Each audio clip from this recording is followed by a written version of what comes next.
with hot and Jane, what Lake Valley, I know Bernard is not doing it, but I think they did not have it. 18 units, triplex by apartment style kind. Jane built there. The South and the horses, yeah, happening in Jane, Port Valley, and the and in Houston, Port Valley, and the South, no, Port Valley, and the Kahani, the Kahani, Blackney, Smithers, and it's anyway. The Vancouver, anti-murder, Hatchet, and the happening, what's not, yes. The Lena Whitford, and he's needed the happening. Danny, no officer, Jane, no kaya time, Jay Yahweh, Vancouver, pas Kamloops, pas Edmonton, pas what kind, soil, as in Jane said, Yahweh. 18 and then, Debbie Pavanese, the Chieftain Council, past Chieftain Council, the past Chieftain Council, so your agent, yeah, Debbie, high priority and the Sana, so news for business. A government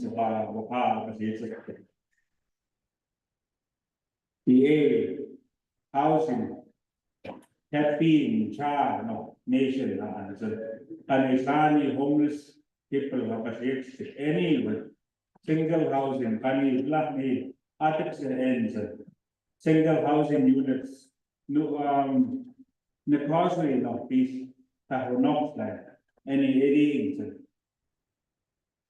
any program that pay single housing, funny, sober, you stay sober, it's a jail within the Havana. Like it's so hard, the Latin, Sako, like the need is. The edu starts off at a big on the jail, no kaya, home to you. And homeless and any happy upon needs. One way or another, I believe.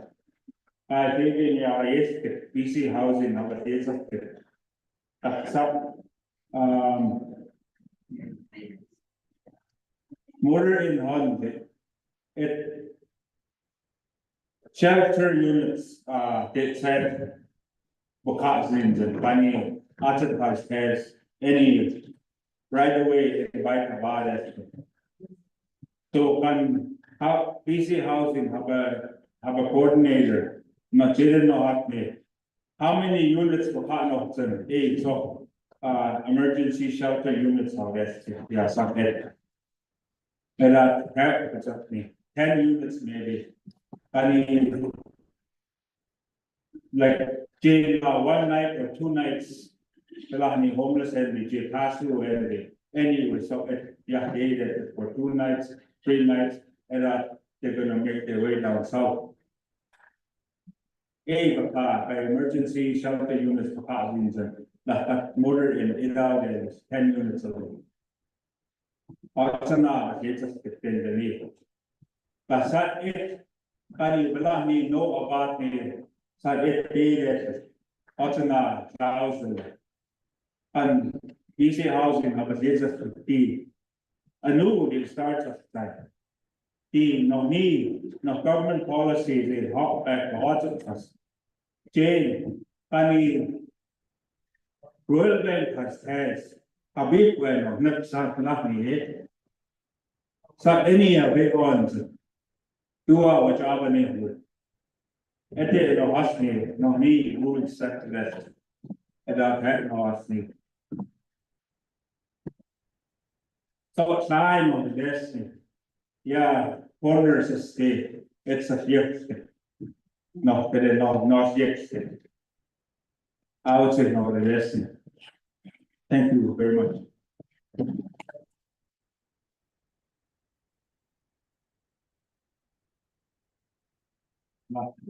Beside everybody, did file here. First, I want to acknowledge the supportive housing manager, Christy Bjarnason, who couldn't be here today to do this report. So currently, there are 7 tenants at Zooya, that's what the supportive housing is called. And 15 applicants are being looked at by the committee that oversees who's going to be occupying these units. The facility is operated by Lake Babine with BC Housing. And renovations to the entire building is completed now. And there's going to be 44 units available. The idea of this facility is that it's for people who are not only homeless, but they want to make corrections in their lives. So there's different programs being offered there once you're living there. They do pay rent. And they have to be on time with their rent and be consistent. So it's not really a shelter, but as the 2 councilors mentioned, we are looking at it to block off a section of it to become a shelter as well. But we don't know how that's going to work out because it's going to be difficult because it's going to infringe on those ones that are trying to make corrections in their lives while they're living there and paying rent. It will be a little difficult, but BC Housing is adamant that that can be done. And hopefully that we will have an arrangement for those individuals that are homeless, that are going through a lot more difficult time. So the committee that oversees this consists of different First Nations, like the 6 bands around Burns Lake. So it's not just Lake Babine. And with the program, how it's set up, we have to run the program the way it should be and not as a shelter. It has to be a program set for these individuals. Like, I don't want to name names, but there is a couple there that are trying to make directions in their lives, and they've been sober for over a year, and they're doing very well. And that's what we're worried about here. That's what the supportive housing is supposed to do. It's supposed to make that correction in people's lives that want that. Which is how, the reason why I keep saying it's going to be difficult to make it a shelter as well. But basically, that's about it. That's all I can report about supportive housing. But it is a great opportunity for these individuals, and hopefully we'll find a better way to deal with both the program and the homeless site.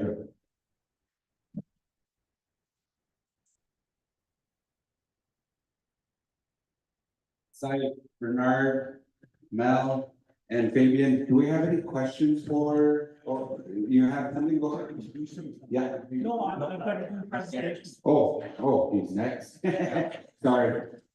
No questions yet, just kidding. And yeah. Good morning, Huddy Swanson. I'd like to introduce myself. My name is Chris Thomas. I'm the new capital projects manager for the capital department, the capital projects department. My mother is Nancy Williams. My father is Jane Williams. My grandmother and grandfather were Madeline and Sebastian Lolly from Fort Babine. So I've got deep roots to the community. I'm just not your average needle. Although I do look like it. I'm here to talk about the 3 communities, Tatchak, Wet'suwet'en, and Wyoming. So we have 2 3-plexes being constructed right now in Tatchak. They're in construction. They'll be completed at the middle of June and the end or the beginning of July. The 4-plex should be completed in September. We're looking for anybody who wants to work. I talk to the contractor daily. So if there's anybody who wants to work, we're looking for tradespeople, we're looking for equipment operators. Now, also in addition to that, there's a cultural gathering center that will be starting midsummer. So once again, we'll be looking for lots of people. So there are employment opportunities. Now, these employment opportunities are not with the band, they're with contractors. So they're certainly willing to talk to anybody who's willing to put an application in. So that's similar. The same things, dates are changing. So the three plexes, the two three plexes and the four plex are in construction. We're looking for operators right now. Equipment operators, backhoe, dozer, anything like that. In the coming weeks, we'll be looking for carpenters, framing carpenters. So anybody with experience, if you got a ticket, you're an apprentice, you can get hours. Once again, this will be with the actual contractor doing the work. And similar to Tachet, we'll have a cultural gathering center beginning at midsummer. And that will require a lot of people. And the contractor will be willing to hire people. In Wyoming, so grandmother's house, this is a 30-unit complex that's going to be going across Suss Avenue from the band office. And it's 20 for young families and 10 for youth. That's going to be beginning midsummer as well. We'll be looking for people on that, and that's going to be a big jump. So equipment operators and tradespeople. The youth center, this construction begins in 3 weeks. So the youth center is right behind us here. The old one is being removed and a new one will be put into place. So we will need 2 or 3 people to actually assist in that in 3 weeks.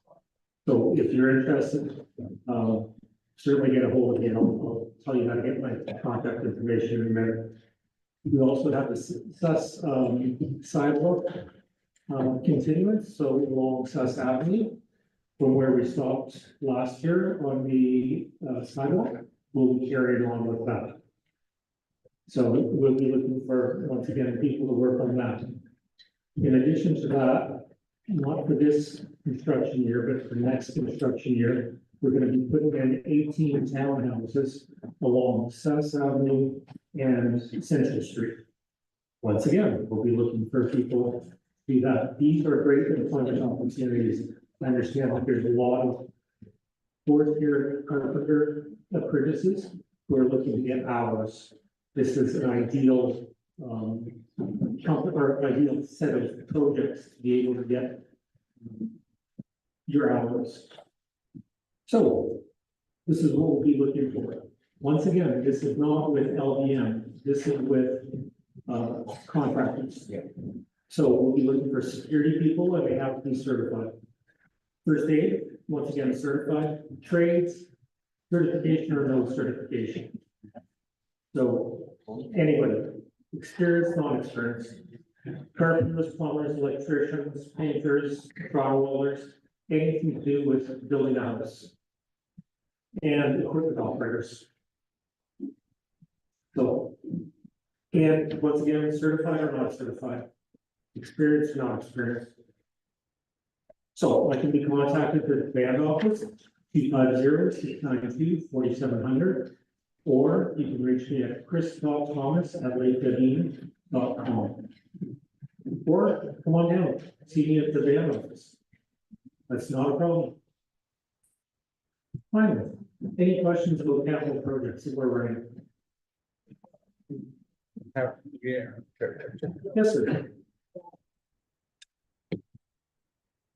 Sure, sorry. We do have a list going, Ernie. We'll put you on the list. We're doing 2 questions and answers, okay? We're doing the supportive housing and the capital infrastructure, okay? And Bernard will say something before we go into the questions. We do have a list going. So I guess we're going to capital and infrastructure. I want to introduce somebody who's going to be helping us with a lot of the projects. And that's Elijah Patrick. If you can stand up, Elijah. Here we are.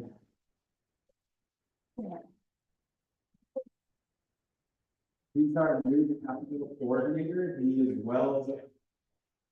He knows about this area. He's worked with engineers. He was going into the field of engineering. And he's been involved in a number of projects already, away from Lake Babine, and even some of those projects were with Lake Babine that he was part of. So I'm really glad that he's part of the team now, because there's a lot of projects that are happening now and that they're coming up that we're gonna need a lot of help for. And I'm really happy that Chris came on board as well. I think the three of us will start moving a lot of projects forward. And I just wanted to jump on and include that. And I want to acknowledge Rick Dobbs, who brought a lot of these projects to Lake Babine. He's no longer with us, but I just wanted to mention him as well. And with that, I was gonna get Elijah to do a presentation about the Port Babine Lodge, but that's gonna be later. So I just wanted to bring that up to you guys. I just didn't think we were jumping into capital and infrastructure now. The site up.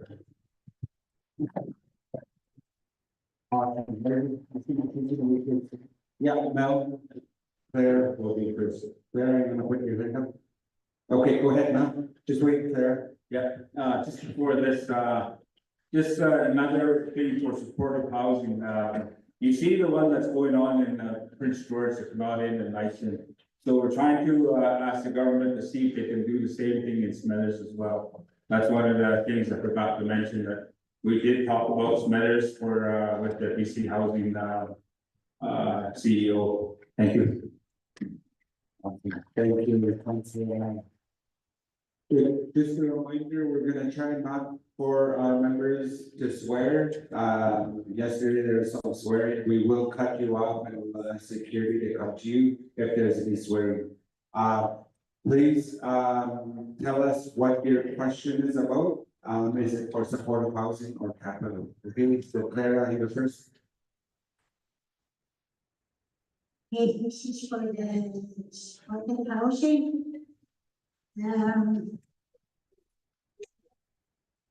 How you guys gonna keep up with the renovations? Like how many houses are got more things that doesn't even work? Like I've been waiting for how many years? I lived in that house since 1988, and I've been paying rent. They only tried renovating my house once, they put a board on the wall. And now they still want me to pay rent. I'm not going to pay rent until my house is fixed. Right now, the water is going down the wall. Every time I wash dishes, I have to run down and mop it up. I've been bringing this out. So can you guys tell me how you can look after the members in your house? It's not nice. We pay rent. When something goes wrong, they don't even want to acknowledge us. I had to go and buy with my clients, my son. All I asked was check my dryer. No, we're not. I was paying rent, but I didn't renew the paper. And they told me you can't look at my dryer, so I showed all out. Washer, dryer, fridge, stove.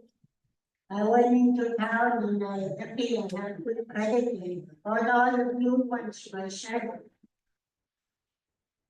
So if the autumn hadn't been, I said I was in there now. Do I win like that? No, work. They said they cutting me too much. And I hear a lot of people crying about their household. That's why a lot of people are getting sick. Can you guys straighten that out before we talk about housing? And we want our 40 units back in that being what you borrowed. That's still in the air too. I'm not begging any with you, but no housing. You should know that out before you talk about other housing.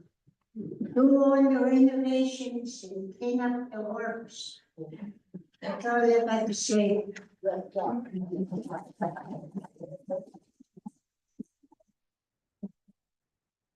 Besides, I don't know if we have our housing director here, but, this is supportive housing, but Judy is taking a lot of the questions and will make sure it gets to the housing department. Supporting housing, did you want to reply at all though, Bernard or Mel? Yeah. Thank you, Clara, for that question. Truly, a lot of members are in the same boat as you. That's why we, on the table, we have, I've been throwing this around to the past chief and council, and now I'm throwing it around to this chief and council. Is, you know, the 20 hectares of land that was given back to us. You all know, that land, the worth of that land is $150 million. The 20,000 hectares that was given back to us. It's, the worth of it is 150 million. Because of that, the banks have come to us and told us that we can borrow money. So I asked the past chief and council, and we were just thinking about before the election, and now I'm gonna ask the current chief and council to see if we can borrow that money to renovate all 232 units that we have. That's the housing. In Babine, in Patchett, and here in Miami, to renovate all of them. Now, Dan has given us a rough estimate of how much each house will be. Myself, I estimated that close to about 300,000 per house to fix. But with all the expenses, the cost of the renovating materials has gone up, you all know that. Yeah, so the average is gonna be like 400,000. So 230 times 400,000 is roughly about $60 million. So that's what I'm gonna throw on a table with this new chief and council to see if we can do that. And renovate all the houses. I think that's the best answer that we can have because the renovation itself is just gonna take long and long and long. I think that's something that we could really look at. And that's because of the land that we had that was given back to us from the BC government. Thank you, Alex.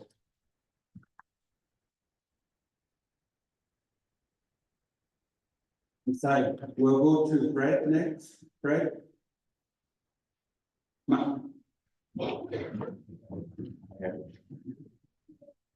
Thank you, I sort of, hear you on plans of housing and applications, which is, a normal thing every time there's a plan in place. But I also think back of your works on some of the issues that happen. I'll be very nice about this, and we have to look at all problems. We got some members and some others that were forced out of that meeting. And now we're looking around for funding to help them. And what kind of decision is that when a leader takes back, walks back, hey, I made a mistake there. That's what happened here. But I also hear value of land sale for first time. That's going to be used on housing, I mean, for first time, which is good. Now, we think we should have housing committee as well. Otherwise, decisions will be made for us for grabbing again. Sorry. So, hoping that the value of the land value that you're talking about could serve the needs of the people that are suffering. I'm glad to hear that. That's what leaders are supposed to do, take care of your members that are suffering the most. Take care of them first, because that's your job.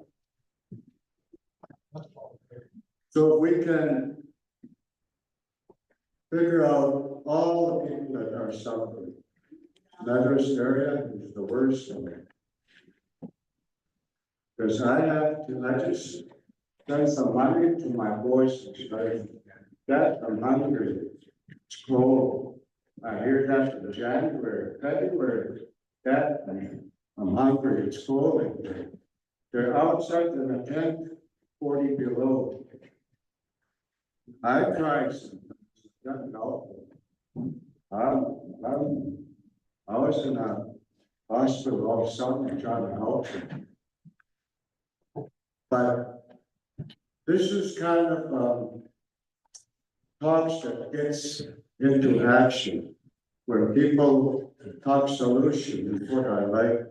One talk solutions to the problems right now. If we can include with their good hearts to the people that are suffering, put them first, like you put them in earthly shelter, it's a good idea. I'm glad to hear that now.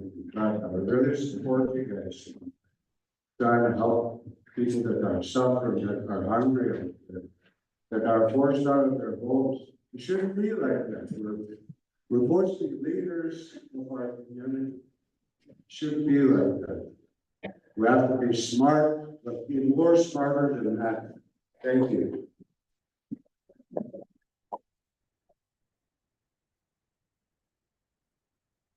Fact that, like the councilor said, there's 10 units going into Orcas, 10 units going in this year in Port Ravine and Catchet. I'm thinking those will free up the other houses or bring back some other members that want to move back into the community. And I don't know how to answer about the individuals that are forced out, but we are trying to free up more houses in Port Ravine and Catchet, and even here too, there's a need for houses, and there are plans like the housing strategy that we developed, that there's a lot of inspections done to all of our homes, and we're hoping to move on those. We're hoping to get funding for those now that we have all of the information that we need to start seeking for renovation dollars. So it's going to be a long haul and a lot of planning. And we are trying to deal with some houses right now with funding that we are accessing, but we need a team that's going to help housing department. There's only a small group of them in there. And it's hard finding any individuals to come in to want to work for the nation. So we're trying to encourage our members to come out and apply with these positions that are out there so that we could or go to school and develop yourselves, develop skills so that you could come back and work for the nation. That's why we keep bringing outside people in. And I know that doesn't sit well, but we're trying to hire our own member. Thank you. Awesome, thank you. We'll go to Susie next, and we might have to cut it off after Susie. We'll see how long this one will take. Susie? Happy Piper on Zoom. Good morning. It's nice day. I'm kind of confused, and many of us are confused because we're talking two things here. We're talking about the first presentation, and then now we're talking about housing. So why don't we stick with the housing, that the first presentation that we did to be on the agenda? My concern, and I wanted to express, is about the shelter downtown. I've been working closely with Christy. I've been working closely with the, we have a team at our church we call the Blue Mantle Team. Bunch of ladies get together and we serve lunch to homeless people. We go down to the shelter and we pick them up. And we have a lady that cooks for us. This coming one, we're gonna do traditional food, if we can find some traditional food. I've invited some counselors, but we didn't get any support. Where we have the ladies from Northern Health, they come and they also sometimes bring somebody, like our focus is homeless people, people on the street, and people living in that building. I'm not really pleased with the policy that they have at that building. It's too strict. And I took one for my son's friend, 4 pages. They have to fill out 4 pages in order to apply for that one room. And do you think they already have problems and they expect them to read and answer all these 4 pages? So I did talk to the manager there, and I also requested that maybe she needs an elder advisor, and I offered to be the elder advisor, and she said there's no money. So, and one thing I really didn't like was, when you go there, I couldn't get in, all of a sudden, a voice came out of that machine and said, show your face. So I had to put my face in there, and they looked at me. They looked at me, and then finally it popped open. And so I walked in straight into the lady's house and says, you know, it feels like jail. It feels like jail walking in here. And then I had a good talk with her. And that day she had, she called the hiring committee. There was only one LBN member sitting there, and that was her hiring committee. So where's the members that should be in that, on this team? Because she's a neat old lady doing all this by herself. Where does she get her advice from our First Nations? We need to get involved, because the sitting room is a nice room, very nice. The kitchen is, everything is well laid out.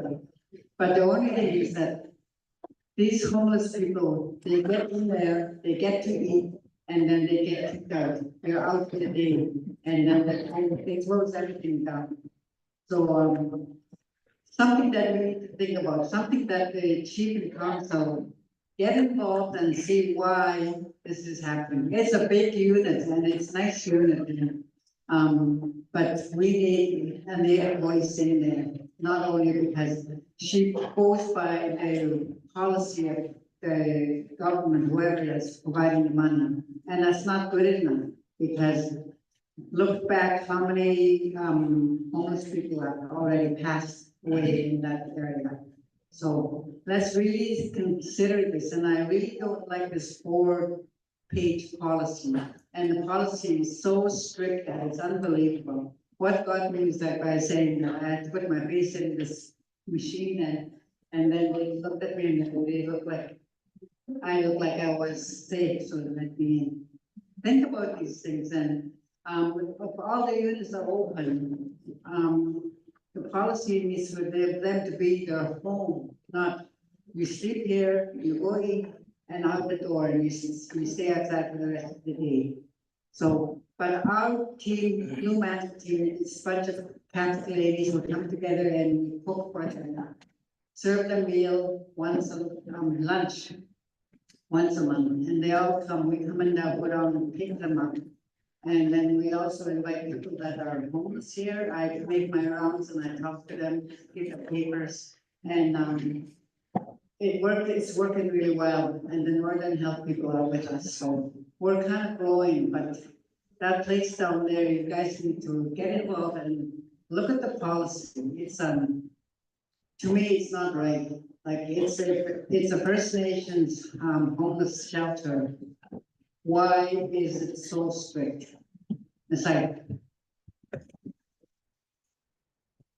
like I mentioned, this place is meant to structure so that these individuals that want to make corrections in their lives, that there has to be some sort of structure in there in order for them to succeed in that.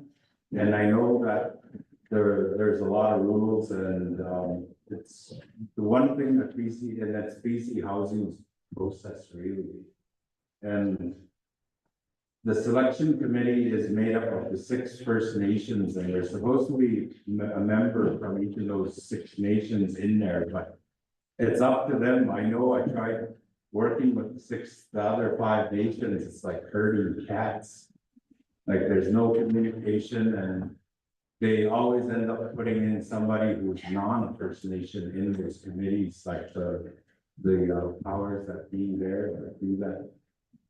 So it's rather difficult to try and get any kind of involvement from any of the First Nations in this area. But BC Housing did say that this building, the process, we can make changes if we need to. So we're gonna be looking into that this cycle.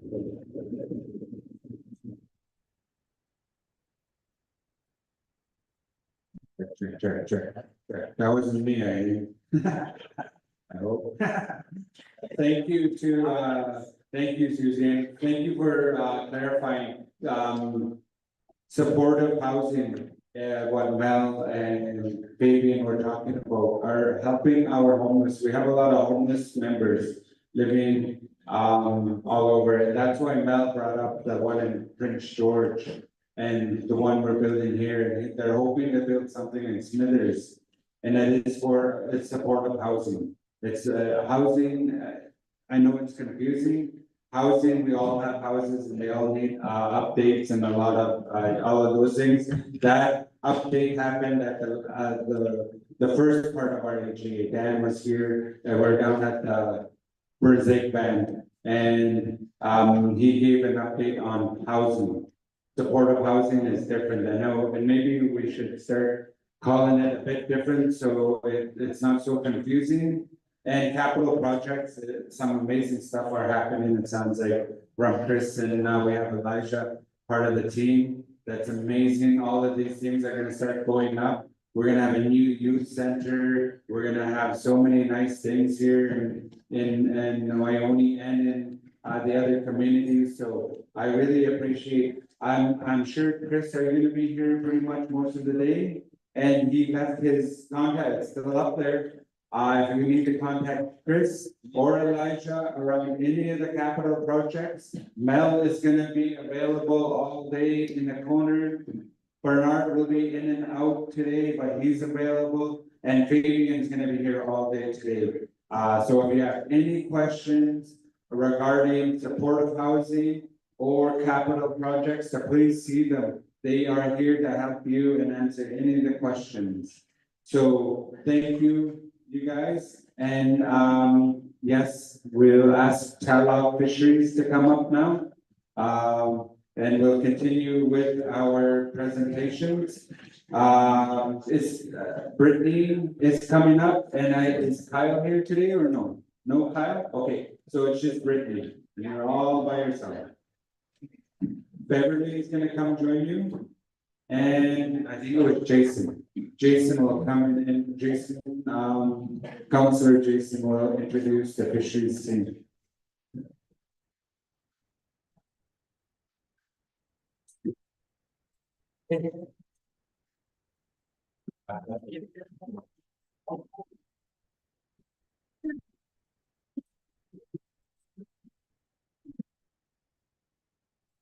You know what time? Got all afternoon. Got 2 days.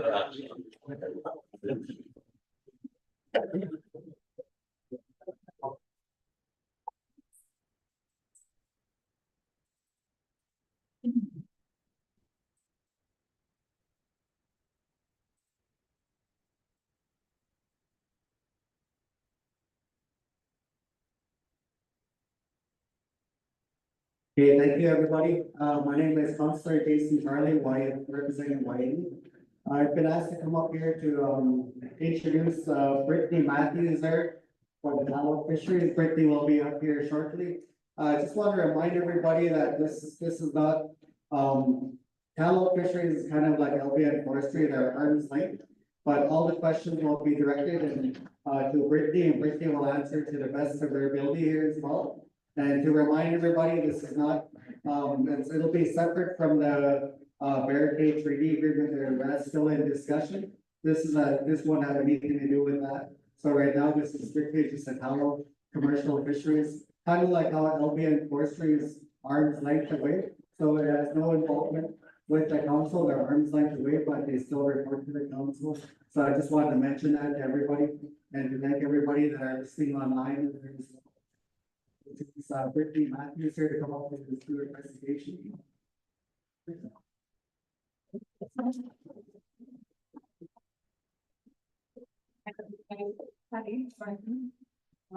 Before I start, most of my presentation is actually on a PowerPoint today, and there's some members of Talent Fisheries that couldn't be here today because they're remote or out of town, so they've got a little piece that they'd like to say in the slideshow, so we'll start that.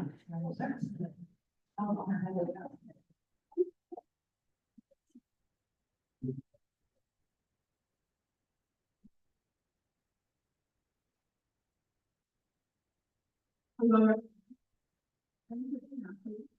Mental Health Care Plan, and I sit as board chair for Talent Fisheries. I am very new to Talent, however, I'm not new to our fishery.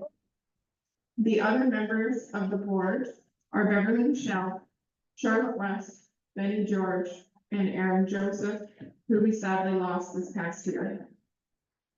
You're probably wondering why I recorded this PowerPoint. First off, no, I'd rather wrestle a grizzly bear than public speak.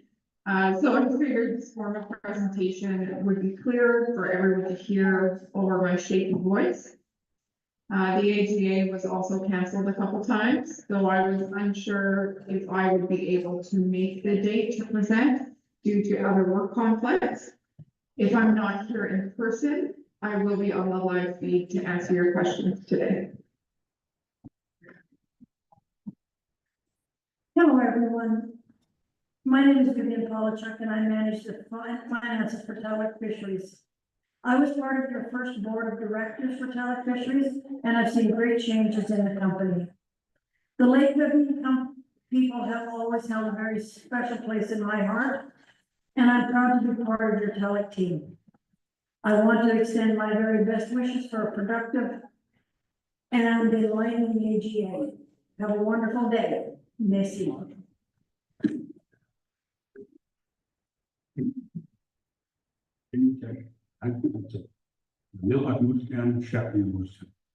Hello, everyone. My traditional name translated is Keeper of the Sky. I'm from the Lilswat Nation, which is one of the 11 nations within the Shetland territory. I sit with the Frog Clan, and I work with Talent Fisheries as a contractor. During the busy season, I am the project and site manager. And I do apologize for not being able to be at the LBN AGA in person. However, we do hope that you enjoy Brittany's presentation. Educational and helpful to give you guys the insight. And we wish you all the best today. Take care of one another. All my relations.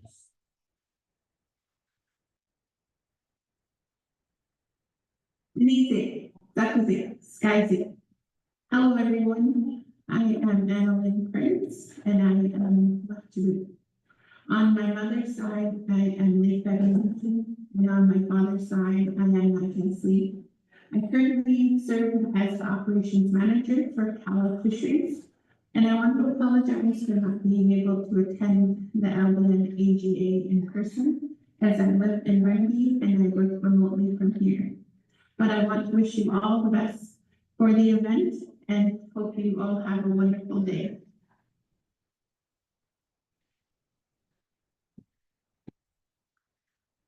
Ownership of Talent Fisheries. Talent Fisheries is a private commercial fishing company owned by Lake Valley Nation and operated by Talent. This presentation is in memory of Donna McIntyre, who created Talent on behalf of LBN. The Lake Valley commercial salmon fishery in BC last year, second only to the North Coast salmon fishery. LBN had the largest commercial sockeye fishery in British Columbia in 2024, larger than all the marine fisheries for Skeena sockeye combined. Unlike marine fisheries, LBN sockeye fisheries are based on Indigenous principles, conservation, and sustainability. We only harvest sockeye that is in surplus to the spawning requirements. Surplus spawning channels. These fish would die without spawning because they are locked out of the channels. So if you hear us say the term ESSR, or enhanced fish, these are not wild stock, they are specifically the overstock that is locked out of Pinkett and Fulton. So they don't spawn. These fish, that's our target, is to harvest this stock. Just if people weren't understanding what the enhanced sockeye term meant. There is little doubt that the spawning channels have contributed to the collapse of LBN's wild sockeye populations. Excess enhanced sockeye has contributed to a significant change in the ecology of Babine Lake since the enhancement began in 1967. As long as LBN maintains current enhanced production, it is likely important that as much of the excess enhanced sockeye be removed from the lake as possible. 2 million sockeye entered Babine Lake in 2024. So it was actually, last year was a pretty healthy run of fish. It was a good run. 1.3 million or 65% were likely surplus to spawning requirements. Of this 1.3 million, Tallock only harvested 236,000 or 12% of its surplus. So last year we significantly under harvested our required allocation. Tallock caught 254,000 sockeye this year. The entire catch was harvested in front of the Fulton River due to the closure of the Babine fence. In most years, a small proportion of Tallock's catch was harvested at the fence. As the fence caught fish is Tallock's most valuable fish, the loss of fence production reduced Tallock's earnings. I love this. It is our goal to find revenue streams outside of just a seasonal fishery. The goal would be there is to invest in more opportunities, more business ideas, and hopefully keep more members employed outside of like our 2-month window. Tallock employed almost 40 LBN people over the course of the 2024 fishery. Our payroll last year exceeded 190,000. This is super exciting. So Tallock's GMC sockeye is now in BC store. So Costco, Tallock is now going nationwide. LBN is the first Indigenous fishery to have their products in national distribution with major supermarkets like Loblaws and Superstore. This is so cool. The launch for the Blue Label Sea Love brand, which you'll see later in the slide. The last date for that is March 6th through like the middle of March. So please have a look in your local grocery stores for the products. Just to give you an idea, the government offers grants to 25 qualifying fisheries in BC, and there's 97 throughout Canada. Pretty amazing accomplishment that it's our brand first on the store shelves. Tallock is also working with authentic Indigenous seafoods. They bought some fish from us in 2022. They are also working to develop and market our pale sockeye as well as GMC. These packages probably look a little bit familiar to you. They can be found in a safe way, and hopefully we'll have them in the local gas bars and stuff soon as we get more product. There is a QR code on the back of the packaging to tell the story of our fishery. I've got a bag here that I'll show you. It's really beautiful packaging. As you can see, I ate it all. It's delicious. And on the back, there's that QR code that I was talking about. So when you scan that, information pops up, some beautiful pictures, a little story about LBN, where the fish comes from. So people care more about where the profit comes from. So this was a really good move that Authentic Conditions Seafoods did. So we're hoping to see that grow, and that is a good market for our tailfish. So it actually tastes to the smoke better. Once the fish has lost a lot of its oil, it actually takes on to the smoking process, and it's really delicious. You'd never know that you're eating a pale market fish out of the bag. It's quite good.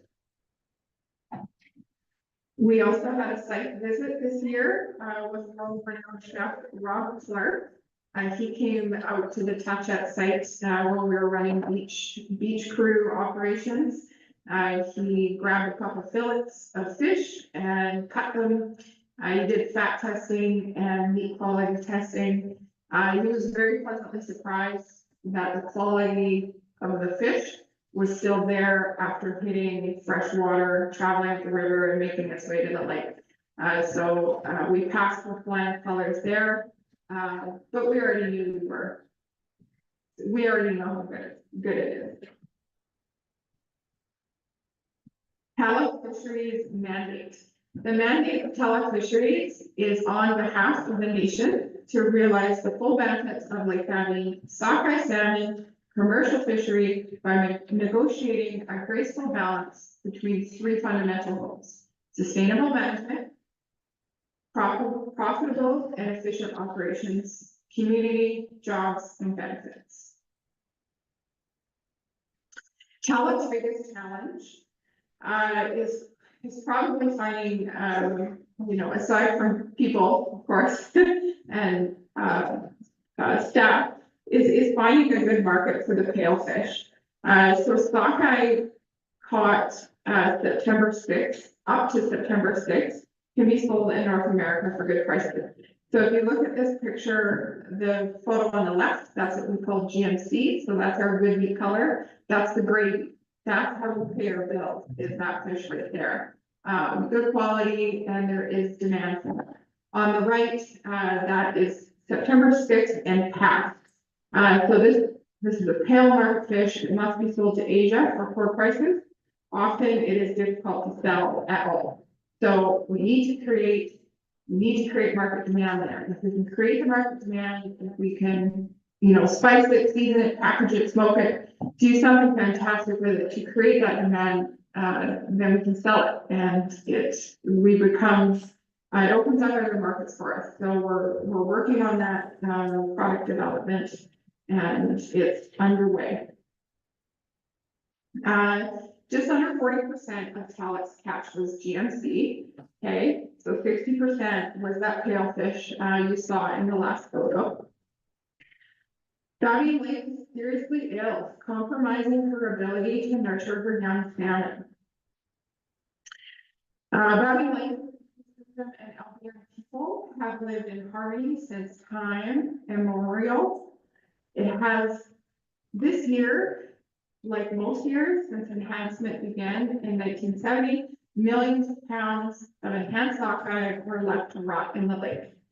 This unnecessary injection of nutrients has undermined the natural harmony of Bavine Lake by changing the chemistry and relative abundance of the microscopic creatures that support the rearing and the growth of the juvenile sockeye. It has been a major contributor to the collapse of Bavine Lake's wild sockeye populations that has only accelerated with climate change impacts since 2000. Sockeye left out of the enhancement channels are destined to contribute to the undermining of the integrity of Bavine Lake and her ecosystems. Okay, So that picture on the right that you're looking at, that's too much organics. We don't want that. Nobody wants that. And these salmon that are locked out of the channels, they die with their swan in them. They're not doing anything. Some of it is good. It feeds the wildlife and offers some nutrients. However, it's this overage of organics to the system that is compromising the spring fry hatch, algal blooms, and warming of the waters. Further to this, when word gets out that we under harvested our quota, and this excess fish was left to rot, bands upriver from us, will then push to have more quota. So they will say we failed to harvest a certain amount of fish, and they will go for part of our quota. And if that happens, I mean, those fish don't even make it past, if that makes sense. The collapse of LBN's wild stocks means all our eggs are in one basket, artificially enhanced sockeye, so spawning channel sockeye. Government cutbacks, disease, parasites, or continuing decline in the health of Babian Lake could impact the production of enhanced sockeye. LBN food security and the relationship with the wild salmon would be at risk. And of course, Talec's business would also be at risk. Talec's next big step, one, we have to take for both business reasons and protect Babian Lake and LBN's food security. We want to invest in food production technologies that will allow Talec to convert surplus pale enhanced sockeye into salmon products that can be sold in North American markets. Now that LBN's brand is in the nation's biggest stores, we can produce salmon products that we can sell under the LBN and Talec brands. What can Talec do while LBN decides how to reverse the collapse in its wild salmon and whether or at what levels to produce enhanced salmon? We can invest in the infrastructure, harvesting equipment, food processing technology, and marketing necessary to catch, process, and sell pale sockeye that would otherwise rot in the lake. This would improve the health of Babian Lake and aid in reversing the collapse of the wild salmon populations. Next steps. Present 2024 financial results to Talec's board and council.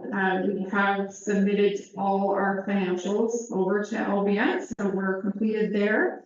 Develop strategies to catch, process, and sell more pale sockeye. That is in the works. Determine where the resources to do the above come from, make the necessary investments. One thing I'd like to add to this is we are looking for other revenue streams, business ideas, just to expand the business. We need to grow. We want to keep more members employed year round. So we're thinking and we're looking. And if people have good ideas that you might think of that would be revenue generating, come see us, let us know. We thank you and Chief and Council for your support. When looking at this picture on the left is the blue label Sea Love brand that I was talking about. So this is the first one that will be launching in the stores of March 6th. So you can see our logo at the bottom, and then later on, we'll have that Lake Babian Nation branded packaging, and hopefully we can get Chief Will to come down to Vancouver and meet the Loblaws team and do a little bit of a story with that. Babian Lake is responsible for producing 90% of Skeena River sockeye salmon, making it Canada's second most productive Pacific watershed following the Fraser River. 90%, it's pretty amazing. Talec's annual harvesting licenses are issued by the Department of Fisheries and Oceans. These licenses are supported by data from the Skeena test fishery, as well as the success of the commercial harvest off the West Coast. In years when sockeye counts are low, indicating the run is insufficient to support both the spawning channels and the food fishery. Talent will not harvest.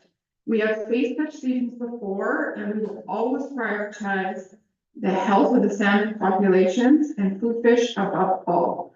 Talent Fisheries stands as a proud testament to the growth of our First Nations fishery, embodying the spirit and resilience of our nation.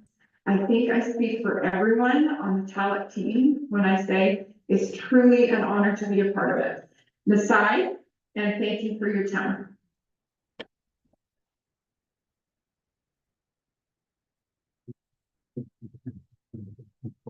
Thank you, everybody. I just want to apologize for yelling at you at every slide. When I recorded it, I didn't realize my voice was that loud, so I'm sorry.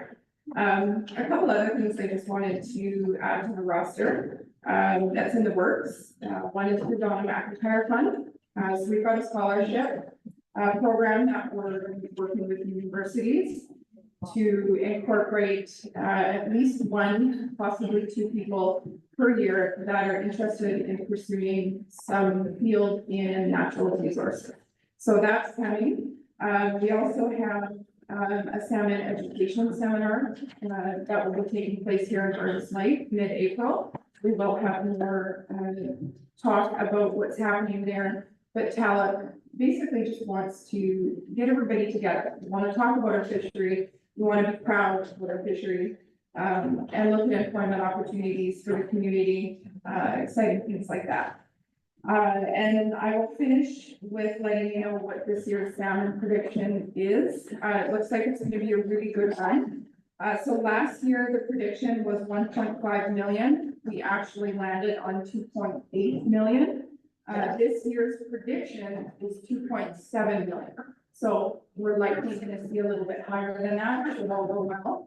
But it looks like a nice, healthy salmon season ahead. And thank you so much for your time. And I will be here for the day, so if anyone wants to talk fish, come talk to me. I love to talk about our fishery, and thank you for your time.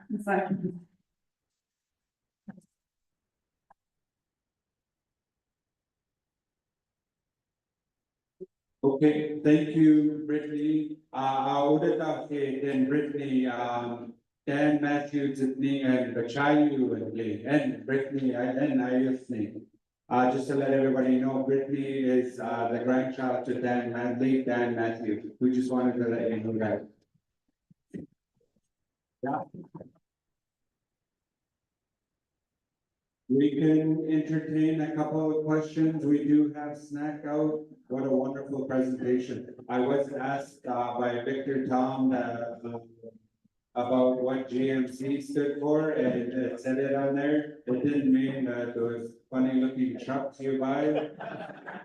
It meant good meat color. So I have Jeff, if you could keep your questions short, looks like we're moving around. Can we hold off on our snack though? We just want to entertain 2 questions and then we'll go for break. Okay, so I have Jeff and then I have Blake and then we'll go for a break. So please be patient with us.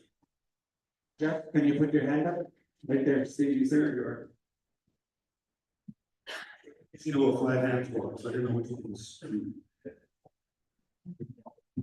Hi, I'm Jeff here from Catchet, my wife Chantel. So we were with fisheries for a while. That's where I started working with Chantel. She had the fisheries, working with Donna and Kieran and all them guys there. But just I think the Lake Babine Nation has pretty good job opportunity with the fisheries, and they know what they're doing. I don't think we should be hiring like Kieran. For one, I think somebody from the LBN could replace the guy, and Kevin and all his group. They could be senior crews, and they could there's lots of guys that are boat operators and they know what they're doing. I'm just seeing we don't need the extra people. We got a lot of experienced people that do the work.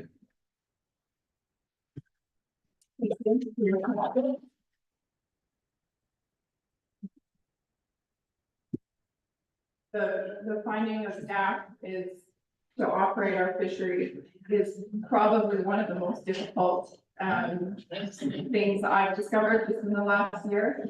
As far as the seining crew, Kevin and his team, they are First Nations, but they're from LBN. They have over 30 years experience with commercial seining, so they offer a lot of valuable input there, and we trust that in such a short window that they can get the job done.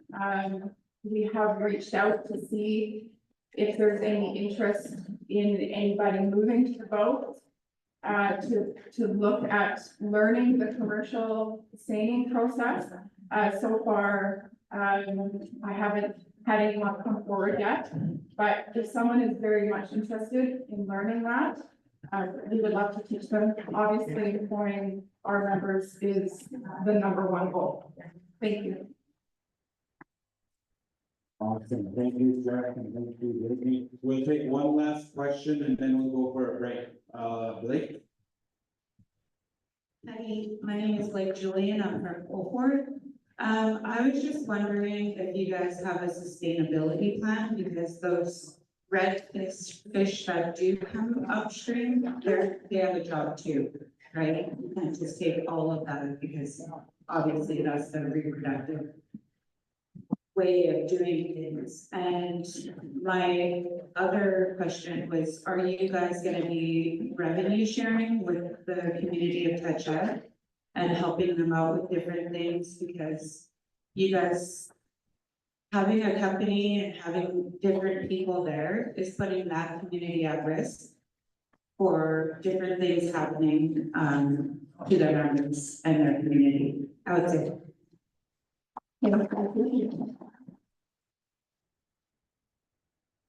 So as far as the fish that Talent harvest, we only harvest ESSR, which is enhancement overages to the spawning channels.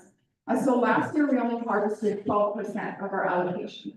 So that is, we under harvested so badly last year.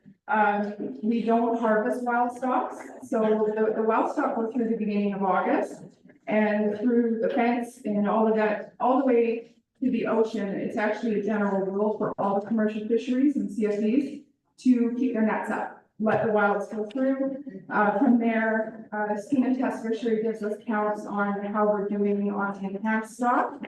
And the only fish we harvested last year were all in front of the fence.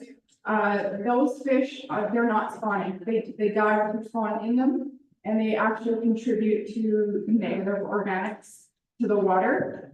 We actually have to take those fish out. DFO and the Fulton fishery, if we do not take those fish, it's harmful. And the bands downriver from us will take our quota. Like last year, we under harvested. This year, if we do it again, the bands downriver, and off the coast will be taking our quota. So the fish they won't go by because they're already. Okay, thank you. So we get reports back from, was Donna before, but, everybody knows that Donna is passed on. And we had prayers go to Donna and her family, but we have in place, Cassie Seifert. Cassie Allen, she's not married, but usually what we do is we really rely on our fisheries director. As soon as our fisheries director gives the green light, they got, people monitoring the creeks. If there's enough wild stuff going up the creeks, then they give the green light for Talent Fisheries to go ahead. So that's why I've seen at the beginning of the year, when Talent first started, they were ready to go in front of Fort Babby, but they didn't have the green light yet. A lot of times they need that communication with our fisheries director. As soon as our fisheries director sees that there's enough wild stock salmon in the creeks to spawn, and then they get the green light. So they kind of follow a place in order for that as well. And I just want to thank Brittany for doing her presentation here and her crew and having Beverly up here as one of the board of directors to show support to Brittany. But as you guys see, a lot of these salmon are being packaged and we're actually getting market in our own areas like the wholesale. You see on the description she had on her presentation, a lot of that even shows, she even showed the salmon that we don't normally harvest. That's getting used too as well. So instead of that being floating, leaving them on the shoreline, there's a lot of fish like that. And then she also put in her report, if we don't harvest what we have to harvest, then other nations can actually up their harvesting and have harvest more than Lake Babine. So if we don't harvest our quota, other nations will pick up that slack. So that, I just want to share that as well. I would say on the site.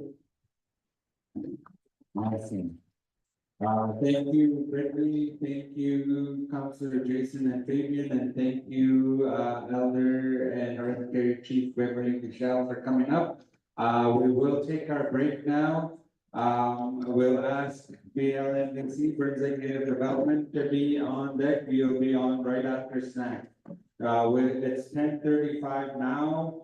We will come back at 10:50, 15-minute break. Let the elders go first, please. And we'll be back at 10:50. Messiah.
Sorry, everybody, I forgot to mention, there's two 50/50s going. Bill has a deck of cards going, $20 each, $10 each. Dora and Lena got the $5. And then Dora and Lena are going with, tickets. There's 7 tickets for $5. These are all going to the elders. Elders fundraising, so please support the elders. Inside.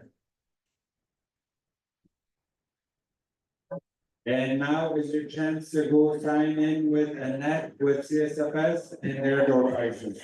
While we're on break, please go answer a question around here to County Family Services and make sure you get entered into the draw. I believe staff and council are eligible. Inside.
Masks.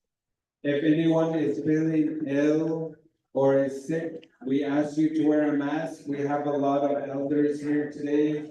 If you're not feeling well, to please put a mask on, and the health department did bring some masks. And we put them out at the front table. Beside.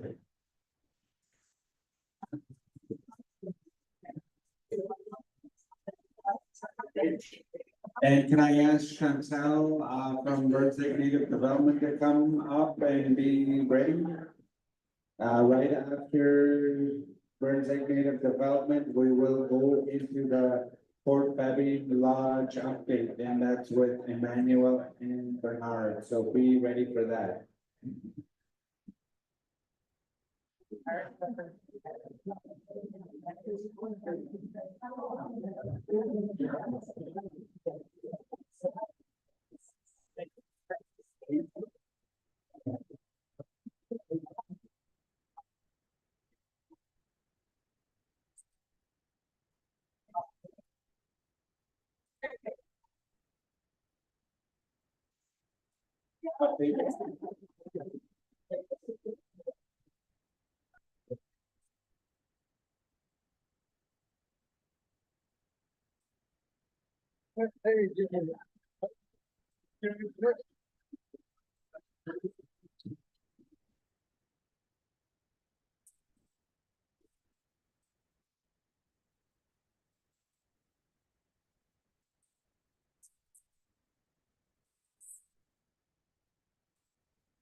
Keep that quiet down. We're gonna move on to the next presentation.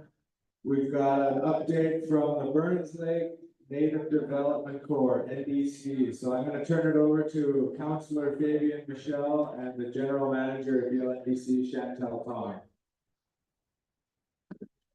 Hello. I think, Fabian Michelle, portfolio holder for the economic development. I just want to introduce Chantel Tong, who is the general manager for BLNDC. And I'd like to acknowledge the board, a couple of board members that are here. Representing Central Code is Cindy Shelford. Please stand if you want to come up here, you can come up here, with Chantel's support. And Dwayne Krause, who is representing McFadden Nation in the board of directors for BLNDC. Without further ado, I will introduce Chantel Tong with her report for Virginia Logan and NDC. Thank you.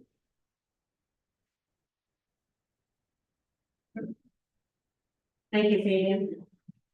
For those who I don't know, my name is Chantal Tong. I am married, my husband is Sam Tong, son of the late Elizabeth and Eric Tong. Today I was asked to come speak about our organization, the LNDC, our journey and the tremendous progress we've made over the years. The LNDC was originally incorporated on June 21st, 1974 as a non-profit organization with the province of BC, Urucan, and Wellwood, and the village of Burns Lake. The LNDC helped create BFP forest products, adding forest products. At that time, the original founding fathers were the late Ted Lawley, representing Lake Abby, late Durban Skin, representing Amanita Band, the late Abel Peters representing Cheslada, the late Peter John representing Silcasco, and the late George Brown, who represented the BC Association of Non-Status Indians. Chantel, just quickly, it's getting a bit too loud in the back there. Can we quieten it down? Masai? Today's shareholders, we are now represented by Lake Avenue Nation's Chief Will Adams, Wet'suwet'en's First Nation Chief Maureen Luby, Coast Carrier Nation's Chief Karina Lee, Silcasco's First Nation Chief Wes Sam, the Titans Indian Band's Chief Marcelo Morris.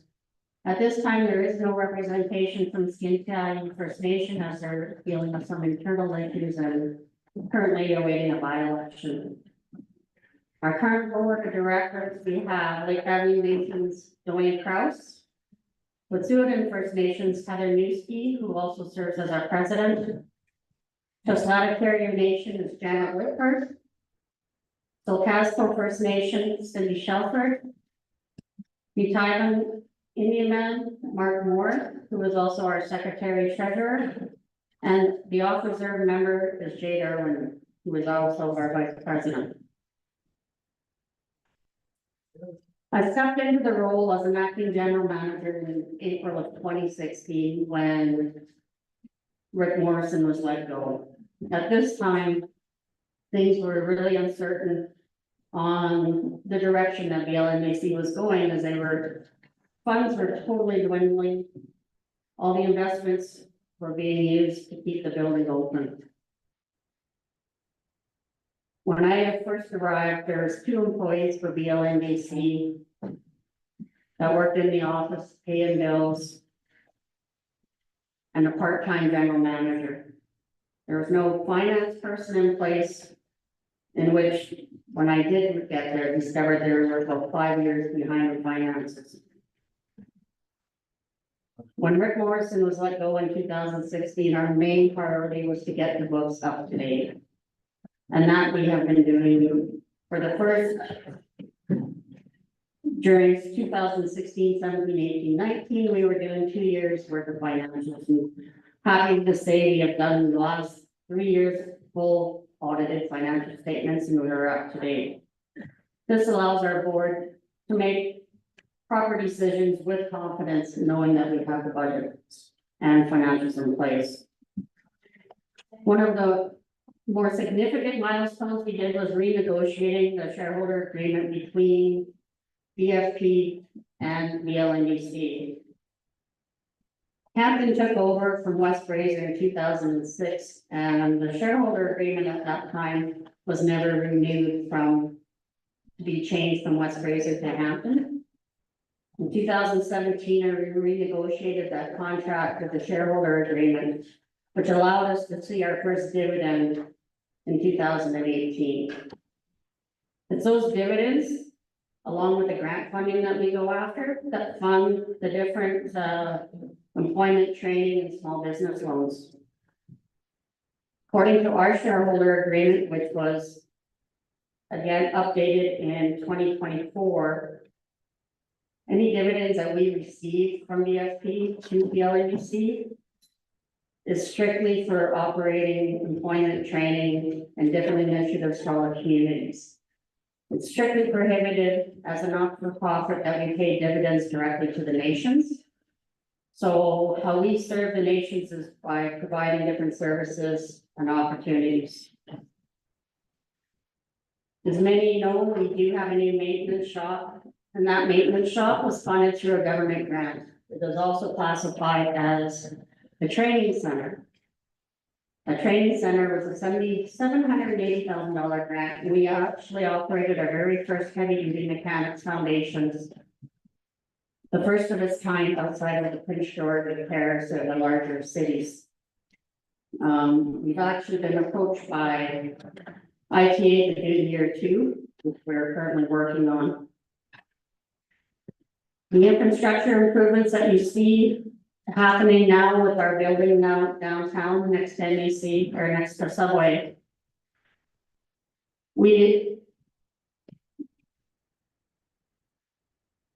We managed to get the funding, a lot of the funding, not 100%, through various grants such as Heritage BC, BC Hydro, and BC Clean Energy. The building was built in 1930, so needless to say, there is no insulation in that building. The sawdust kind of settled towards the bottom of the walls, so winter is very cold for the employees, summer is very hot to the point where they'd be sent home because of the heat. It's a health and safety issue. Marmot was given the contract to do the restoration, as it's very sticky when you're dealing with a heritage building. It has to have certain qualifications. So we can't make it look brand new and up to date like a new 2025 model. It has to still retain the same colors, windows. Yes. It's getting everything. Alright. So we're continuing, the building should be completed here by the end of March, if not early April, at which time we'll be doing an open house. Investing in the people has always been one of our main priorities. We successfully have operated 2 heavy equipment operating training programs in partnership with Manufacturing Jobs BC and the Ministry of Employment and Poverty Reduction. No. Other large courses that we have done include water and wastewater treatment diploma program, nursing, Indigenous housing manager program, and their upcoming administrative certificate program. Total, there's been 151 LBN members that took advantage of the training in 2024 alone. Many are not aware, but PIGNATA does not fund any of our programs. PIGNATA strictly funds John Patrick's position as an employment and training officer. All of PIGNATA funding is given directly to the nations for their memberships. The one-off is PIGNATA assisted with our HEO program in 2021 to help offset the cost of the training allowances for the students. Although we have a lot of wins, we also have some concerns when it comes to members signing up to these courses that are quite costly. I know people hear this list, the dreaded list. Well, that dreaded list contains members that have 3 strikes that have signed up for programs that cost a minimum of $1,500 per seat. And when they don't show up, we still have to pay for that seat. In total, there's 24 LBN members on that list, totaling approximately $100,000 in training that's been neglected and missed. Those seats could have went to other people who wanted to attend. Our commitment to safety and industry standards has been demonstrated through our successful completion of the various certifications through ISN, BC Forest Safety Council, allowing us to not only work on the pipeline, but forestry and other industrial settings such as highways. The creation of the Six Nations Driving School was to fully assist our members to gain access to those opportunities given to them by providing them with the skills to get their licenses.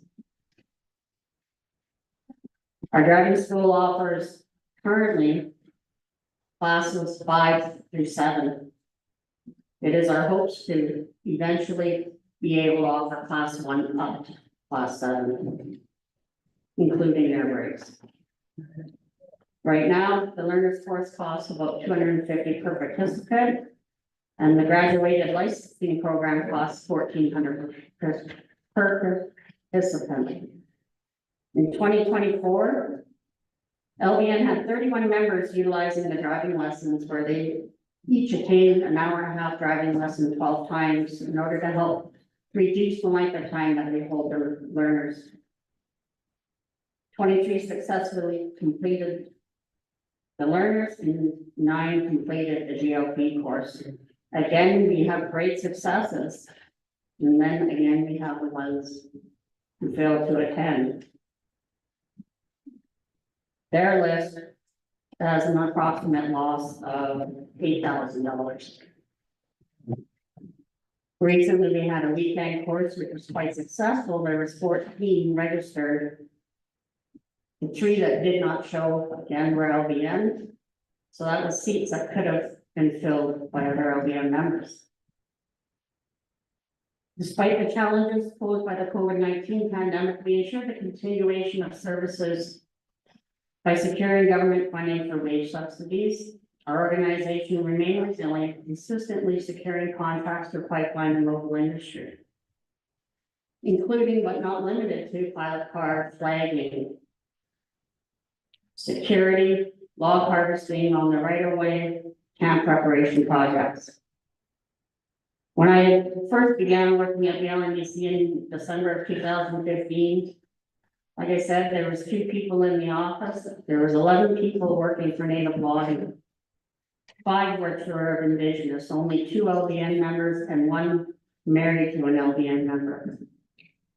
Today, the LNDC's office has 9 employees, 26 employees working for native logging, 11 which are Indigenous, 6 LBN, and 1 married to an LBN.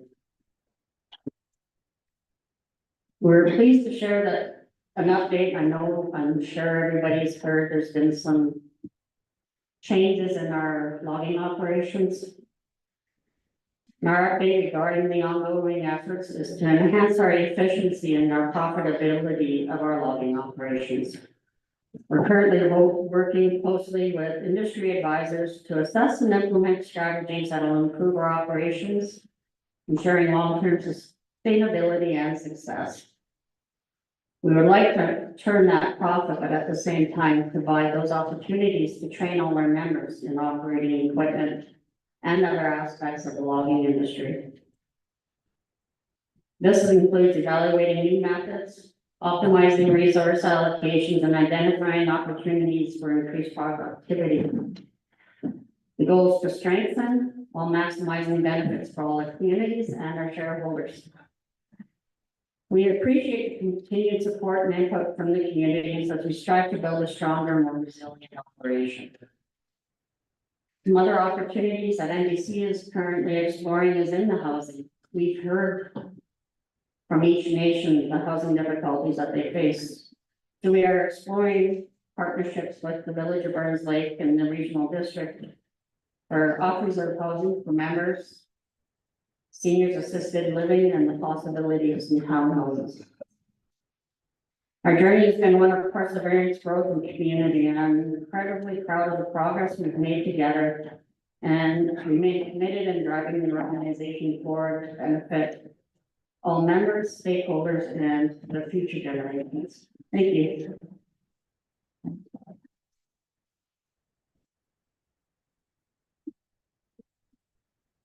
Okay, we still have a couple minutes till our next presentation, so I'm gonna turn to BJ and Victor for 2 questions, and then we're gonna move on to the next update.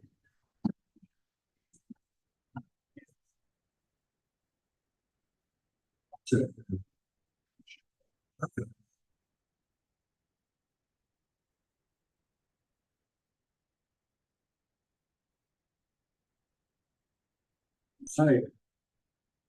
Sorry. These are not, I say. Then boy, the heavy easy like that. The iron, a bear there, and I did. That one is the, saying a very well. I is a very native log in a very sometimes. And Nico, one day is tired. So, I need to have the, and Nico, one day,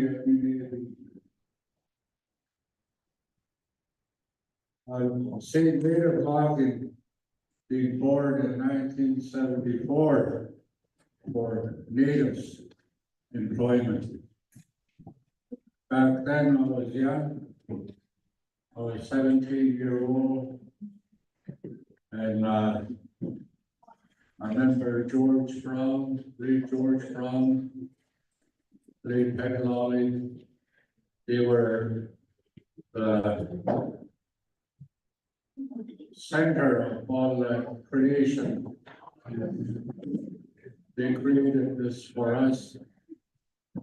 And since today, as I see, native logging has been run to the ground.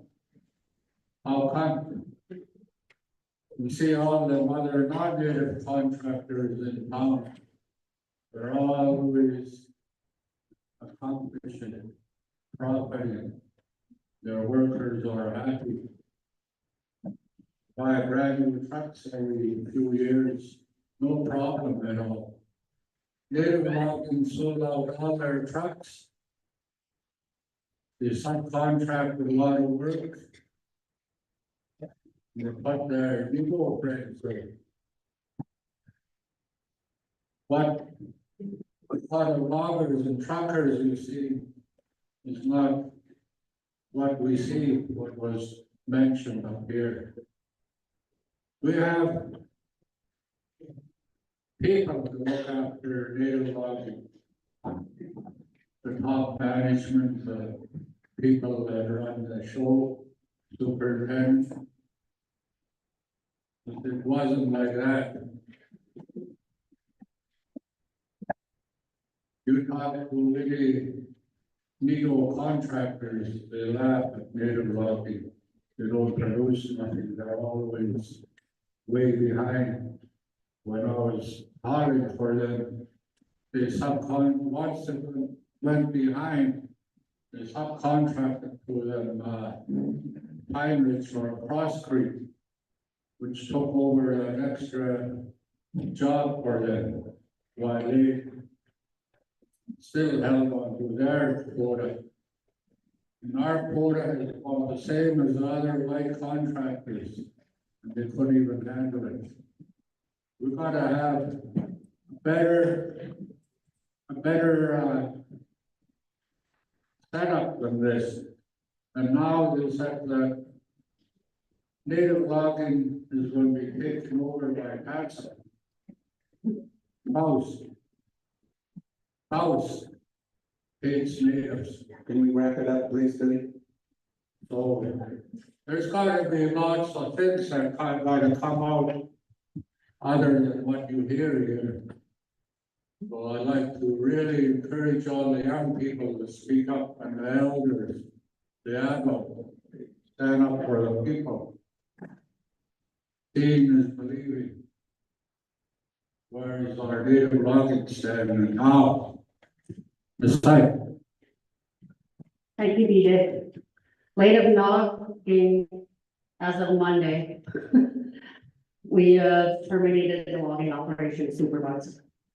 Too little, too late.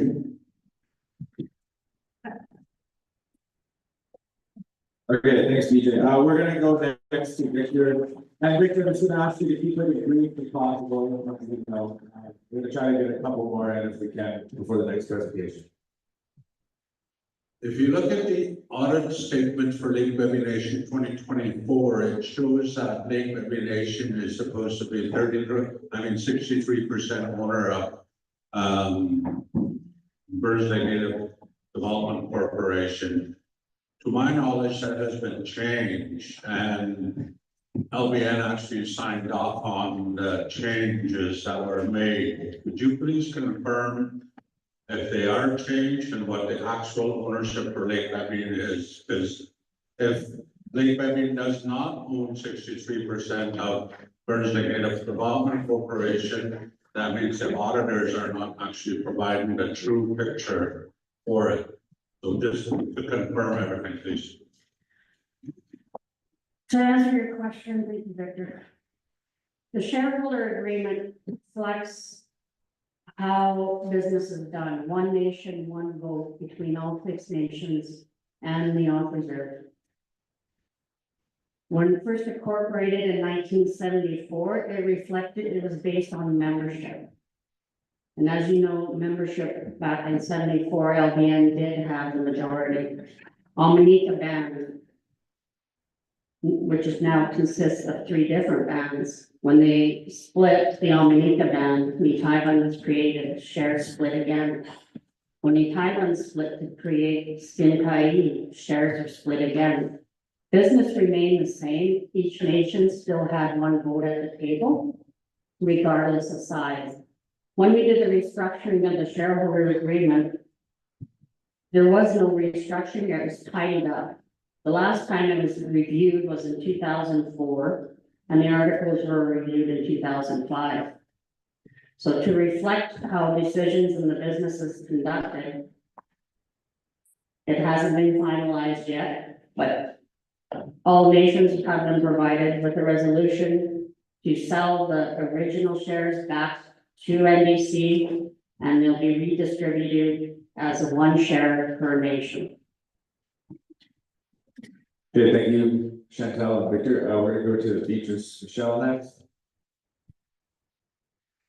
Hi, Masai, Julian, Masai, Chantal. I have 3 quick questions. What are the LNDC and Burnside Native Logging restructuring plans that are posted on social media? Question 1. Question 2, if Burnside Native Logging shuts down, what will be the future opportunities for our First Nation students who are interested in the forestry industry? Question 3, I personally don't agree with the 3 strikes against our members who are entitled to programming from NBC, because those dollars are from Pineda. If that's in policy, then yes, do the 3 strikes. If there is no policy against our members taking programs from NBC, then those 3 strikes should be abolished. Because every student matters. So.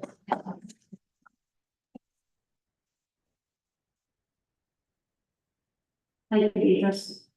NBC isn't restructuring, Native Logging is. What we are doing, Native Logging is a for-profit organization. And the direction that our board of directors, with the guidance from the shareholders, is they want to see it profitable. And in reality, when they first were incorporated in 1975, it was a training program, and it's been treated as such throughout the years as a training program. So that's why when we see these losses every year, it's the sacrifice you take to train the members, because you're not having the high quality production or the better, stronger operators out there. They're learning.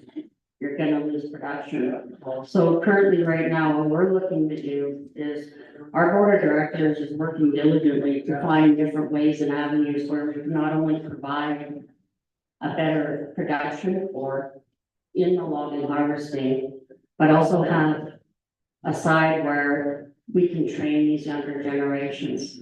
So that, it includes looking at different avenues. Do we sell all the older equipment that's costing more money for maintenance? Do we have them completely rebuild them at half the cost, or do we replace them? A bunch of right now is $1 million. So there's 3 different avenues we are currently looking at and what's best in a serve, but still, even if we broke even, would be great. As long as we're providing those training, employment opportunities for all the members. The forestry initiatives, there's other options we're looking at right now to go into bio. So we can take all that waste wood out of the bush instead of having people burning it. We bring it in and we deal with it and make it into a hog fuel to provide power. There's many different avenues we're looking at, and we're trying to decide what's gonna work best. Where do we provide the jobs, the training? Pineda doesn't pay for our funding when it comes to courses. The only funding we get from Pineda is strictly for John Patrick's position as an employment and training officer. So when we do accept all the members from on the reserve for these training opportunities, it's on our dollar, because the bands don't pay us to take their members. So anytime the members don't show up, and that $1,500 OFH course, that comes out of our pocket. We lose that money. Okay, thank you, Chantal. I'm gonna take one more question from Lena Wingo, and then we gotta move on to the next presentation.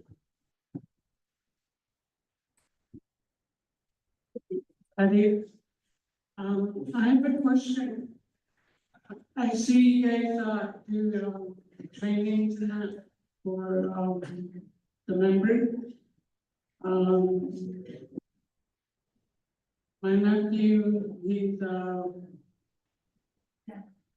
training on, welding. But he needs to do others. Like he went out of town to, look for a job to do his own before he can go to the second semester. Is there any way you guys can, provide? Unfortunately, he would have to go under a certified red seal welder to gain those hours to be signed off on. And a certified red seal welder is not something that Native Logging has. Ours are more focused on heavy duty mechanics. Last one. Well, we're in the process of asking medical, doing that way. It has been brought to BFP's attention to see, it's a little trickier with the BFP because they are union. But we have asked them to look at that really as an alternative because they're not unionized. Okay, thank you. That concludes our presentation from the BLNDC. Next, we're going to be moving on to the Fort Babbing Lodge and LBN gas line. Thank you. Thank you. So I'm going to call Bernard Patrick back to the stage and Emmanuel Agua. Got an update on the Fort Babbing Lodge at the gas bars. I just mentioned one more board of directors that were one of the founding fathers of NBC was Clinton Morris. I believe he was the secretary for the NBC when that first started. And I just thought I'd bring that to your attention. Thank you. Okay, before Bernard starts, I'm just gonna kindly remind everybody to please turn your ringers off on your cell phones. There's been so many of them going off. You just, on an iPhone, you just hit the switch on the side, just turn the volume all the way down. Thank you, Julie. So Emmanuel's gonna come up and do a presentation on where things are at with the Fort Babbing Lodge and the gas bars. I know the Fort Babbing members are waiting to have the lodge up and running, so we have an update for you. There is a plan in place, and we're hoping that it'll be done this year, so that the community of Fort Babbing has an opportunity for operations such as that to generate employment and hopefully revenue into the community as well. So Emmanuel's just getting his PowerPoint ready. I didn't want to speak too much because I've seen his PowerPoints. There's quite a bit in there for you to view and hopefully comment on, give you the opportunity for questions.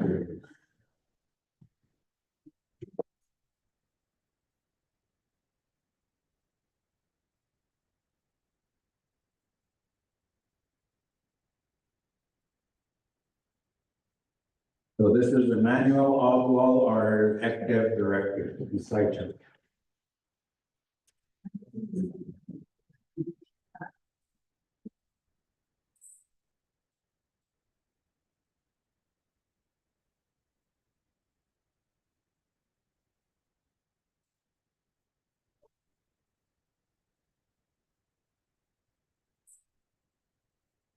Thank you. Good evening and good morning, members of Red Ribbon Nation, Chief and Council, executives, and administration for Red Ribbon Nation. My name is Emmanuel Oblad, and I'm the Director for Economic Development for Red Ribbon Nation. I work very closely with the General Operations Manager for Lake Ribbon's gas station business. And I also work closely with the Capital Infrastructure Department, and that's why I'm up here today to give some update on the gas bars business as well as the Fort Babbing Lodge. So today's presentation, myself and Bernard Patrick, our COO. So I'll start off with the general overview of the LBN Gasper's business. So you can see that in terms of band member employment, the Gasper business employs band members in relative numbers per the three gas stations. You can see that on the graph above, Snaishalia Gasper employs the majority of band members, followed by Eagles Landing and the Withat gas station. So this figure number 2 shows the breakdown of Lake Babin Nation Gasper employees by the share of LBN band membership as of October 4th, 2024. So the orange bars show the number of LBN band members who are employed at the gas stations, and then the blue bars show the share of the total number of employees at these gas stations. You can see that at Snaishalia has the majority of the Gasper's employees, but it has 80% of LBN band members who are employed at the Snaishalia Gasper business. Eagles Landing and the Withat Gasper employs 100% of LBN band membership at these gas stations.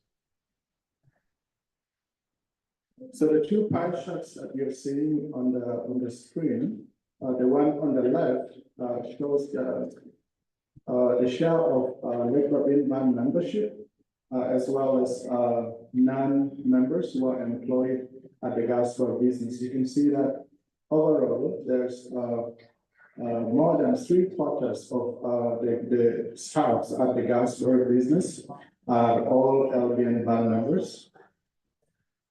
And in terms of indigenous employment versus non-indigenous employment, the Gasper business employs 92% of indigenous persons, including LBN band members.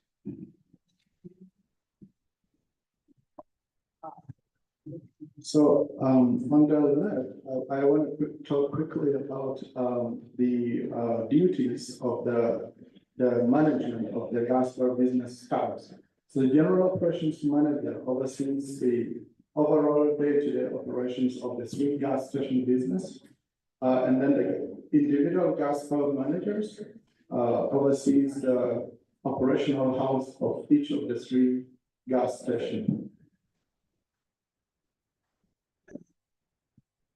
So the table on the right, table 1, shows the summary of received revenues as per the year 2023 in nominal Canadian dollars. So estimates from the accountant shows that Snaishalia Gasper brought in the majority of funds to a value of $5.26 million as of 2023. And the Eagles Landing Gasper brought in about $750,000, and the Withat Gasper brought in less than $250,000.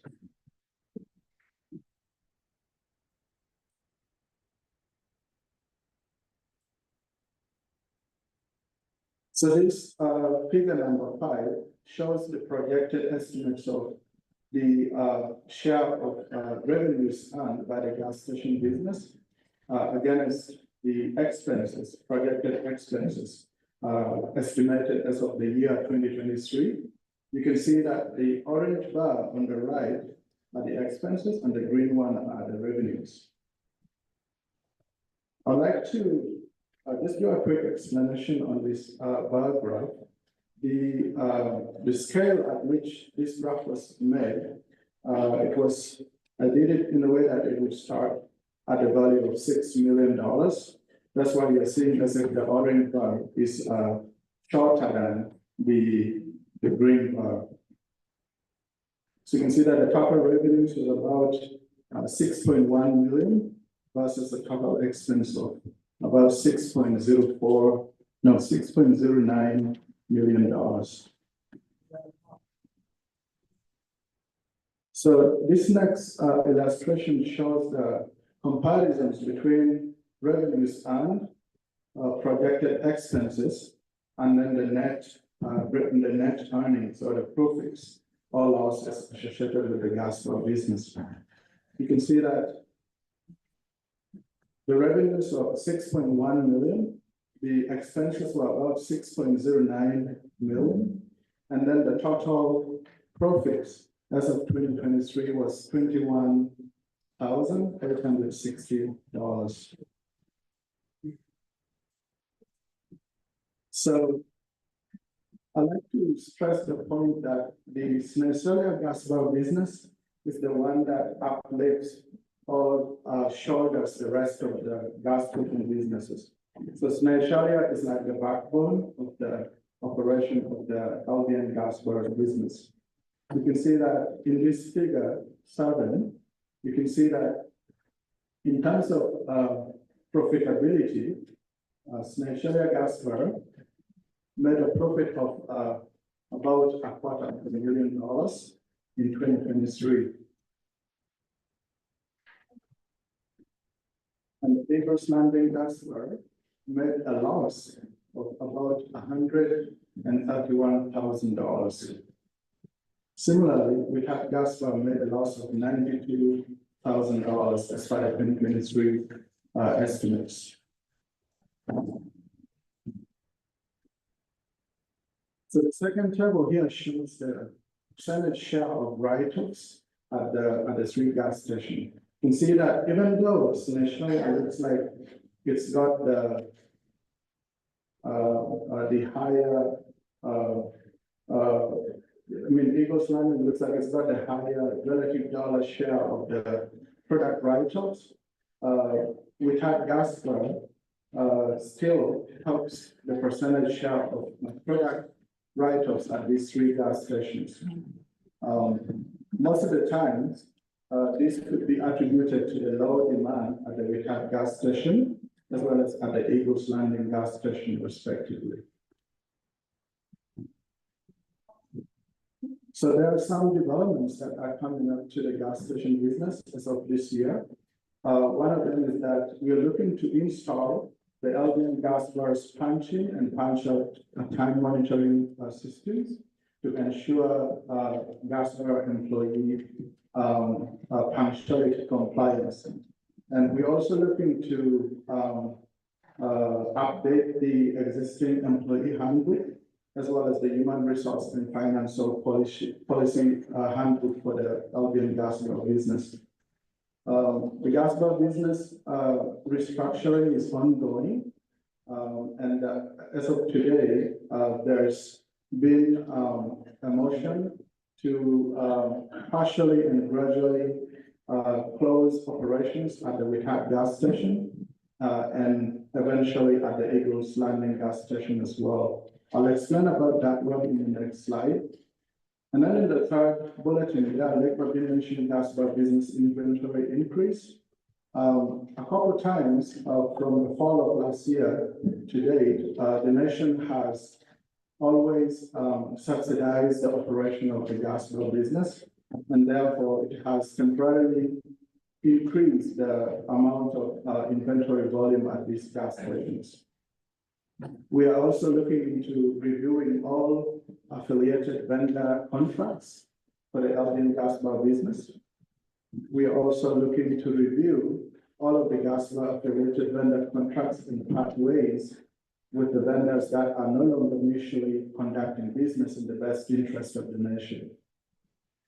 For example, there's an existing contract with the Snowsonia gas bar business that is not aligning with the best interest of the operations of the LBN's gas bars. I will not mention the name of the contract due to confidentiality, but gradually we will let all the band members know about what such contract is. We like to initiate the use of official budgets at the 3 gas stations to ensure that at the end of every fiscal year, the Gaspar business is audit ready and audit prepared.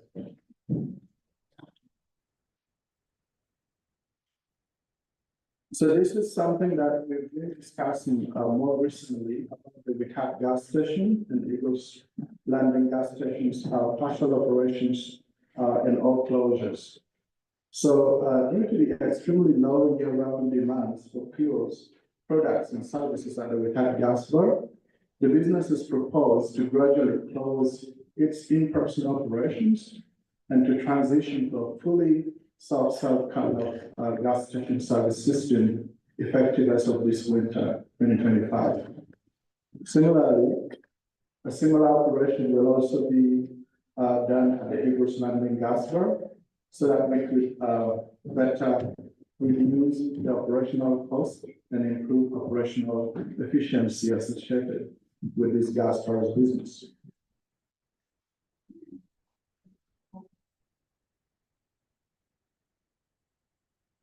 The general operations manager for the stores will announce when the closures will come in full effect at the Vicat gas station, and similarly for the one at the Eagles Landing gas station.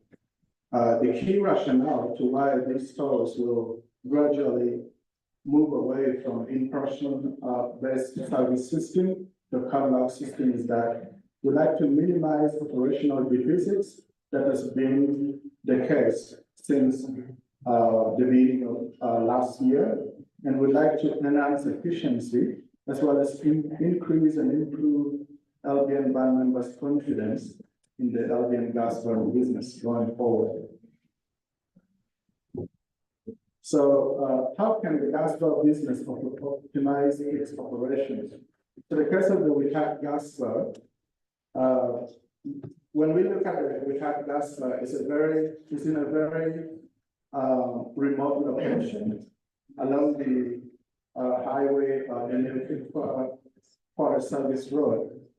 So due to the consistent shortage of demand at this gas station, I think that if LBN has any long-term contract agreements for resource activities, such as, let's say, forestry activity, mining activity, gas pipeline construction, the coordination could potentially enter into a long-term purchase obligation that ties such proponents to buy strictly from the Vicat gas burn. And that is how I think that in the long run, at least we could ensure financial viability at the Vicat gas station. And I think a similar advice would be for the Eagles Landing, and then for the Senechalia would be to increase and improve advertising and to encourage employee professional development and training. Those trainings could include customer service training, inventory tracking, and retail business operational training. Emmanuel, just quickly, there's a black Dodge license plate SA 3657. You're in the way for the garbage truck. The garbage truck is here right now. Can you please move it really quickly? Thank you. Okay, thank you.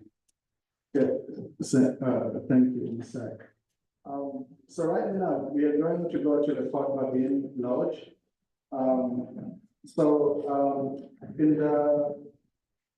In the fall of last year, we submitted the Rural Economic Diversification Grant funding up to an amount of $1 million to access the provincial funds to help support the redevelopment of this lodge.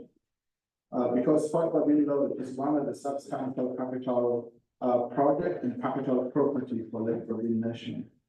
The band has been working with Associated Engineering to help conduct a field reconnaissance study as well as a feasibility assessment for how this lodge can be redeveloped, and so we could put it to business. The lodge could be a first step to reviving LBN tourism and recreational opportunities in the Fort Babin areas of the nation. According to the associated engineering, the following are the services that have been done at the lodge so far. The engineering company has conducted a drone survey study, which was completed on October 2nd, 2024.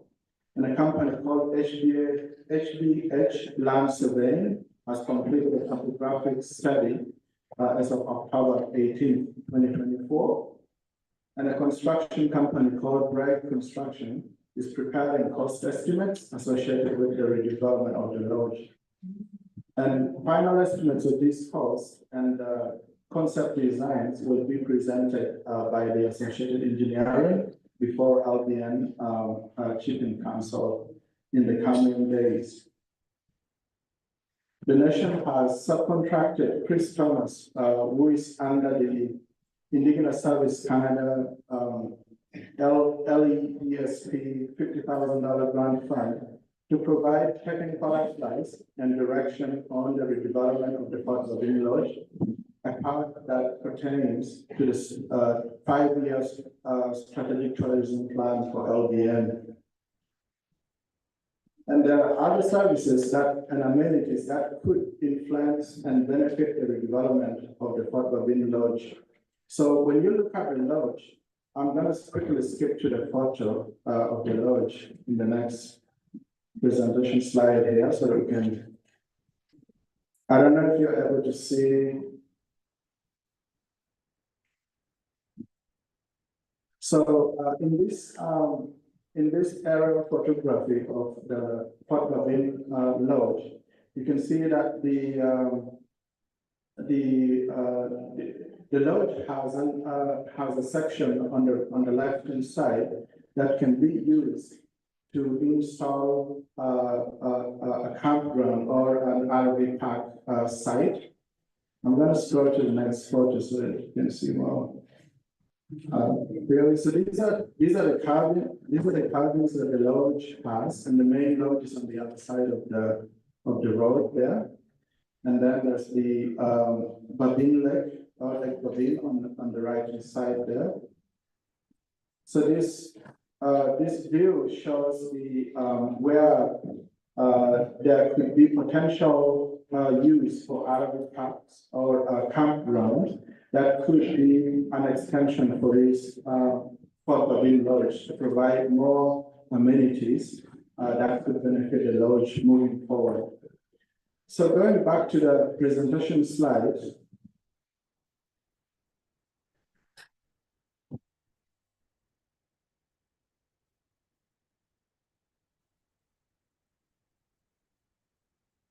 So looking at closer to the Fort Babin Lodge, we also have the Witag Gasper, which we talked about.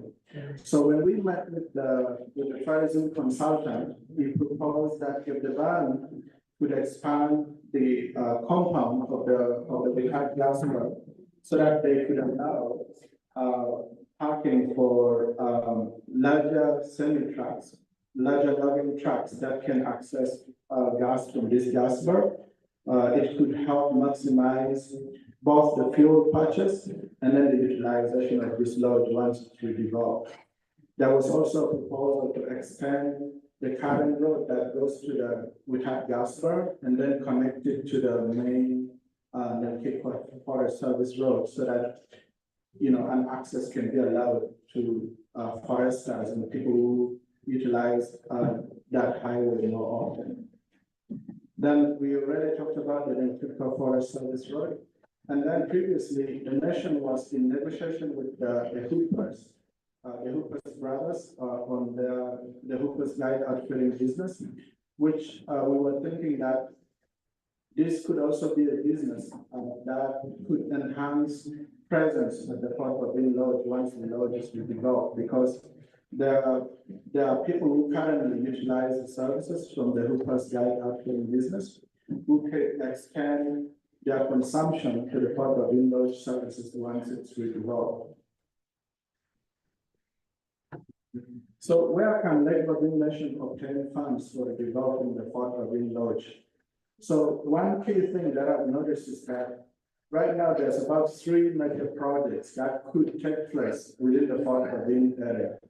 And these projects will be done by major contractors. One of them, I think, is BC Hydro. And the others are still to be negotiated by the Lake Barin Nation Chieftain Council and with the proponents. So I cannot disclose those names yet. But one of the ways I think is that Lake Barin Nation could leverage through mutually acceptable negotiations, existing business and economic development relationships and contracts with industries who are willing to redevelop the lodge in lieu of an economic benefit impact, of an economic impact benefit support that they could provide to the nation. So instead of let's say that they give the nation, let's say, a 5-year month-to-month monetary compensation, they could redevelop the lodge as part of that broader compensation as a leverage that can be spearheaded by Lake Barin Nation. Another source of funds could be federal and provincial government grants. An example is the $1 million grant that we applied to already. Then other sources that the nation would deem eligible from where they can access these funds. So this photo we already put down, which is the lodge, and then right now we'll open up the floor for any questions from board members, from Chief and Council, from administration side. Thank you.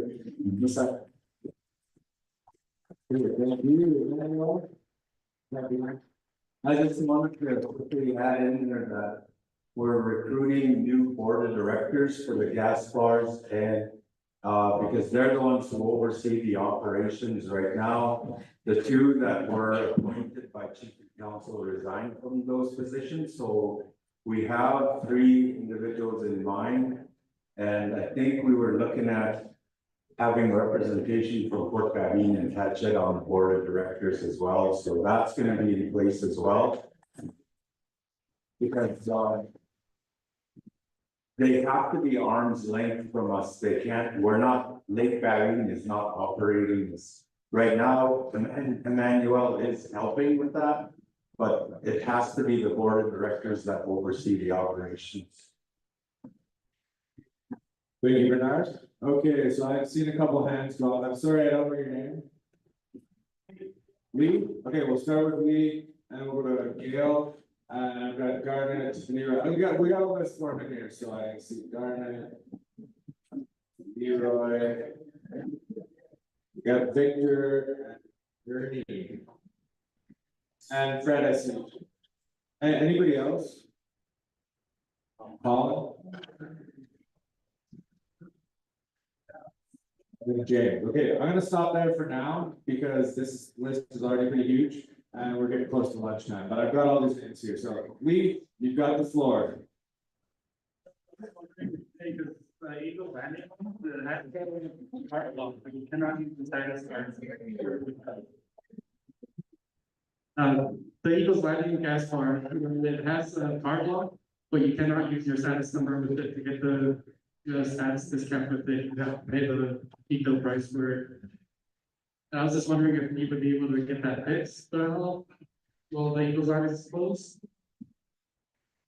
Thank you, Lee, for your question. Did I get the name right? Yeah. Lee. Okay, yeah, thanks for your question there. So I do acknowledge that there's currently technical difficulty with the WISTEC technology systems that are installed at all the 3 gas stations. So what we will do is we will contact WISTEC and then we will inquire if their team can reprogram those machines and then to the format where it would allow a South-South status number entry while you're making a South-South gas purchase. And if that reprogramming cannot be done right away, what we will do is we will ensure that there's someone there to support any member or any member from like Babin Nation and any other nation who has a status card number with fuel access in the interim, in the meantime, so services are still going as planned. So, and if we cannot provide this software reprogramming, then we would have to move away from the to another technology company that can provide a more updated equipment to use at the gas station. Messiah. We're done, thank you. So we'll take Gail's question next. Are you guys actually open the English language dashboard anytime soon? You said you're looking for with experience in customer service and stuff. I put my resume, I've done management for students, and nobody ever reached out to me. And I'm in Tatchet. And everybody kept on hiring everybody else, having to come from Burns Lake to run that bar. And why, whenever I'm right there. Thank you for your question. Could I get your name, Gail? Gail is your name, right? Gail Tom. Gail Tom. Messiah for your name. So Gail, I apologize for the experience that you've gone through with trying to get your resumes in, and you could not be placed at the Tatchet gas station. However, as we provided an update this morning, unfortunately, the Tatchet gas well will also be affected by that restructuring, which would mean that the Tatchet gas well will be gradually closing down its in-person service operations, like we've mentioned before. This will be a move to ensure financial operational efficiency for the gas station business, and also a move to reduce cost of operation as well as save the gas well business from a potential economic collapse. Did that answer your question? Okay, thank you, Gail, and thank you, Emmanuel. So next we'll take Garnet. And Leroy after.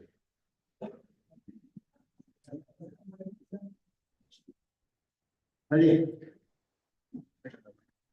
I don't have a question. I read on Saturday Rubber Corporation. We had sawmill and put the roof up for off.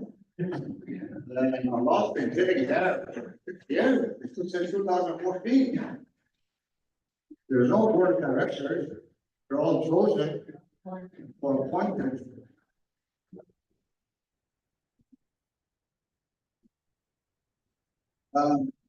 At the meeting in Babine, actually gave back CBC report Babine. But I believe there was mismanagement that happened in the past. Since report Babine, first we need an operation review. Since day one.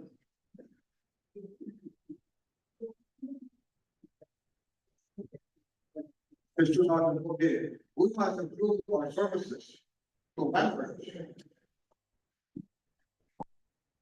Must improve certain areas and issues relating to our business for that evening. Once the operation review is complete, we need an independent audit review. Where does the money go? What right? All this stuff. The funds belong to Port Babine, but not members. Not selecting a few or families to cause nepotism. Sometimes things are not properly done. It doesn't always happen. But it must be fair and honest. But we're not members. And also with the event. There was no communication. Communication is the key.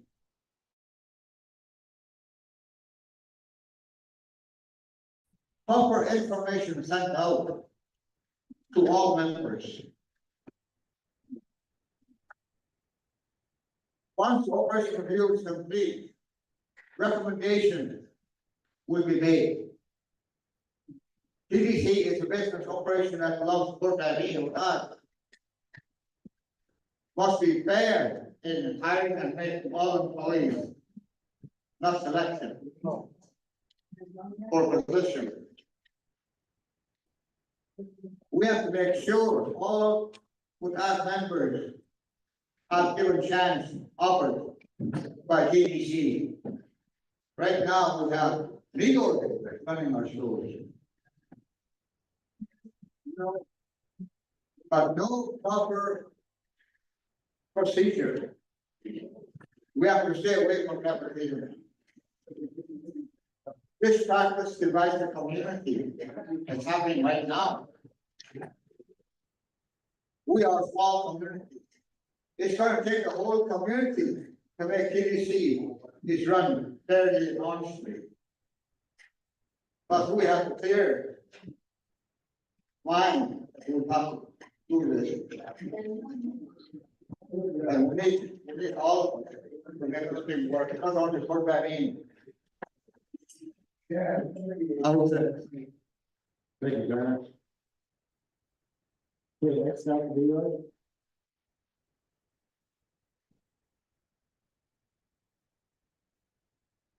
Hi, my name is Leroy Tom. I think Bernard already answered the question, but for the board, is that for all three gas stations or just selected for Baton Hatchet? I think it's, all three. All right, yeah, I've been working with Past Gas for a while. And we went through a lot of management. It was not successful on a lot of the areas. With the training that's provided for working there, is that including mental health and super homes and all that, we need to help our community to make a successful business. Fort St. James has the same setup as our gas station here, and they're open 24/7. We're only open from 6 to 10. And startups that are being used could provide jobs for people. Because a lot of our elders don't know how these things they're good at status card and hard to use on those cards. Ways that have changed. Are you going to? Thank you, Leroy.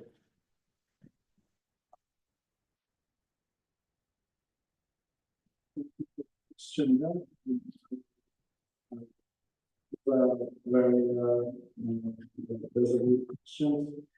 So, just like I made the reference. So, the technical issues with the waste technology system that is not currently accepting status cards. We will talk with the provider of that service to make sure that they can incorporate a technology service to accommodate band members to enter their status numbers when they access billing. That one we will look into that, and if there is no immediate solution now, what we will do is we'll make sure that there's at least someone there to assist all status persons, including like the band members, with accessing field. And then with your question about providing professional training to the staffs at the stores, we'll make sure that there's a revised policy in place that sort of enforces the need to provide diligent, honest, and transparent customer service to all customers, including labor band members and other members of other nations, as well as non-band members alike. And then to respond to your third inquiry on the mental health aspect of the operation and the timeline for the operations of the store, we will ensure that there's some service that staffs who are working at the stores can access in terms of their mental health and wellness in case in case they need to use those services. But those services would not be provided by the gas stores. We would link staffs who are working at the gas station to prospective institutions and service providers who are mental health professionals to provide those services to the staff who need them. And then for the hours of store operations, right now, the employee handbook states that the gas station can only be open within those timelines. But we will work with the nation, and then we will work with the board of directors who will eventually be selected on the gas store business. And we'll make sure that we update those employee handbook so that the contents are streamlined in a way that best benefit the nation, whether be it increasing hours of the operations, whether be it providing other services in addition to the services that the gas bar already provides, so that the nation's members have access to optimal services at all the three gas stations. Masai.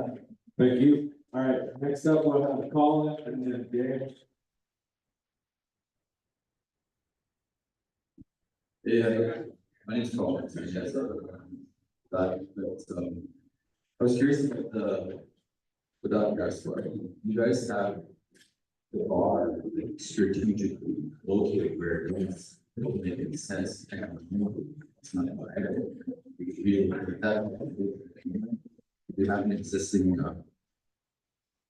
we have an existing road potentially a gas bar from. You talk about the campsite there, right? You can have a relocated gas bar, but potentially we want to speed that up.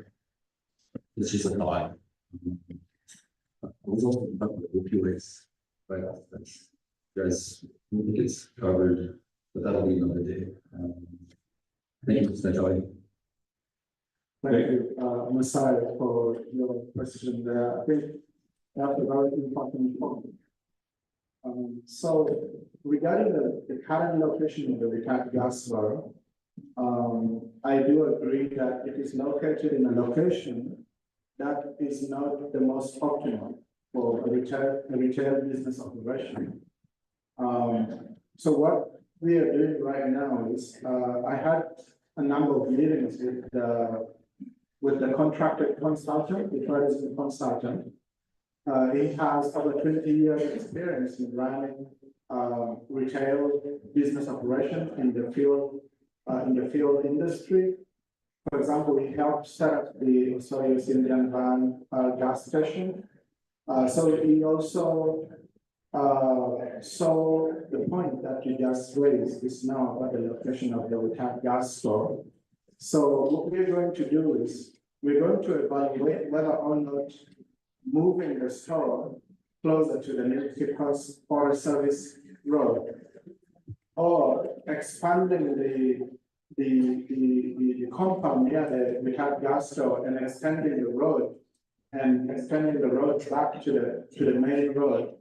We will evaluate between those options, and then we will see. We will present this before the owners of the gas bar, and then we will take the option that makes sense economically, financially, and the option that is in the best interest of the nation. Because right now, with the retired gas station, there are three main challenges. One of the challenges that is beyond all our control is that we do not have enough customers to buy fuel and to buy products and to buy services at the retired gas station.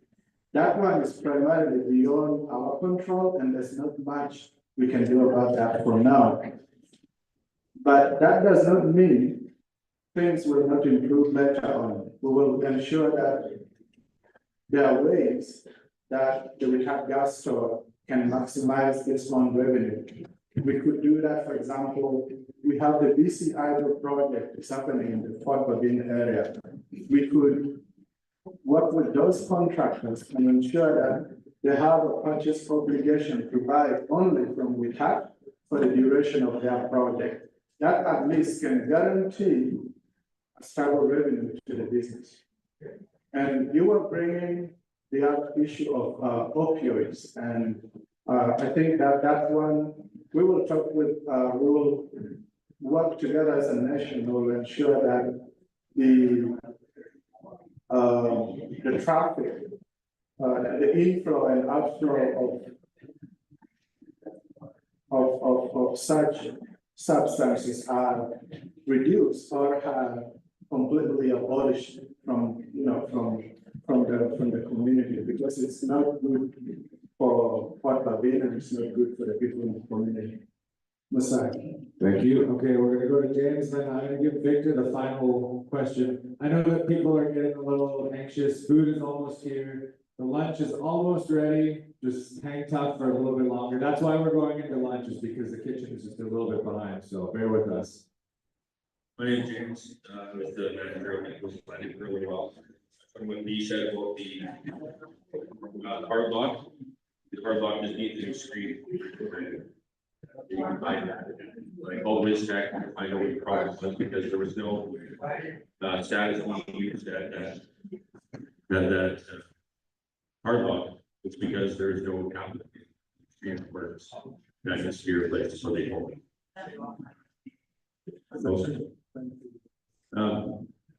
And there's like the issue with the Eagles Land is they need like somebody that's trained properly to manage the store. You can't just put people in there and expect them to know like what they're doing. There was a lot of mistakes that I found in that 3 months that I was there. And I've never even been a cashier before, months before I was a manager. And that's the problem that keeps happening over and over. And it's not fair to the community for the store to be shut down because people just aren't trained properly to do that kind of a job. It takes a lot. And it takes a lot to work with the public as well. And when they're upset, it's distracting from trying to concentrate on making a store of a profit. My recommendation would be like to look for somebody to train now while you guys have to close down, put some of that funding into their schooling to train them properly to run this, or somebody from their.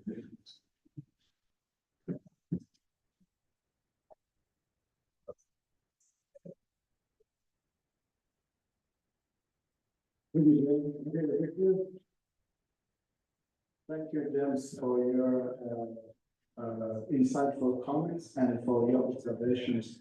So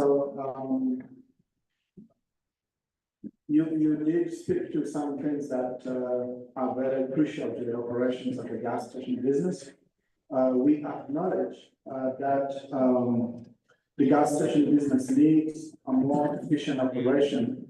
And as part of the presentation that we made this morning, it was one of those things that we pointed out that we need to ensure that staff who operate the stores are properly trained, have access to professional development training, and that would, deliver acceptable customer service to band members and to the customers who to access products and services from these stores. Then regarding the waste tech technology, I do agree that the previous installed tablets that were at the retail store in Eagles Landing, due to prolonged dormancy, they're trying to not be able to work now because tablets only have a certain lifespan, and so I think that the general operations manager for the store is working with WISTEC to make sure that new ones are installed at each of those two stations. And there was a gentleman here who talked about that when he tries to access to use his status card at the gas station, even when those those technology were working. They were not, there was no provision for them to punch in their status card. I hope that if that is the case, then what we will do is that we'll talk to WISTEC and we will ask them if they can reprogram these machines to allow for a section that allows people to enter their status cards when they try to buy gas at these stations. If they can't do that, then we'll have to move away from WISTEC to another software and technology company that can provide a more comprehensive product for all band members. Thank you. Okay, final words from Victor. The terminals that he's talking about outside the gas bars was purchased from WISTEC. WISTEC was the one that developed it, and they're the one that sold it to LBN. LBN paid close to $100,000 for all three of them. And initially it worked where people were able to punch in their status card, and it also worked with the debit card. And that worked for about 3 months. Then it stopped working. Then they came back and fixed it, and they were only allowed to use credit cards. And I went back to them and I said, we need to have debit cards because not everybody has credit cards. And they've been going back and forth ever since then. WISTEC sold that to us because they developed it. That system is actually attached to the WISTEC POS system. And now TACLA bought one, and theirs isn't working. Statco in Cornell bought one, and theirs isn't working. Notley bought one for the Jack. That one isn't working. My recommendation for this is to go after WISTEC or breach of contract, because they're the ones that sold it to us, and it worked initially. The other ones worked initially, now they're not working. So then we should be getting at least $100,000 back from them for that system that they purchased. The other thing is the gas that they're talking about. The agreement, the 10-year agreement was signed in 2017 on behalf of Lake Baby Nation. The reason I say on behalf of Lake Baby Nation was because the agreement with the gas company was not signed by Lake Baby, and it was signed by WISTEC consultants. I mean, not WISTEC, the consultants that were working with us at the time. They signed the agreement, not LBN. That agreement is ending as of 2027. It's a 10-year agreement. And then we have an opportunity to renegotiate it at the time. Because my recommendation would be to go with somebody that's local to be able to deal with, because the company that's doing it now is a transnational company. And they're not even the ones that are delivering the fuel. They're subcontracting to deliver the fuel. So LBN is paying not only for the delivery, but also the company, they're paying the company profit on top of that. And then what they did at the time was they separated all three gas bars and only went with HLA for the gas delivery. And that's been like that for now, for almost 10 years. And fuel is sold by the liter. The more liters you purchase, the better discount you get. The agreement with St. Helier is that 2 million liters per year to be sold to them. Everything above that is bonus. So they do meet the $2 million liter requirements. But if you combine that Eagle Standing and with that's a lot more liters, so you can get better discount. Okay, my recommendation is going to be that they do an agreement with all three of them together. The other thing that happened is that with the gas bars, I had provided in January of 2022, a thing to Lake Babine saying that they owed the gas bar $219,000. There was an approval then to make a $100,000 payment, and that payment was made, but the accountant at the time set it up as a loan instead of a payment. Moved forward to 2023 January, I provided a spreadsheet that showed that Lake Babine owed the gas bar $289,000. And that, I'm not sure if it was paid, but the time I left, it was not paid. Okay, Victor, 2020. I'm gonna ask you to just wrap it up, please. It's been 2020. well over 3 minutes now. Just let me finish. Okay, I'm just asking you to wrap it up. In 2020, Lake Babine was charging up approximately $20,000 a month to the gas bars. And they were paying on an average of $10,000 a month. Now there's some of the financial problems. Lake Babine needs to start catching up on everything. All you have to do is look at the system you have in place, look at the amount of POs that were sent to the gas bars, total that, and look at the total of the money that's been paid to the gas bars. You'll notice a difference. Thank you. Thank you, Victor. Okay. We're now into our lunch period, so I'm gonna ask if somebody could pray for the food for us.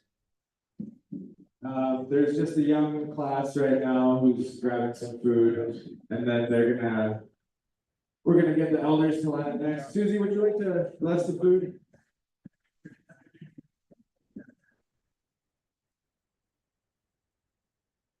I'll do it in my own language. I tell you, what you do.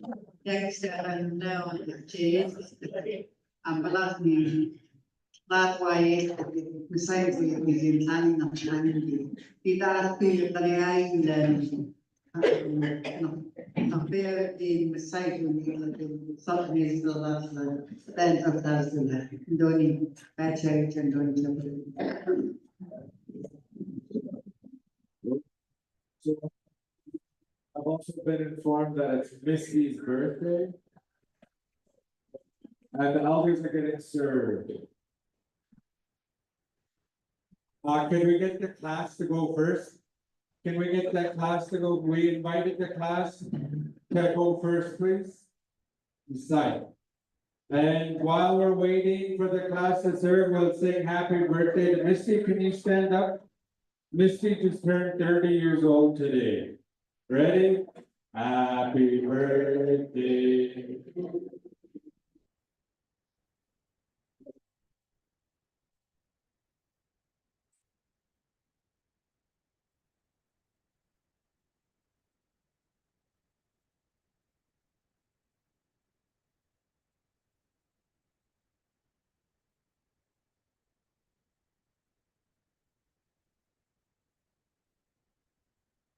Thank you.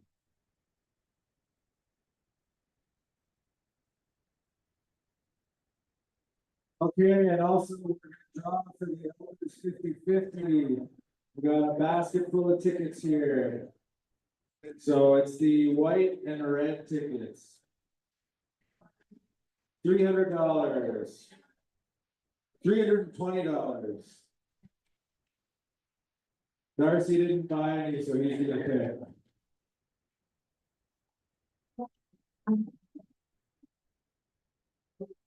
Okay, this is for the elders 50-50 with a grand prize of $320. So if you could get your white and red ticket that looks like this. The winning numbers are 0194 2921.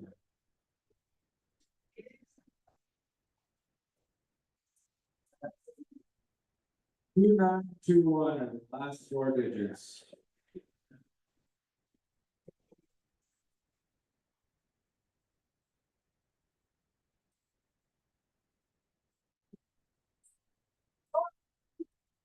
So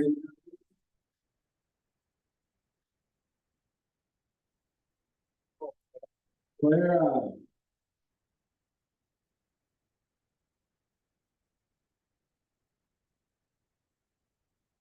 So we got to. Two, one, two, one.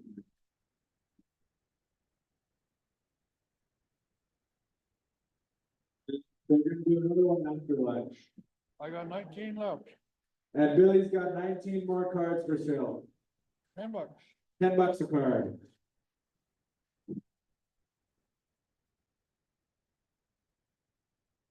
Just want to say thank you to everybody for your patience all morning.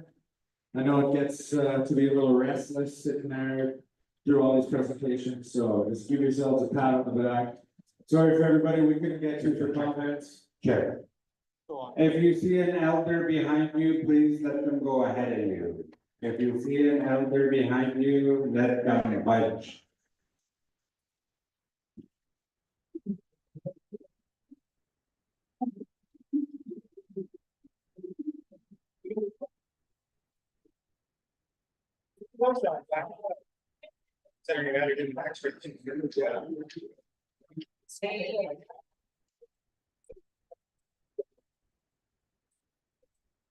And if anybody with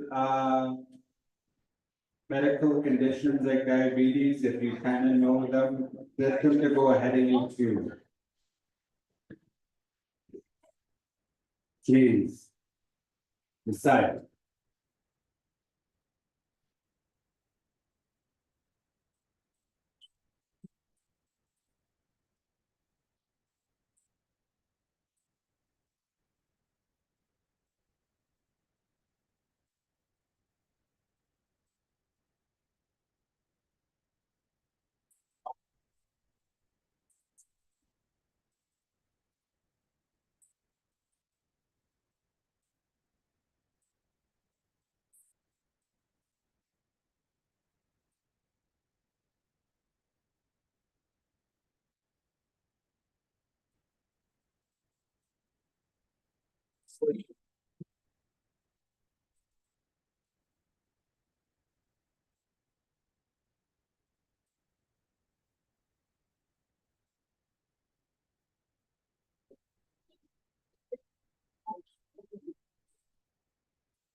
Can you hear me now?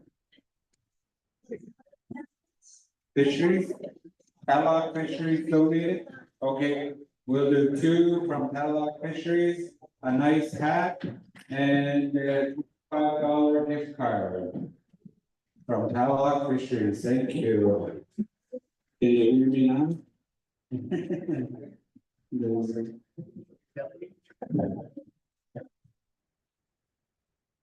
Oh.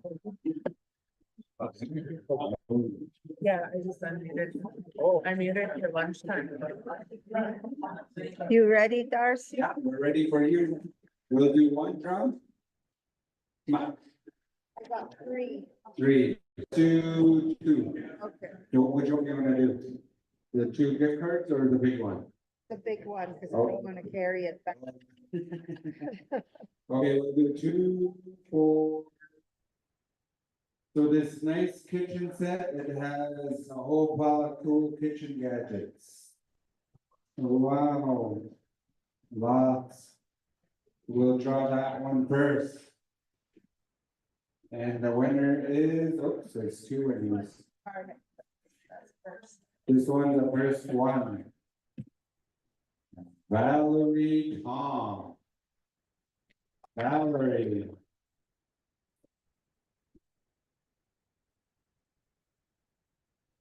Yay. Gonna pick up a storm.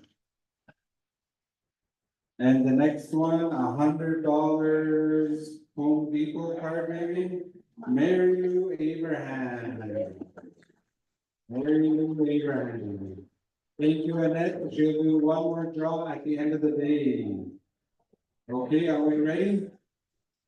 Okay. 97, who's number 97? Scroll, scroll, scroll. Susie Tress. Susie left. Can you all say, ah? No, hey, that's okay. Oh, wait, she's in the bathroom. Somebody said she left, and now somebody said she's in the bathroom. All right, we'll hold it. I'll give her a minute. 48.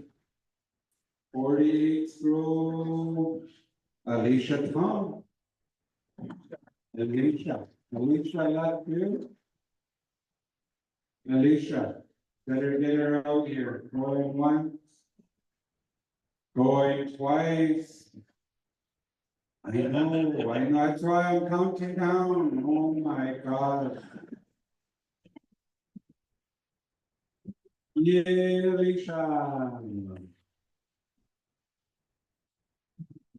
Thank you, Tallock Fisheries. Yeah, one more. Okay, we're ready. 25. Brendan Wilson. Brendan Wilson. Brendan, are you here? Going once, Brendan? He left? Ah. It's okay for you. Oh, number 69. Marvin Charlie. Marvin. Yay, Marvin. Yay, you guys, he left. Right? You guys should be happy. 88. Ernest George. Ernest, are you still here? Yay. Thank you, Tallock Fisheries. Congratulations. We'll keep on rocking. How many more? Couple more. Oh, lots. Number 56. $50 gift card and forestry sway. Ron West. Ron, yay, Ron. Ah. That's 124, right? Okay, that's okay, 56. 5, number 5. Gary Williams.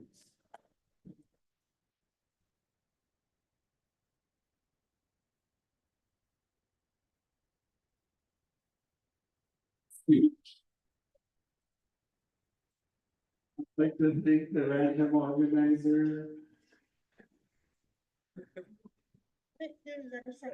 Yeah, we gotta sign. What is? Okay, next, go. 29. Madeline Scott.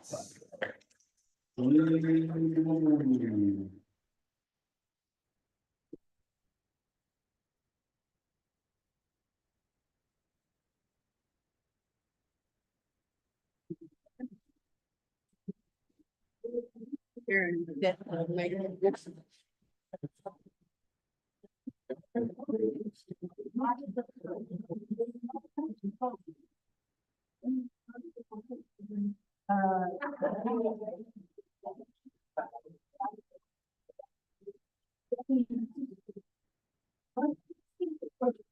Go.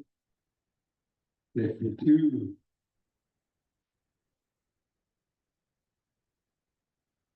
Darlene Patrick. Lily Darlene.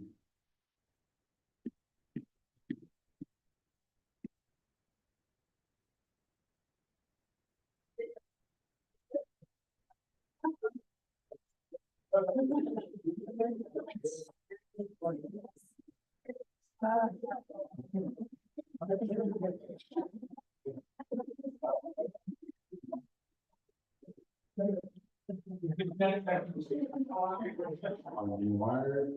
Get go. Oh, 49. Felicity Madam. Felicity. Who's gonna yell at me now? Oh, all of you, all the one, she's in the kitchen, 1, 2, 3, she's in the kitchen. Felicity, you got 1 second.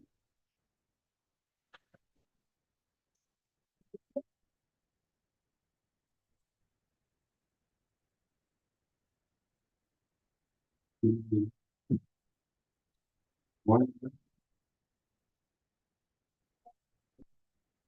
Okay.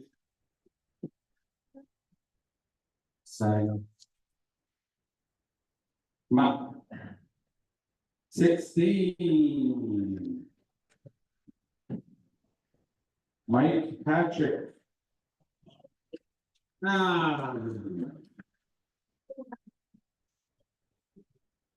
That's okay. Okay, now here for real. Okay, go. Ooh, 82.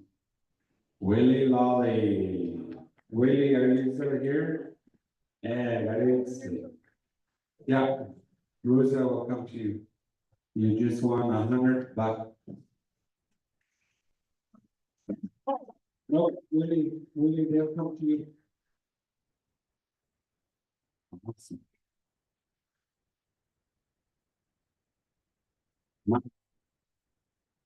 14. Neil Tom.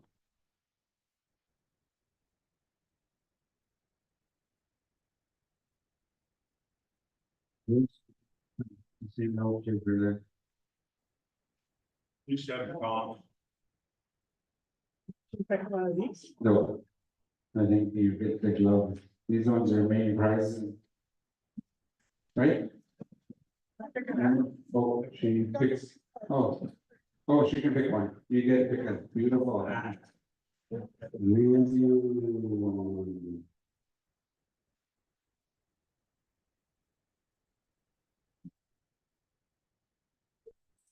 Awesome. 2 more. Okay, are we ready, Terry? Go. 65. Just the hats now. Leonard West. He wants the Canuck colored one. Please give him the Canuck colored.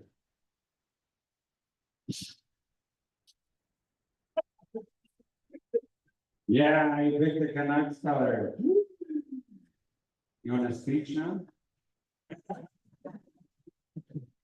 One more, last one. Nice hat and gloves. 54. Did somebody win that? 51? Nope. Chantel Tom. No. Gone. That's okay. Go. 92. 92. Paul West Senior. Yay, Paul. Awesome. Yeah, we're still prepared, we're not ready yet. Okay. Good, just a reminder, tonight we have Elvis coming to town. Elvis is gonna be in the building at 7. So please, okay, I'm gonna say 6:30, he's gonna be here at 6:30, so you guys will be here at 6:45. Okay? He's here at 6:30. Awesome. We're just waiting on Priscilla. She is, printing out some of the old stuff.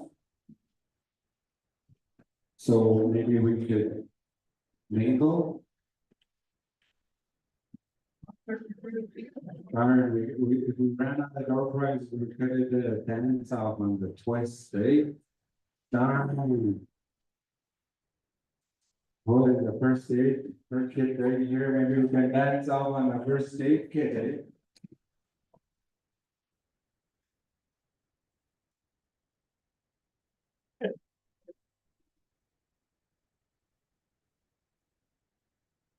Yeah, we have to wait a few minutes for Priscilla, so maybe we could just chat and with each other.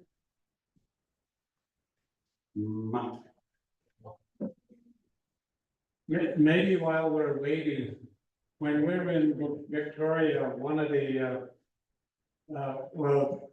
member of the Cowichan tribe, but she came from here.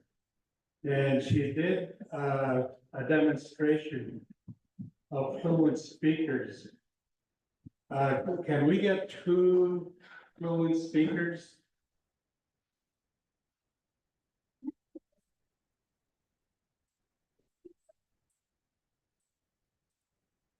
Maybe a guy and a woman would be better.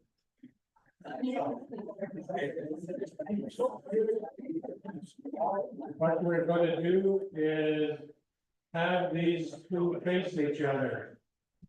And for a minute or two. A minute first. Face each other and start talking your language until Until I follow. just talk about anything you want. You have to face your person and only speak Metawood, nothing else. For a minute. Susie and Will will do it for demonstrating, okay, Will, 1 minute? 1 minute, Will. I know you speak fluently. Can we wait here? Say, Ma. There's another mic coming in. Okay.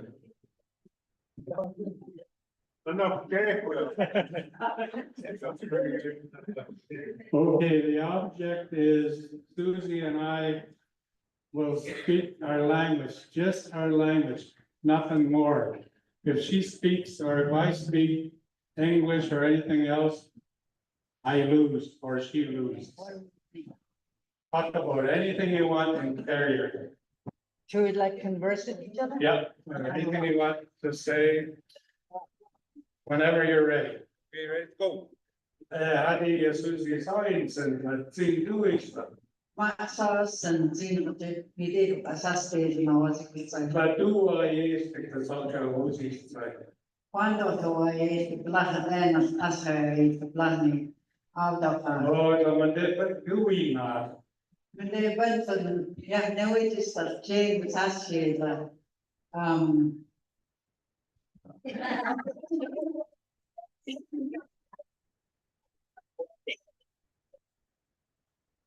It's really hard. Maybe I'll ask Clancy and. Clara.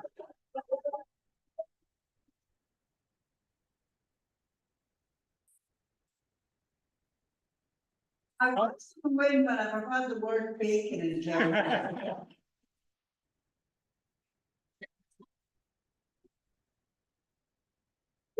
Talk about anything you want, face each other. No English words, nothing, just speak our language. And no pausing. Mark, get set, go. Clara, I didn't want you to, this year, you do be a waffle house.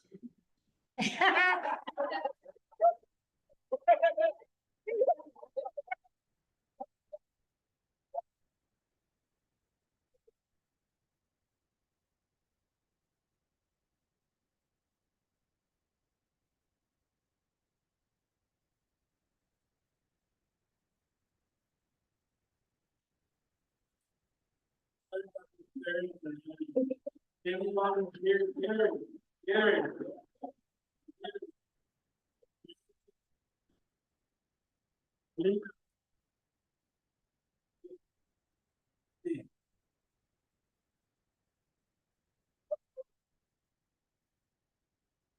Harder than.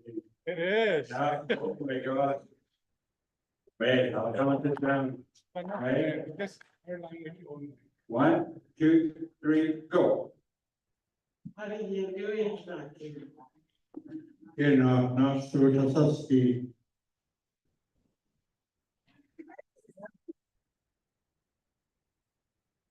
Just have to keep talking, no pausing. Oh. Anything on your mind? In the den, I who's each side. Do it. Yeah. Yeah, why?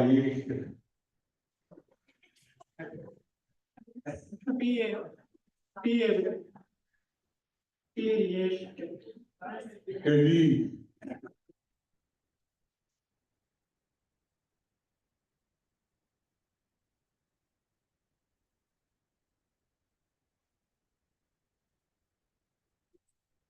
Get to the last two long bars, good job. Being on the line.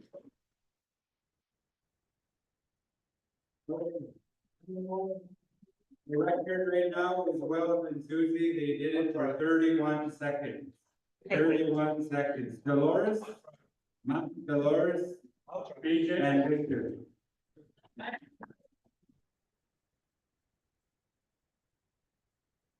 Thirty-one seconds is the record. Dolores.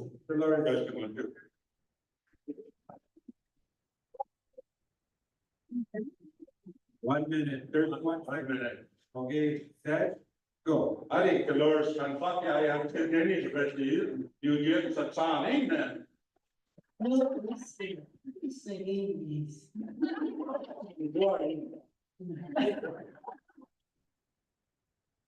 Allah, stop teaching. No, what time was?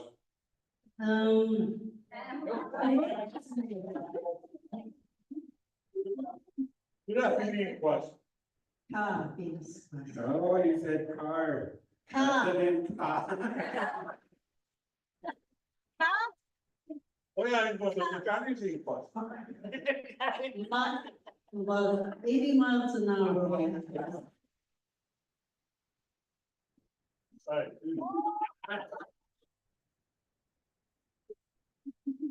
That's awesome. That's awesome. Any more takers? Molly. Garnet.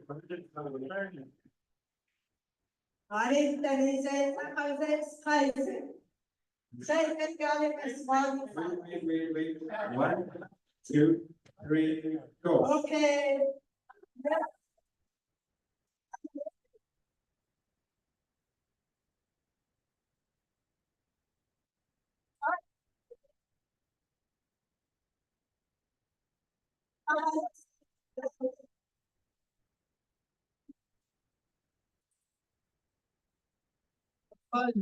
Seit Harry ist Doa kaya sa stela just lang. Ay, pinhadet at learning na kakak. Doing so. Ay, picture sa tao ni kakatsantan na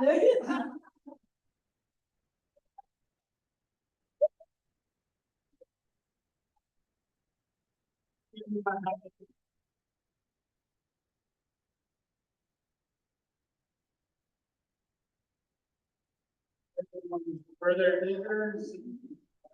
Let's do one more. Mel is coming. Oh, I know Melody said, yeah. Last one.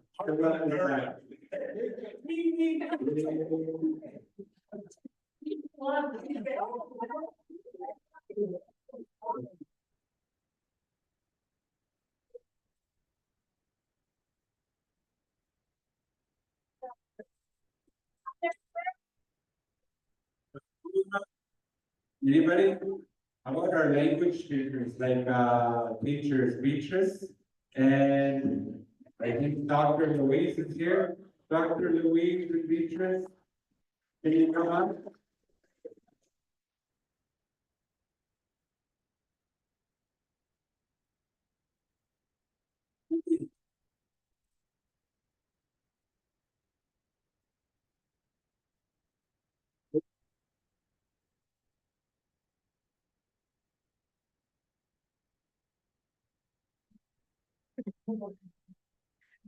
Wait, are you one? Get set, go. But so then so maybe as you said, so I went there. And it's so do it. I'll take next time.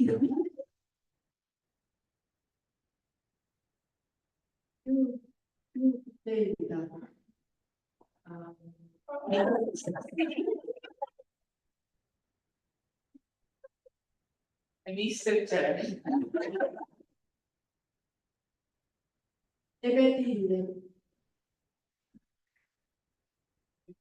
Dr. Michel.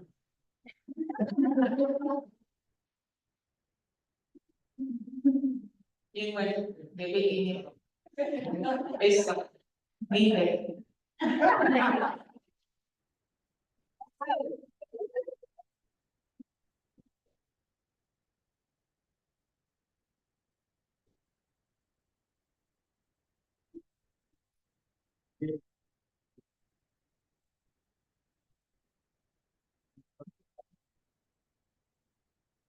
I'm gonna press the mic.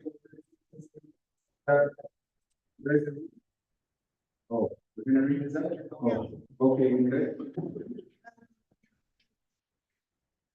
Okay, sounds good. So, Priscilla and Rosa have the resolutions here. Both, Julian and I will read through them. These are past resolutions from 2023 and 2024. So just, an update of those, okay?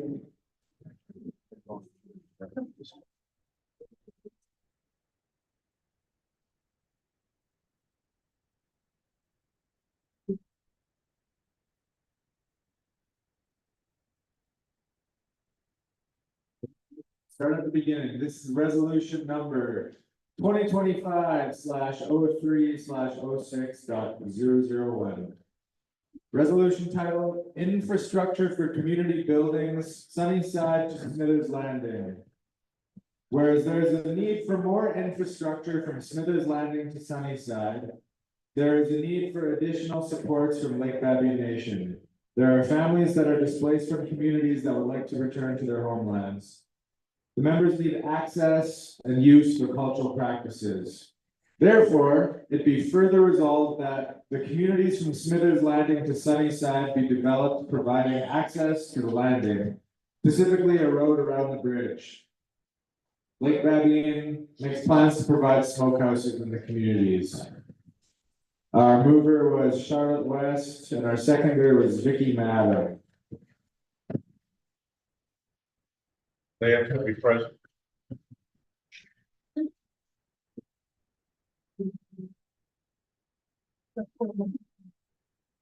But I probably said no one said yes. Yeah.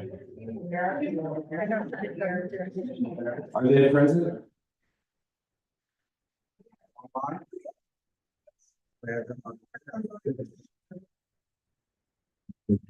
Are they online? Can you check from your area and Petra? Is Charlotte and Vicky Madam, Charlotte West and Vicky Madam on?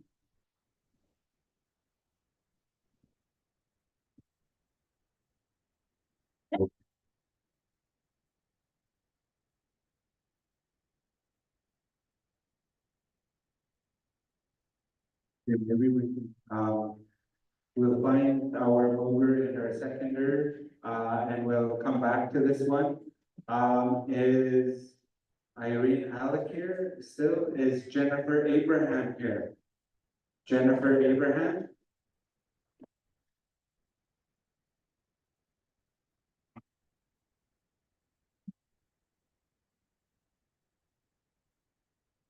Maybe we'll go through the list and see if the mover and the seconder are here. And if Jennifer is here, we can move with this one.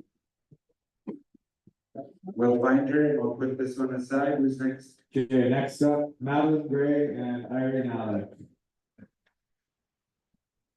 Oh, Madeline is here and Irene is here. Okay, we got a resolution on our hands. Okay, whereas it is difficult during the winter months for those that do not have access to reliable transportation. This includes elders and caretakers. It is hard to get to and from town, especially at night. There are young ladies that work late hours and safety is a concern. Therefore, be it further resolved that Lake Babine Nation provides rides for shopping, medical, attending events, and other functions in the community of Burns Lake. The hours of operation to be at 9 a.m., 11 a.m., 1 p.m., 4 p.m., and 2 a.m.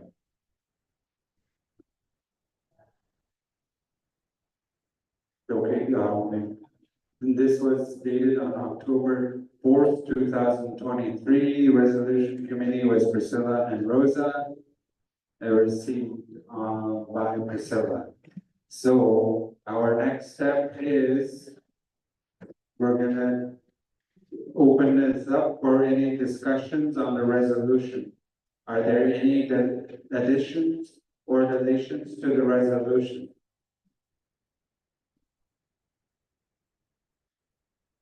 And if we're allowed to move forward, somebody can just say question.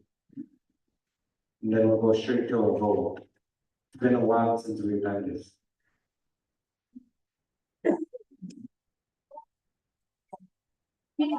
Question by, so we'll go to a vote.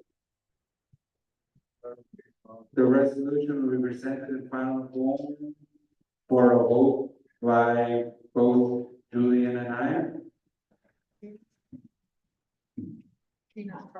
Tina is counting on this end and Kaylee is counting on this end. So by show of hands for approval, yes, to this resolution.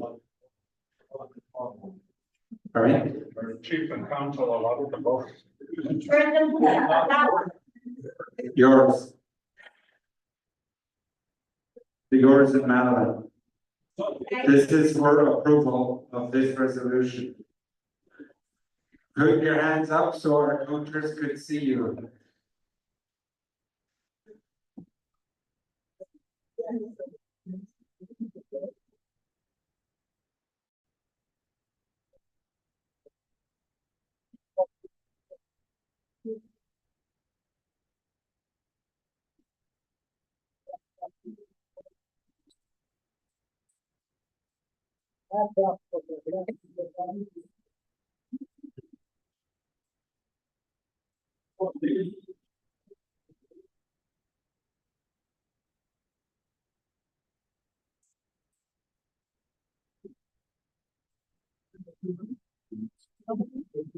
Okay.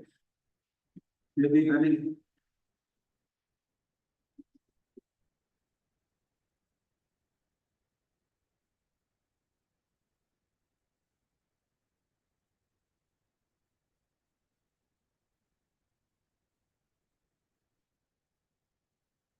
Thank you. Councilors, any no, anyone disagree? Show of hands, put your hands up.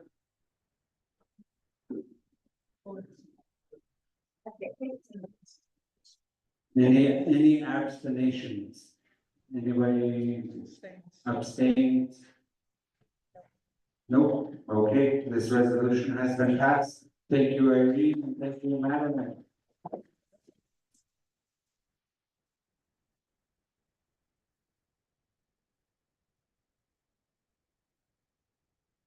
Joe Charlie Junior, are you here? Jeanette Williams, are you here? Jeanette? No?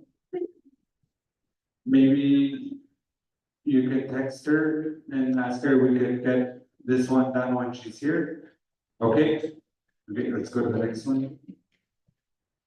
Ronnie West is not here. Is he online though?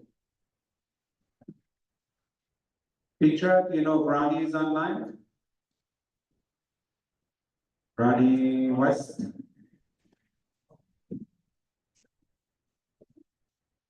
And Hazel Williams. Hazel is here. Oh, that must be this. Oh, they're both here. Right on. Okay. Okay, Jane. The resolution number 2025-0306.005. Resolution titled supports for families, where the house in the families in Chani away the safety the community and it's got anyone the elders the sub-idali. Therefore, be it further resolved that the Lake Baby, the housing options, the large families of Baby, the Jane, the Skaka Baby, outdoor, indoor play space, the Jane Hall, the side beyond the hall, the most Jane elders, sub-idali outing, Jane, then Ronnie Pup West, seconder Hazel Williams. Okay, so whereas more housing is required for large families and safety is a concern for our community, especially with children, elders are in need of care and support. Therefore, be it further resolved that Lake Baby Nation to look at housing options for large families, build a safe space for children to play indoors and outdoors. The hall is limited access and sometimes too small. A plan for elders to receive care and support on a regular basis. Good. Okay. We'll discuss, are there any additions or deletions to this resolution? Remember, if there is none, somebody can just say a question. Anybody in the crowd? Thank you. We'll go straight to a vote. All in favor of this resolution, put your hands up high and make sure our counters see you.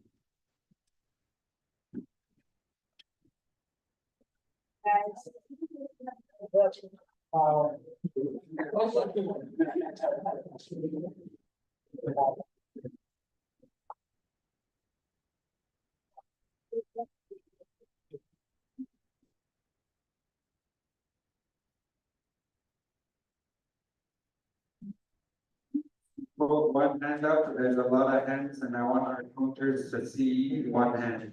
A second. $72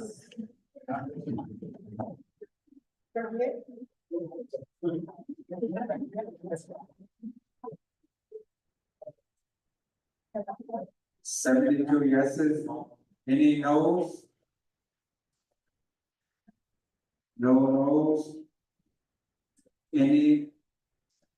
abstentions?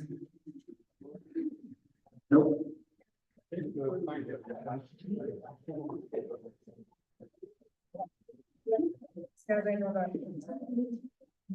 Okay, we've just been reminded that the council will not be voting on these due to a conflict of interest. Okay. Okay, we got the same mover, Ronnie West and Hazel Williams, so I'll do a neat joke on that first. Whereas families that live in the community need additional space to store their belongings. Therefore, be it further resolved that Lake Babbie Nation provide options for storage space for members to use. Specifically to have storage sheds be built in the backyards of those who have the space. Okay, Jane, edit the community storage, Jane, resolution number 2025-0306.006. Jane, any families, then what I, at the storage, therefore be resolved that the Lake Babbie storage facility, la Jane, no backyards, how is it? Okay, we'll put it up for discussions. Any additions or deletions? Richard? I just want to make sure that that just doesn't pertain just to Waiani, but it should include Hutchett and Port Babbie.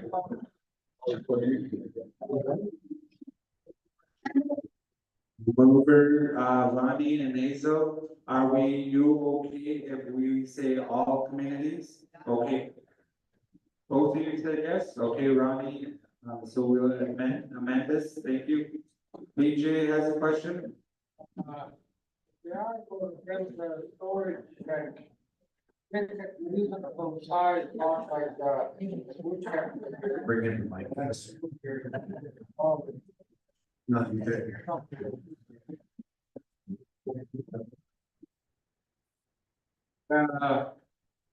If they're gonna build a storage shed for the people in all three communities. They can a good size one, reasonable one, not like a woodshed they built around up here, which is. This part of more work.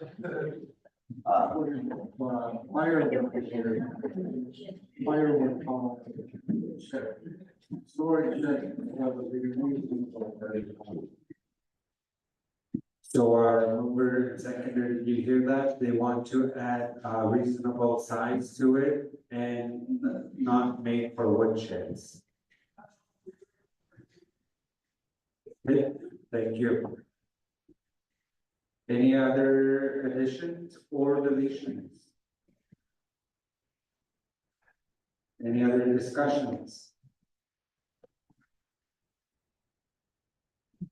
Let me say question. Thank you. Okay, we're going to vote all in favor for this. Put your hands up high and our counters need to count to you. This is for storage sheds for each community. That Lake Babbie has to look into it. Remember, one hand, yeah, you reach it as high as you can though.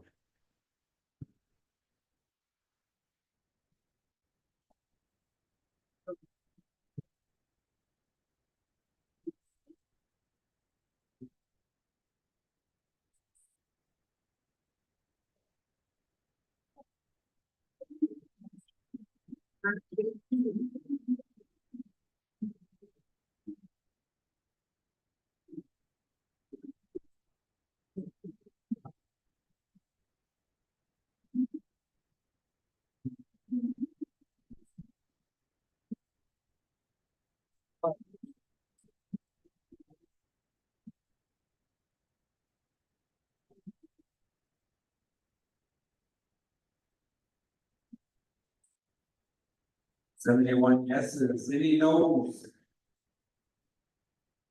0 no's? Any abstention? No, this has been passed, thank you.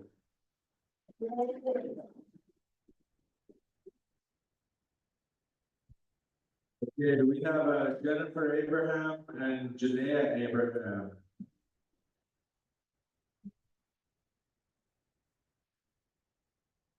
Okay, we'll put a pin in this one too. Okay, next up, Deanna Brown Nolan and Roxanne Alex. Yeah. Roxanne, I wonder if we can get her on the phone. Is she online? Is there a way we can check?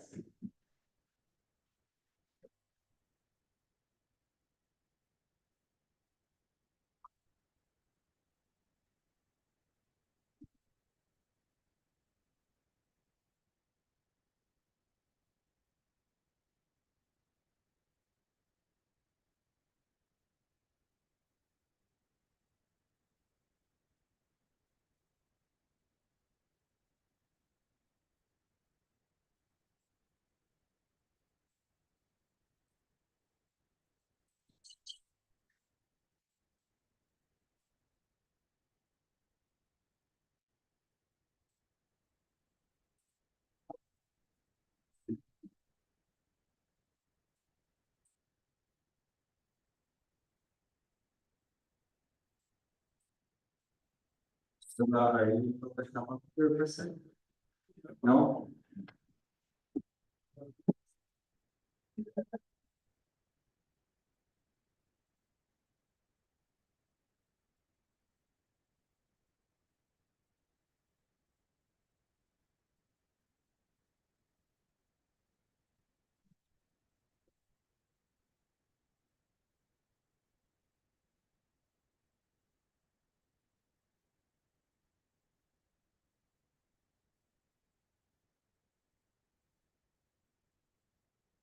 Okay, I've got a motion here put forward by Beverly Michelle, but we need a seconder. So I'll read it out if somebody wants to be the seconder. Resolution 2025/03/06.011. Whereas the Lake Babian Nation hosts an annual field trip for the elders of Lake Babian Nation. There is a large number of elders that are over 65 and limited resources available to organize the elders trip. Resources such as funding, staff, and volunteers. Therefore, be it further resolved that the elders trip be eligible for LBN members that are 65 and over. So does anybody want to be the seconder on this? Okay, we got.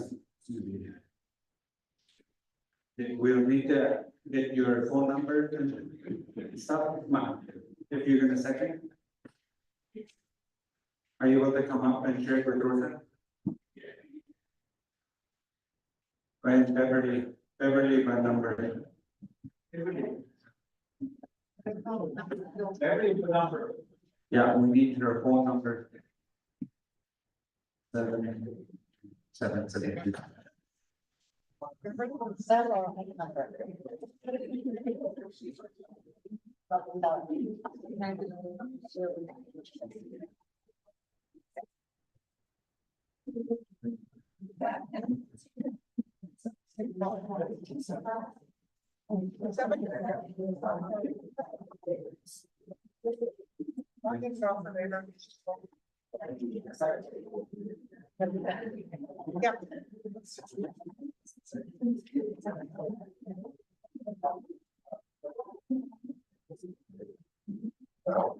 Then the resolution, the Lake Babian elders annual trip ISI. Then flying the elders, then 65 and older, the resources, then and Wi-Fi. The resources are the Sunya, the Ata, or any volunteer. And then therefore we it resolved that any elders should be eligible for Lake Babian members 65 and over. Any additions or deletions? No additions or deletions?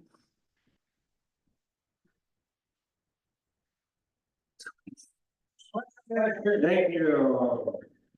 Okay, all in favor? Yes to this. All yeses. Elders should be eligible for LBN members that are 65 and over.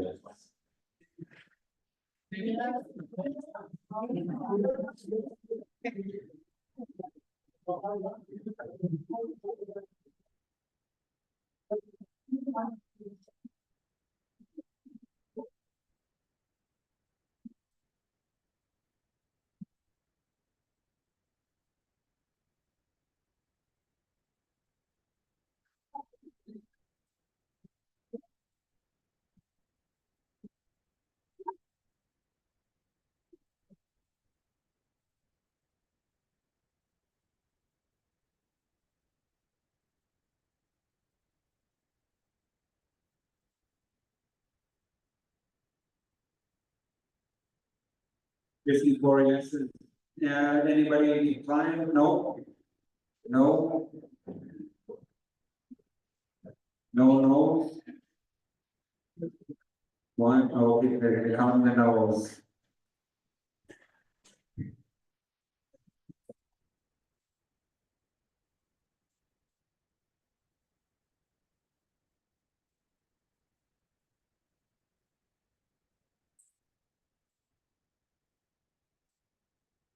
And the Canadian carrier. Oh, don't need. I mean, the whole thing. Oh. Then, the eldership, the 65 years and older, any of the pay, one. The hot act of me. No, late, that often. You guys are saying no to it? How to jail the roads of here. In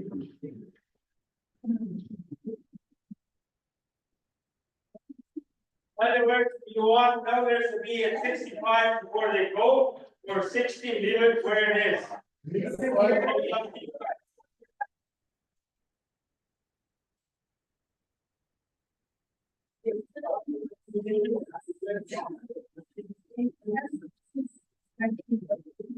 Knows any abstentions? No, we'll go over it. No abstentions. It's been carried, because it's been more yeses than no's. The second.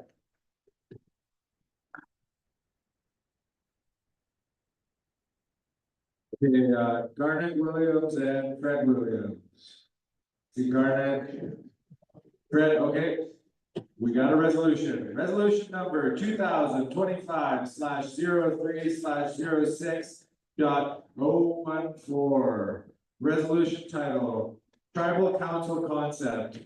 Whereas each community should have their own elected chief and council. Be it resolved, each community to hold an election to have their own chief and council. Okay, Jen, the resolution, resolution number 2025/03/06.014. The tribal council concept by SB. The community, the council at Nidata. It be resolved, each community, election, item says, the council of the. Any additions or deletions?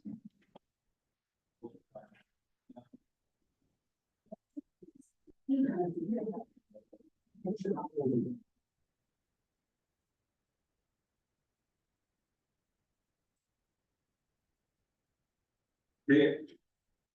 Oh. Peter.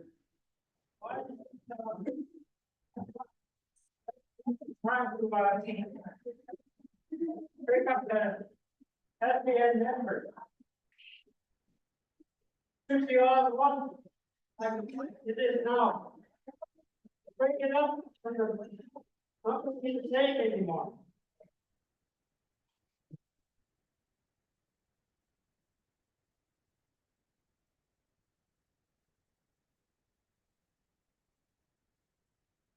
Peter, we have a microphone that just got to you, if you wanna say it on the mic, so everyone can hear it on this side of the room.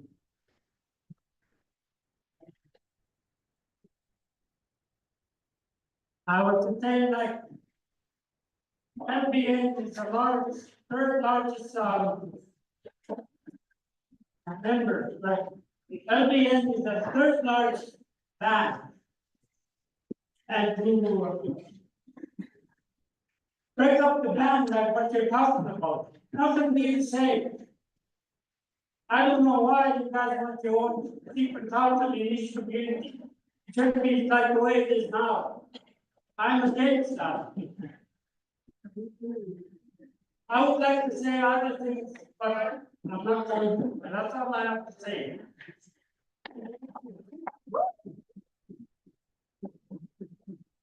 We have taken those notes. Thank you, Peter. Any other comments, deletions, Barry?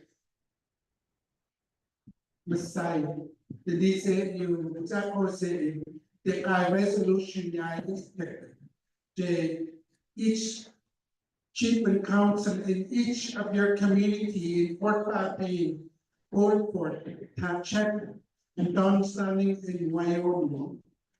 This is gonna be mentioned at the major AGA where all of us have to speak. The others that there were not men. There's just 120 of us. The nation is 2,500 of us. We need the whole 2,500 to speak for us right now. I'm not against this resolution, it's just that the members all have to speak on this resolution before it's passed. Okay.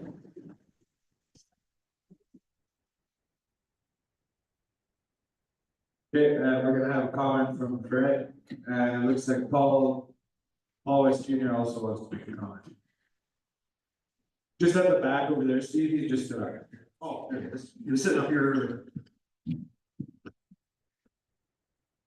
Hello, the resolution speaks to not breaking up the community, but the powers of the chief and council, and the power of the land-based community. We're tired of things that are not working out. We are looking for new direction. The power of membership. We're not trying to break up people. We're trying to empower Lake Valley Nation into full capacity of services to the land-based community. Thank you. Thank you for clarifying. Paul West up there, can you put up your hand? And then we'll have Wayne over here.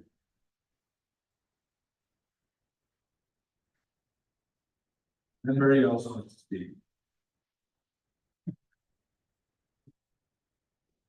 Thank you.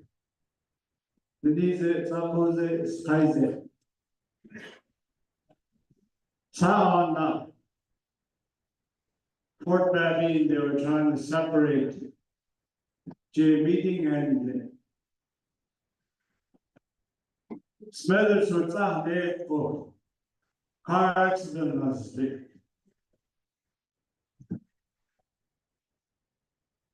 The chief and council of the business pre-reserve.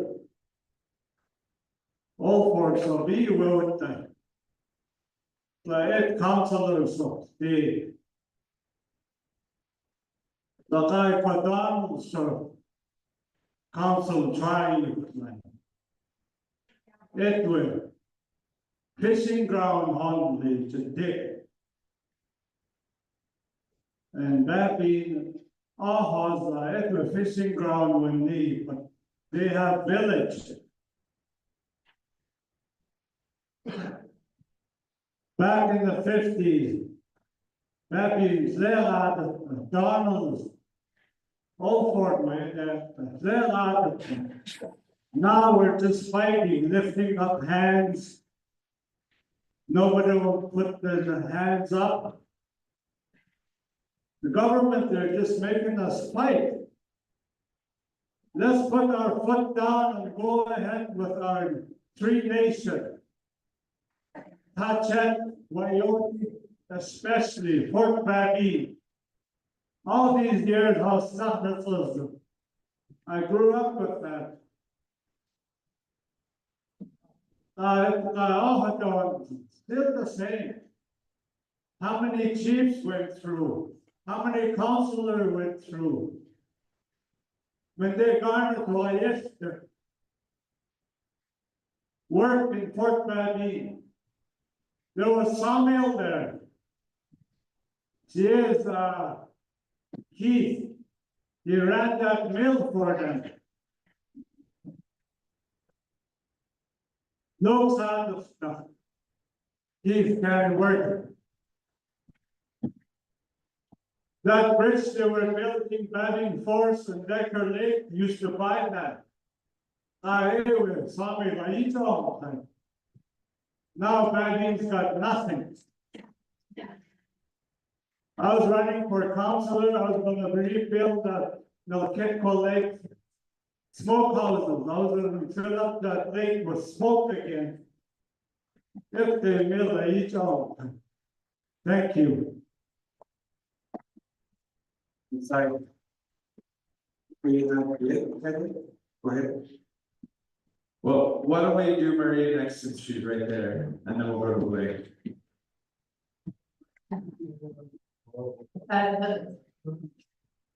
No. You here?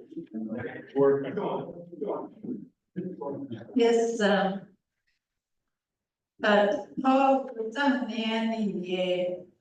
I think funny members of Hatita in the Apanakana, the Niger, that in there. Just another president is. So it's not the one nation member.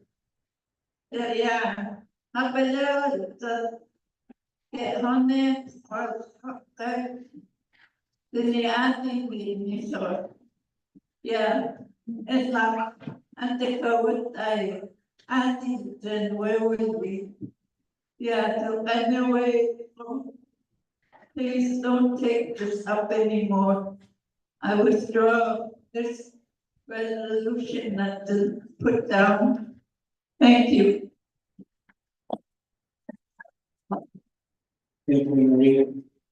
We'll go to Blake. Use it.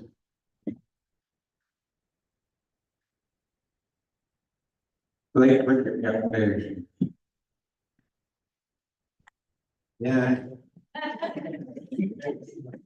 Always tell where they.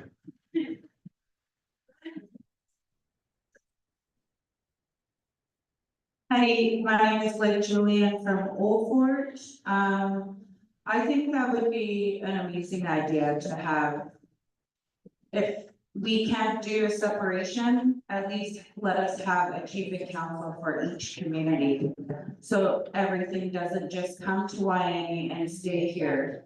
And I know it's difficult to realize us as a community of Old Fort, but we're still here. We're from Old Fort, we're from Lake Valley Nation. And just because we're displaced and the amalgamation happened and everything like that, we are still here, we still go home. If we could live here all year round, we definitely would, but we can't. So we go home every single summer and we rough it there. But to have our own chief and council to make our own decisions instead of them coming here and being held by 8 people that don't live and, you know, go through the hardships that each rural community goes through, I would say, aside.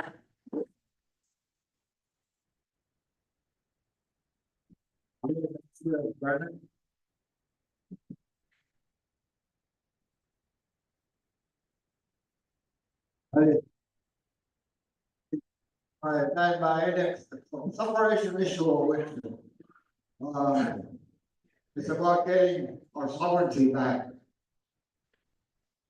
The day without Fort Valley for a powerful, sustainable economy. One day, or where they treaty, a wrongful amalgamation. They took our economy away. Before 1906, Fort Benning Band with that nation, old Fort Nidoax, inhabited community along Benning Lake. These two communities were sovereign nation. Fourth-man government system, potlatch. A sacred trust, or unday, givenship, Willie Williams, very nice, yes. Father Brian, upholding the laws of our ancestors. Nishi, the title,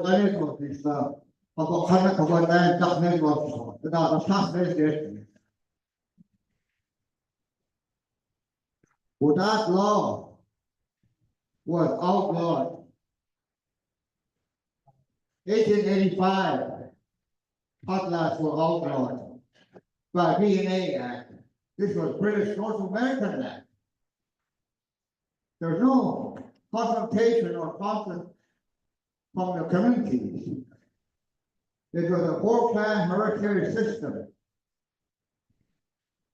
In 1982, Constitution, Law of Canada, Freedom and Rights, Section 35 of the Constitution Act. Under title and rights are no pay on them. Title and right belongs to hereditary chiefs. That's the strength of the past. Is the foundation of our future, for our future. Lake Benning Band Nation Foundation Agreement is injustice.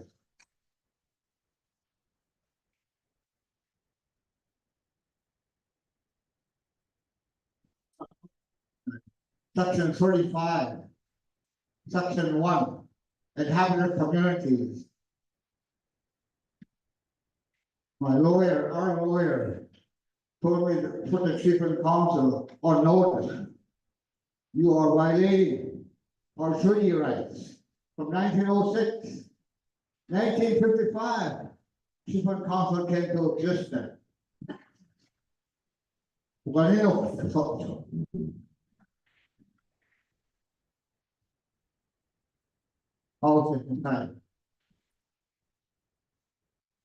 Thank you, John.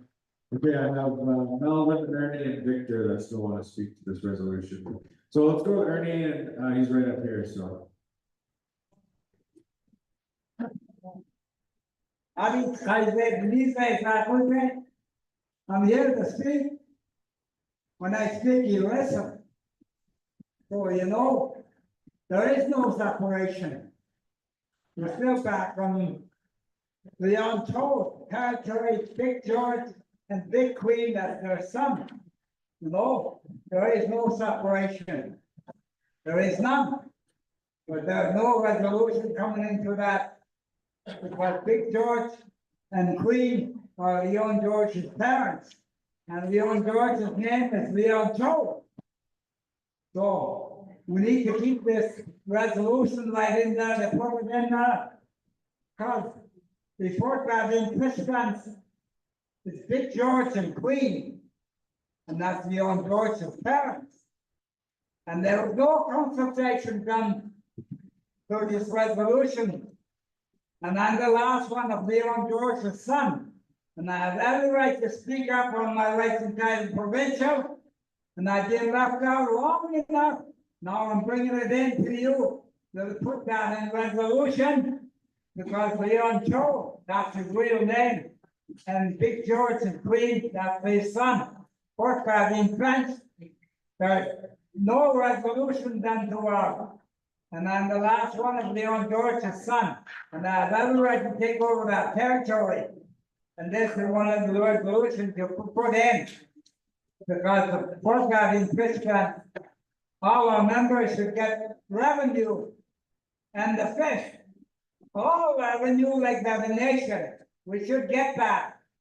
Because you are selling the fish, and we don't see that revenue.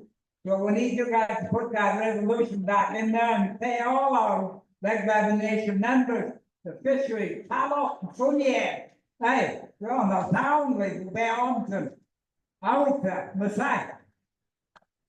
Okay,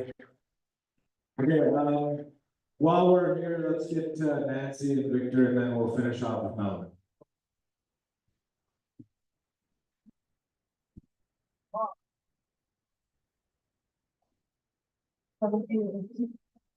Denise, dat was het, eindelijk.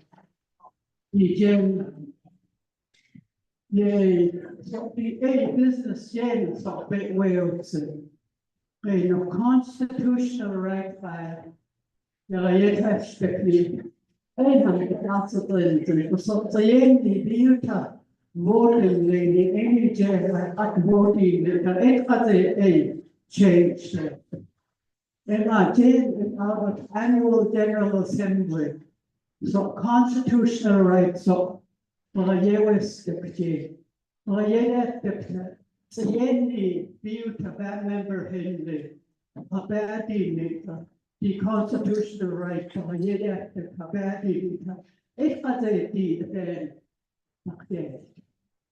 I talk and Jane, the such of the child.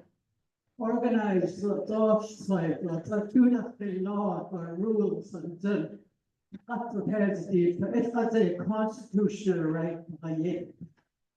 MIT 5 days out waste of time in the 5 days on it.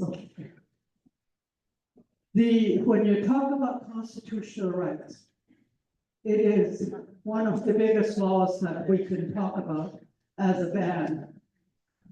If we're going to talk about the constitutional rights here, all voters, Lake Babbing voters, must be told about it. They must be informed that we're going to talk about the constitutional rights. And then we talk about it, and then we vote on it. It can't be done just with us here. And one of the things we would do if we were going to talk about the constitutional rights was we need lawyers involved as well. Because none of us are all that knowledgeable about constitutional rights. It has to do with a lot more than just a yearly meeting. We need to get it organized and talk about it there. So right now, we're just wasting our time talking about constitutional rights. And I think all of you should think about this, that even if we pass anything here about constitution, it's not going to stand up in court. Somebody will take it to court and it'll just be forgotten. So basically, that's what I learned at the University of BC. That was one of my courses that I took, and I think that we should let this go and go on with the annual general assembly, which covers issues that we deal with on a yearly basis. If it was a constitutional right talk here about it, then constitutional rights are not spoken about on a yearly basis. So we need to get organized about the constitutional right before it can be uplifted. And like right now, like I say, we're just wasting our time. Thank you.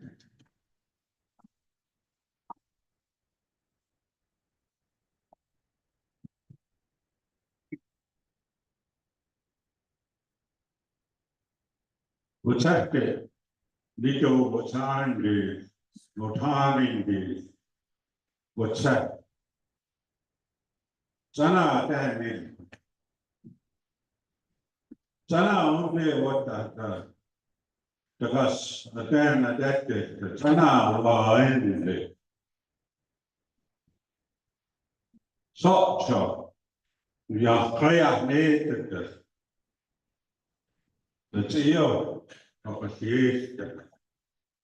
Tuonin se, wel habodat. Dat jou, dat wil abozicht zijn. Of dicht zijn, dat is jeetje. De deel denk is, nusana, aten nedere, sana, als deftig, waar jeetje. Dat jou hazicht zijn.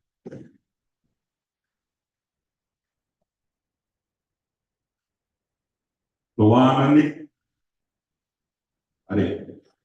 wanani is such a wanani is that I call daddy test. Why is it could be yes, it can be a hard side area, such a opposite side.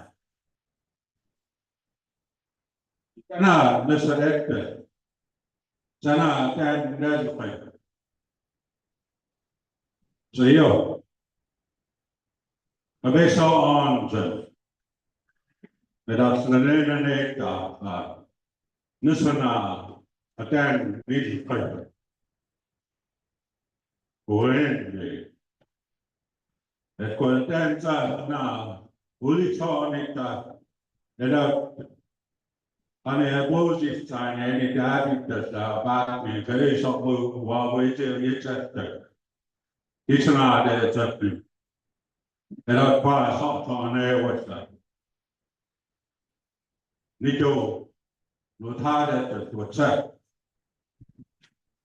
Javaos as any happening, Lake Baby, of the economic systems, of government systems, of a land tenure system.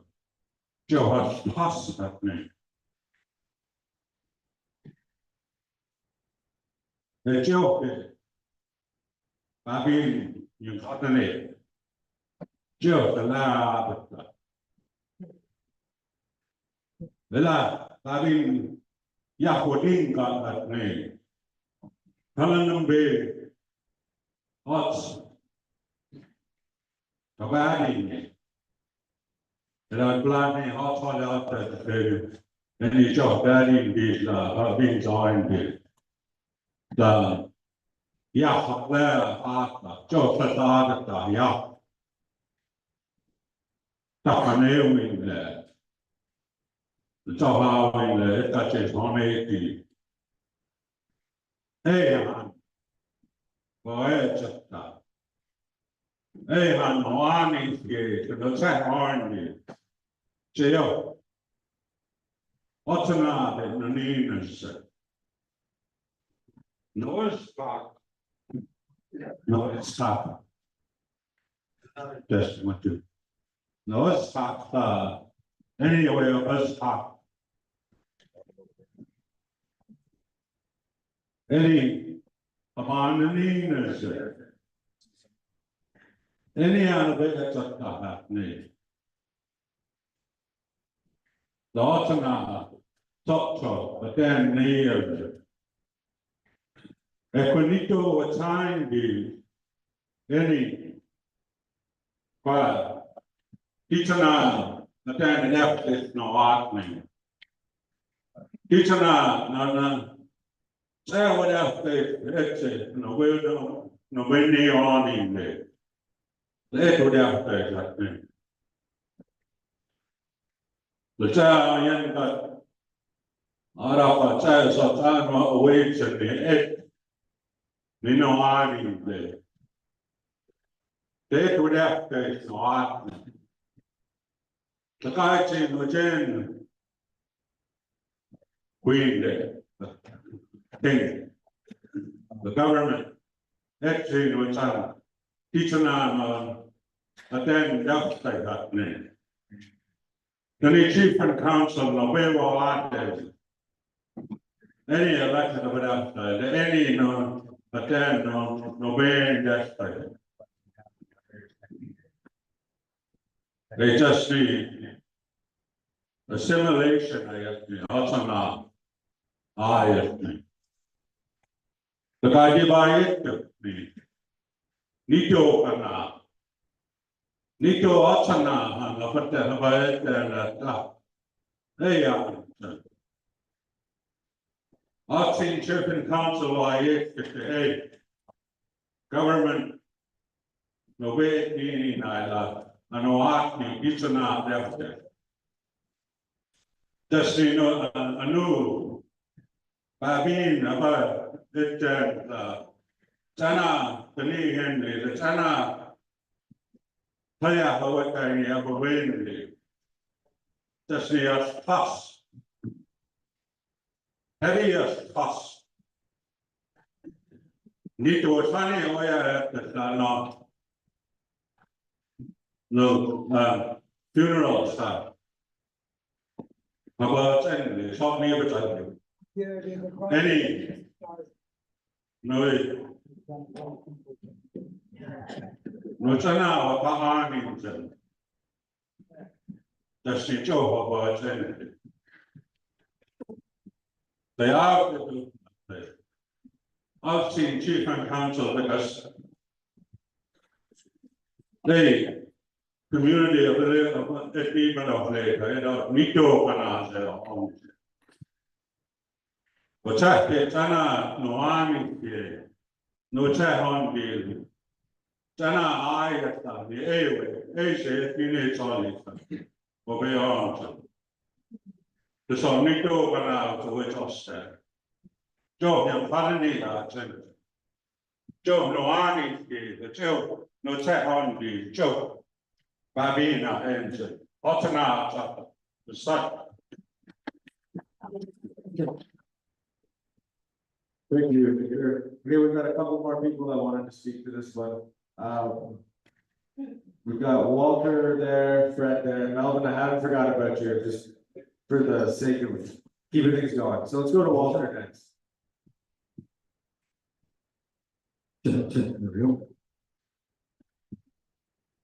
I want to share about my brother JB was a counselor about that land claim. The person jail. I say it took a lot of land. That's not very good at all. Maybe once I asked that, come so friend, you did remind me of doing it. They must get a lot of money out of that land, walking building. They have a meeting there with them, counselor in chief, meeting, meeting, and they speak my own language. There be the Fortune James. They get a lawyer, native lawyer there. Using the TV.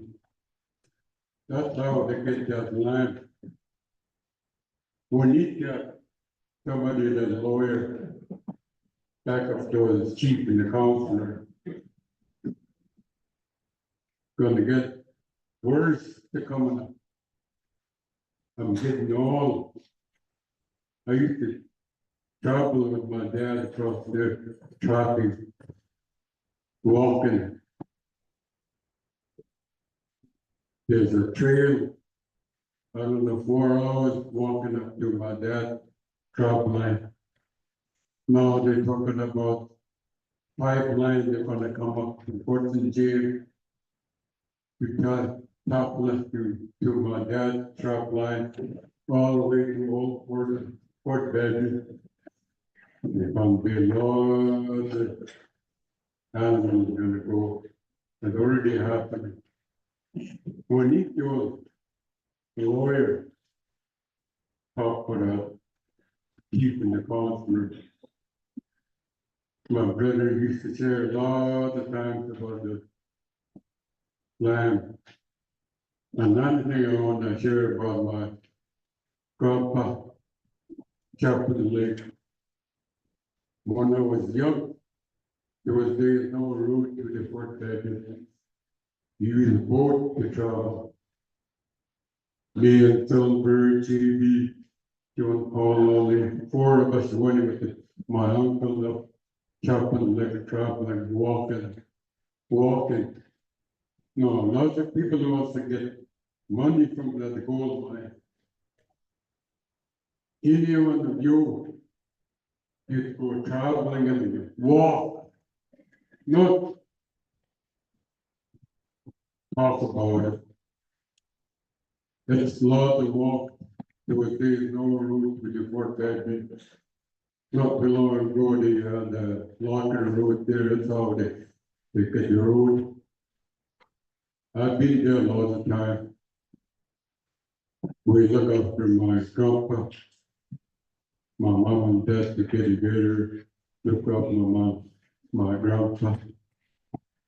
There was days, lots of people died, double the money. They wrap up with blankets, buried no coffee. There was days used boat, that disease, double the money, it's really bad. 4 years ago, almost died of nothing. 2 weeks I've been sick. All I drink is water. I would be gone a long time ago. I would be around here, but I'm around here. So that's what I want to share about the other end of the lake to the Fortune J and that took the big land. The chief in the concert, they should have video with you. Fortune J and Tache. That's what I want to share. I didn't come here just for nothing. I want to share what I've been through with my dad and my grandpa. So the Lord bless you, your chief and the counselor.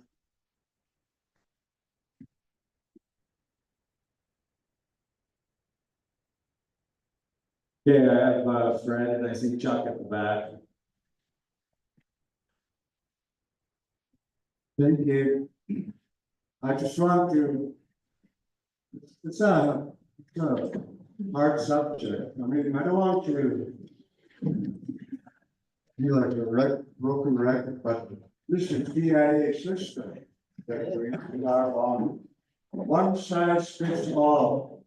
The Spanish system was created by DIA, by the mayors. Don't forget that. We are all from Fort Benton and over this system only benefits this office. That's why it works for everybody. It's okay for them, but it's not okay for us, not okay for all of us. Because it only benefits Lake Valley Nation, where the main office is. And because of that, we always get outnumbered. Yes, Robbie, how are you tonight? You put up show of hands, no, we're always outvoted. At the council table, I put my wish list for Fort Benton many years. I always get outvoted here because of the CIA system. We don't have to be like that. We are smart people. We have hereditary chiefs in our midst. They're the ones. Austria tidings it belongs. Make that an issue. As I stand here, I am one of them. I live in Fort Benton. I am the real McCoy, Lake Benton Nation. Because I live in Lake Benton, I live at Fort Benton. And I know my struggle, so I hope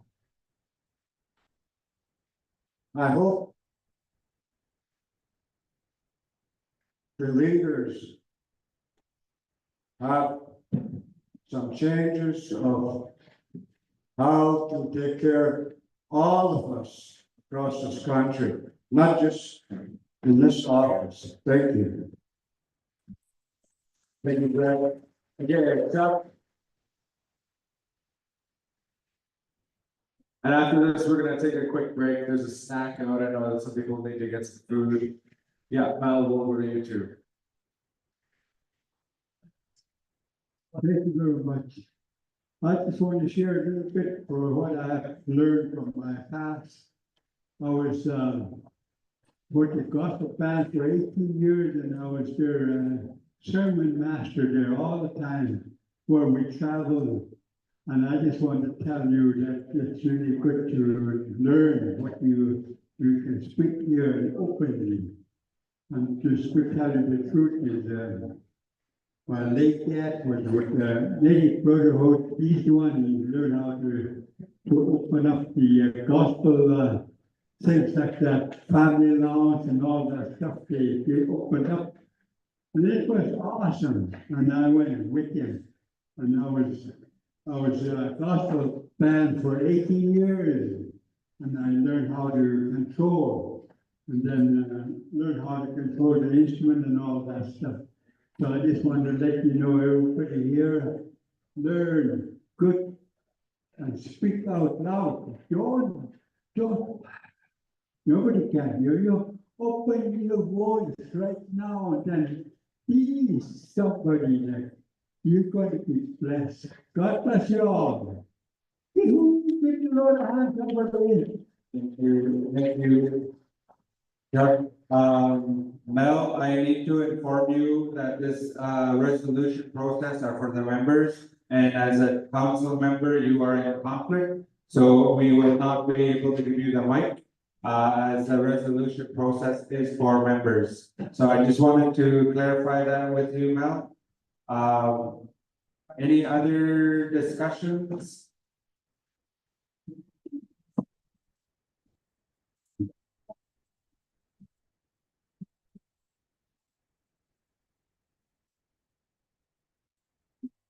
Question. Okay, question has been, okay, we're gonna go into a vote now. Thank you. I will read it. Make sure, the people getting snacks, you guys are hearing me. And make sure you guys vote. So with all the information that was shared, I hope you all have the information and we still have to go through a vote right now. So the resolution reads, whereas each community should have their own elected chief and council, be it resolved each community to hold an election that have their own chief and council. So that's the resolution. All those in favor, put your hands up. Keep them high and hold them until we get the counters done. Kaylee is behind you, so keep it up. Sheena, where's Sheena?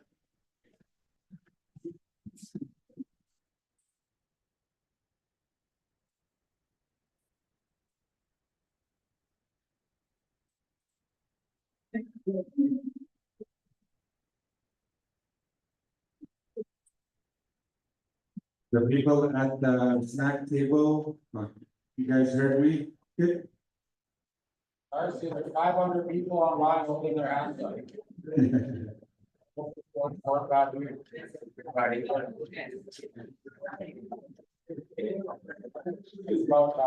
30 yeses, okay. Any no's? Put your hand up if there's no, if you say no to this. Keep them high.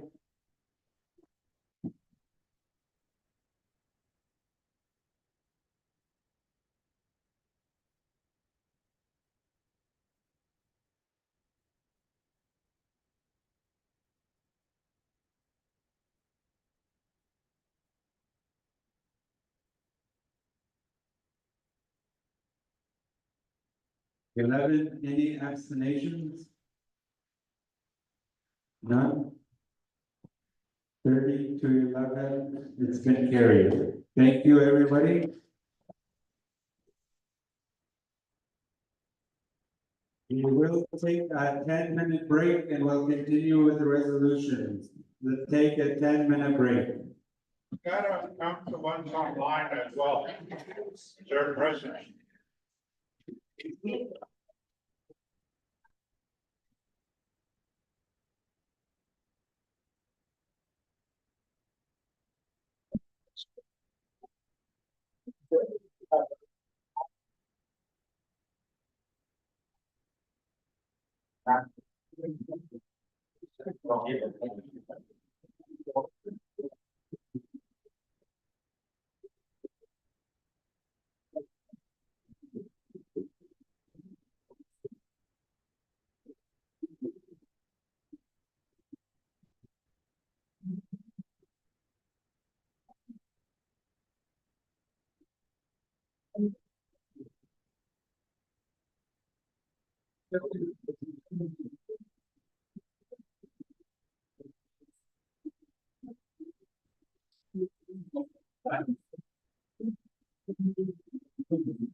Last call for the elders 50-50 doors going around selling those.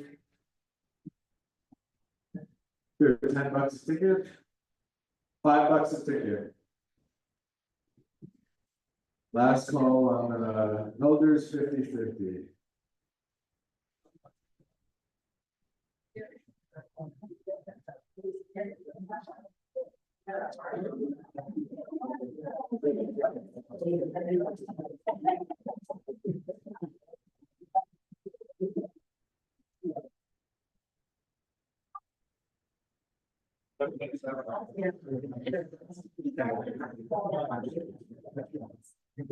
$5 a ticket or 7 for 70?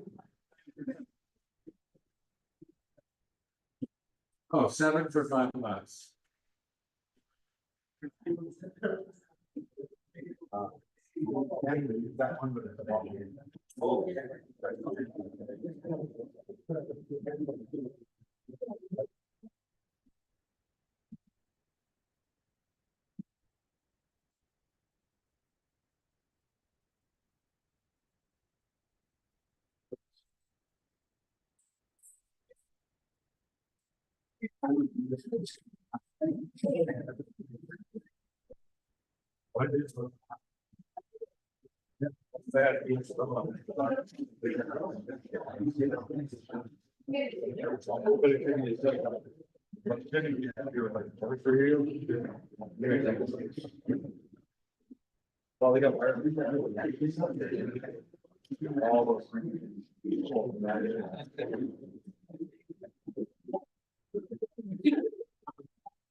Bill is going around 50-50, $10 a car, please see Bill.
Yes.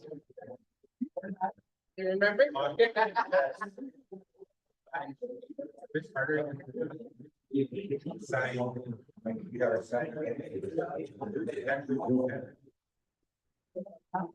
just looked at it before I got into the last page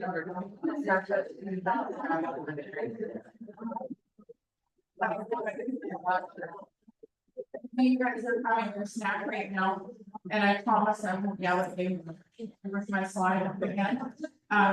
Just when I was going through the slide earlier today, one slide skipped and it didn't, we didn't cover it, and it's the most important slide in my entire slideshow, and that is to honor Donna McIntyre. We lost Donna last year. And she is the founder of TELA, and she started TELA. She is the reason TELA exists today. So I just wanted to make sure that this slide made it up to you guys and to say thank you to Donna. And I wish she was still with us, but I'll do my best to follow in her footsteps. Thank you.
Lena just said last call.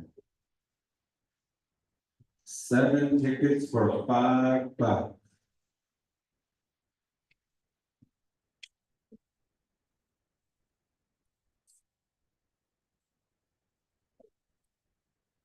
Lena.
Lena.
We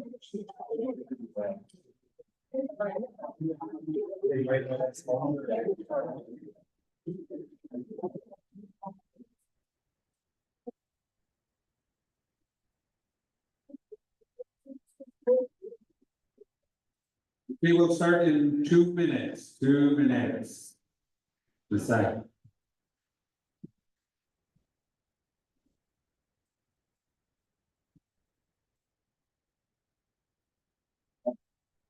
Yeah.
Okay, we can get started now. If everybody can take their seats, and Kaylee and Sheena, if you're not finished, that's your fault. Okay, we just want to explain, we were asking questions about online voting and others. We wanted to clarify that in Tetra and in WhatsApp, their offices are open for members. So those members were able to sign in and we are getting their votes. So for example, at the last resolution, we got 2 votes from Tetra and 2 votes from Fort Babine that both said yes. So that pushed that last resolution to 34. For those that are online, there is no mechanism that we know they're Lake Babine. It could be somebody that's not Lake Babine and gonna vote until we have a mechanism that says that's them. Today, your votes are counted by a registration. And those in with that and in Tetra, they signed in there too. So until we have a mechanism where we could start counting votes online, then we will start counting those votes. But today, we have you guys signed in and we have those 2 communities signed in. So we just wanted to clarify that with everybody, okay?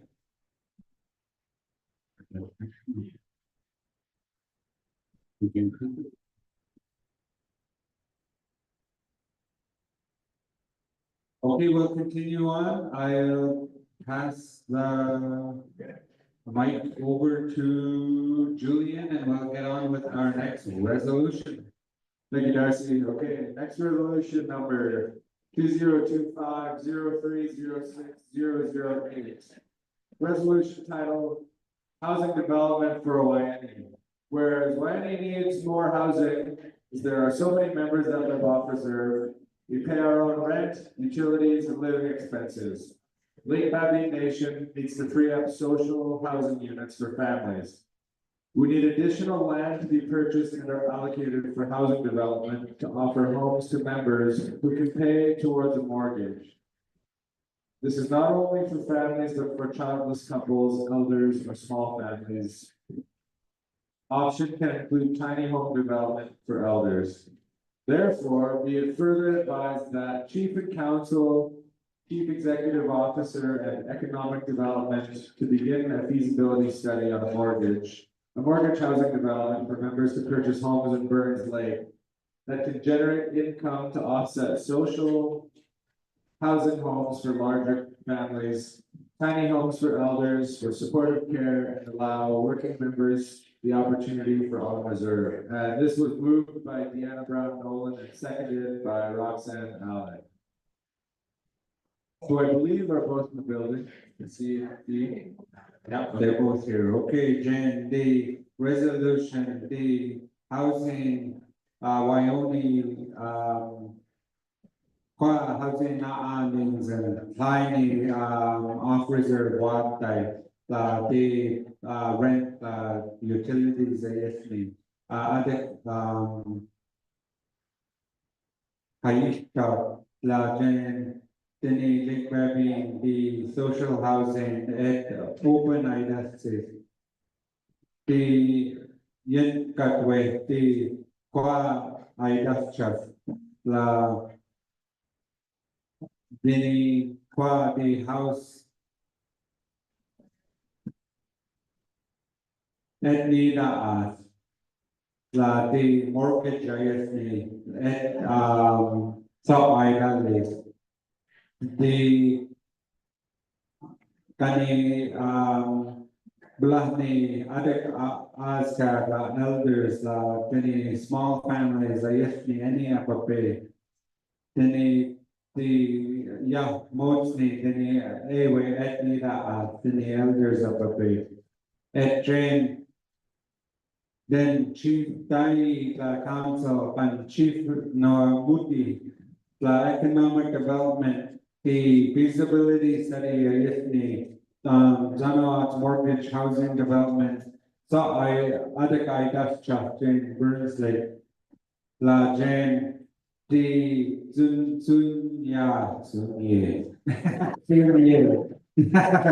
Dorothy, if you're watching, I'm sorry.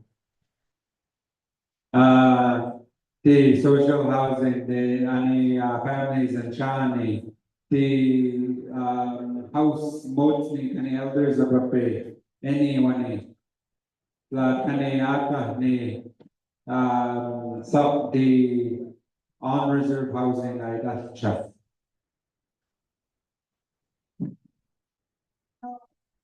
Good, and I hope that checked. And with that, do we have any discussions on this resolution? Any additions or deletions? Victor? I'd like to. Okay. Hold on, can we wait because we're taking notes and we're recording it.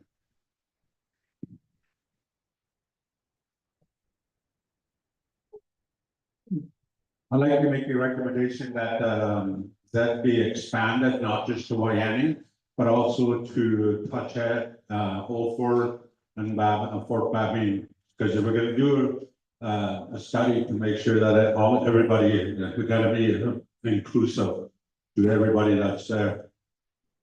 If hopefully it'll be accepted. So Deanna and Roxanne, did you hear that recommendation that we include amend this to Old Fort Babine and Touchet, not just Wyoming?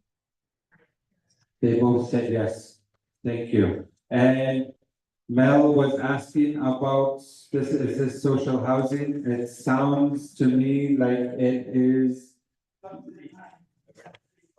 mortgage housing development. So they're just asking Chief and Council, Chief Executive Officer, and Economic Development to start a feasibility study on mortgages. And Yeah, so members can purchase. Okay, so we're amending it for all of Tetra, all of Fort Baby, Old Fort, and all communities. And don't forget Down's Landing too. And Donald's Landing, yeah, all communities. All communities. Is that okay? Deanna and Roxanne? All 5 communities. Thank you for clarification. Any other additions or deletions?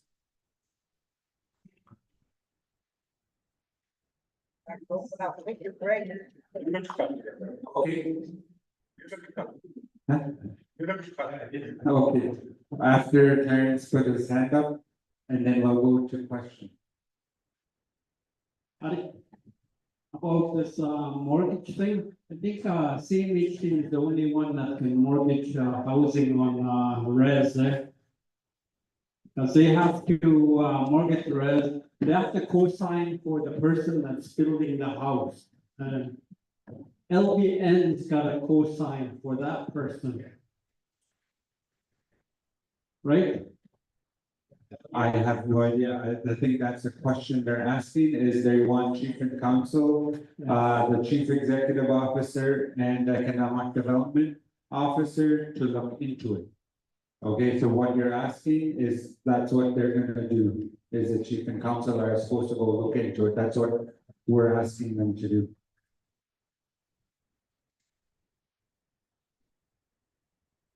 But any bank, like if you go to any bank, I don't think they'll touch something like that unless LBN co-signs for that person. Okay. It's a ministerial guarantee. Thank you. Yes, thanks. And that's what the chief and council and chief executive officer are gonna really look into and get back to us. Richie. I did. Yeah, I believe the contractor, I believe about saying to Hollywood. I did not new subdivision, all such a pay bills, but so yeah. But we are holding the more the carry the way, I mean, those members. Well, I think be careful which contractor is hire the build these houses.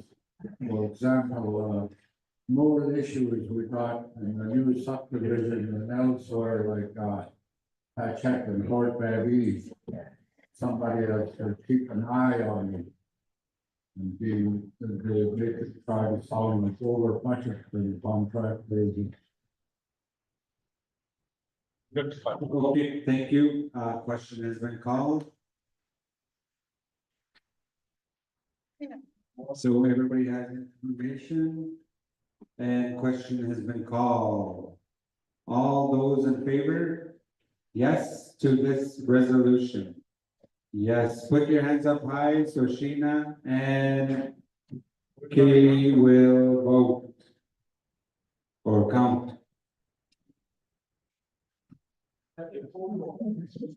And Petra, you're keeping track. I got Tatchet's vote.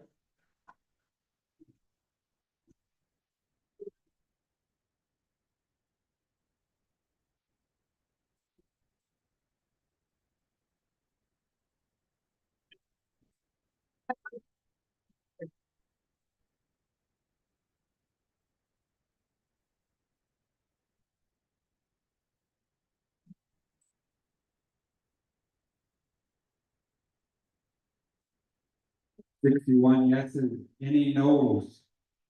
Put your hand up if you think it's a no. I see none. There has been one no in Tatchet. Any abstinent? Member Worley, and one from Babby. One yes from Babby? No. 62 yeses, that's been carried. Thank you.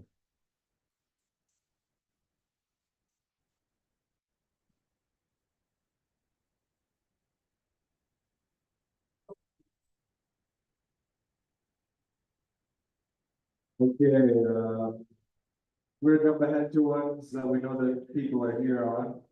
So this one, resolution title, well, resolution number first. 2025-03-06-017, titled Bank Transfers. And this one, the mover, we have Annette Casmer and Tennille Michelle. Okay. Whereas Lake Baby Nation maintains control of its membership under Section 11 of the Indian Act, including rules for transfer of members to and from Lake Baby Nation. LBN requires a letter and Indigenous Services Canada application form to be approved or declined by the LBN Chief and Council.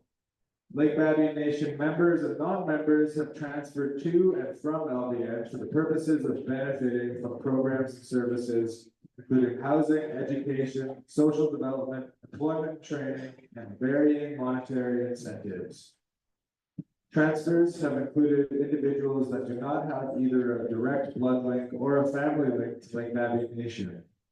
There is not an approved policy and or procedures to guide Lake Baby membership services that will ensure the sustainability, safety, and protection of Lake Baby Nation communities, members, and programs and services.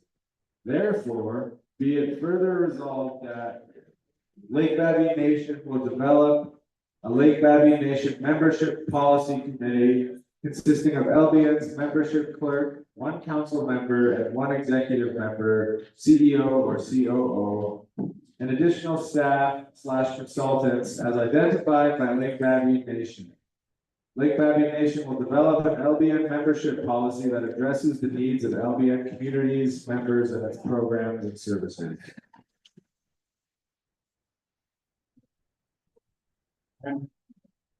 Okay, Jen, the resolution 17, Jen, Lake Baby, the membership ISD, section 11, the Indian Act, the transfers ISD A1A.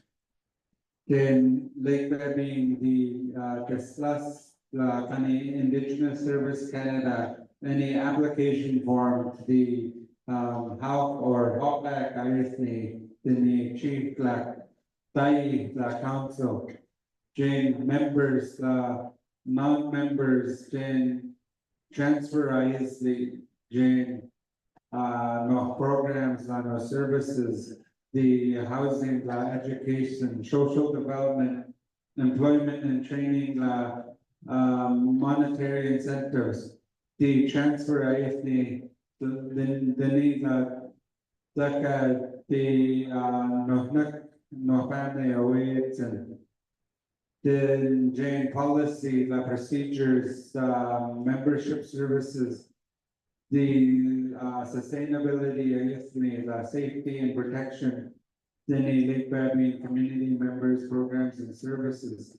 At Jane, the Lake Baby, the membership policy committee, at NIDA, earnings and then membership clerk, council member, then Islani Nahuti, CEO or COO, then staff or consultants, then Lake Baby, Jane Lake Baby, the membership policy at IDALI.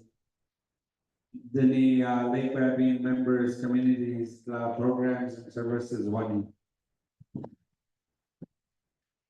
Just to clarify that this is Lake Baby Nation will develop a Lake Baby Nation membership policy committee consisting of Lake Baby membership clerk, one council member, one executive member, which is a CEO or COO, and additional staff or consultants identified by Lake Baby Nation. Also, Lake Baby Nation will develop an LBN membership policy that addresses the needs of Lake Baby communities, members, and its programs and services. We'll go into discussion. Marilyn?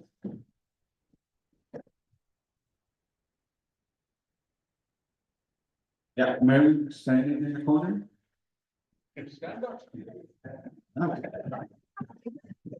I said she's standing, I didn't say stand up, she was already, I know. Masai Darcy, Masai, Jane, kay Darcy, yustik ni, kay governance, pakat at satak ni, nakpeit sa ay, otso na kay katatok ni, otso na sa Ustadelis, kay nakades ni, wani, kay structure with karaso, do he with the zoning. Kay the other one, but kind of this, money, kay Monday Nancy, hala at ni, kay election code A-Wix, kay A-Wix, and this is a new. No. No, attend na andyan kay governance. It kasi South the Delhi kay ATF. Reynolds.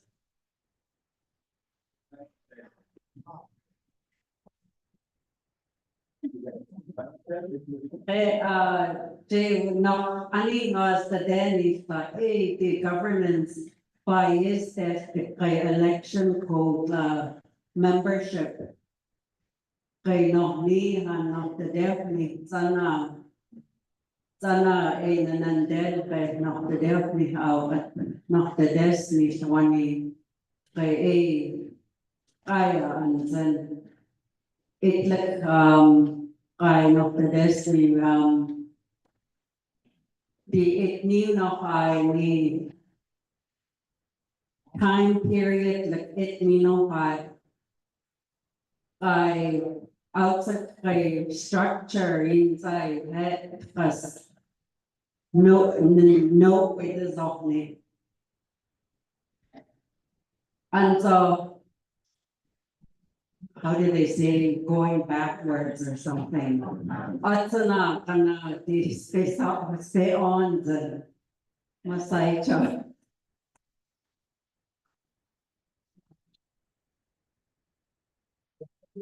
Any other discussions, additions or deletions? That was more of a clarification from Marilyn, thank you.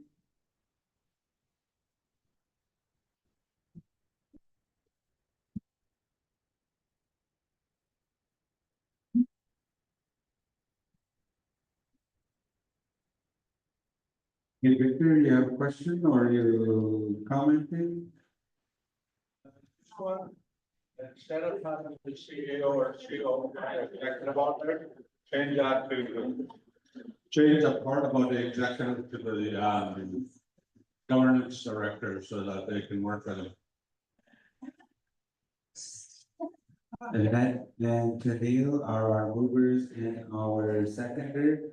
Are you two agreeing to the amendment to include governance director to the CEO and COO? Okay. That way it covers everything. That way it covers everything, okay. Thank you, Tennille, and thank you, Annette. So we have amended it and we've included the governance director part of that. Lena. I have a question, about this. Not, there's 2,500 people here on reserve. And there's only 104. We need everybody in here before we can move things. We need to hear other people's voice. We can't pass the song just for this us in here. I think you guys should really think about this moving things ahead without 1,500 people. I would say.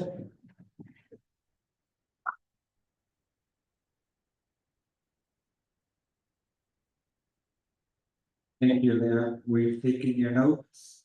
Barry, you have a comment?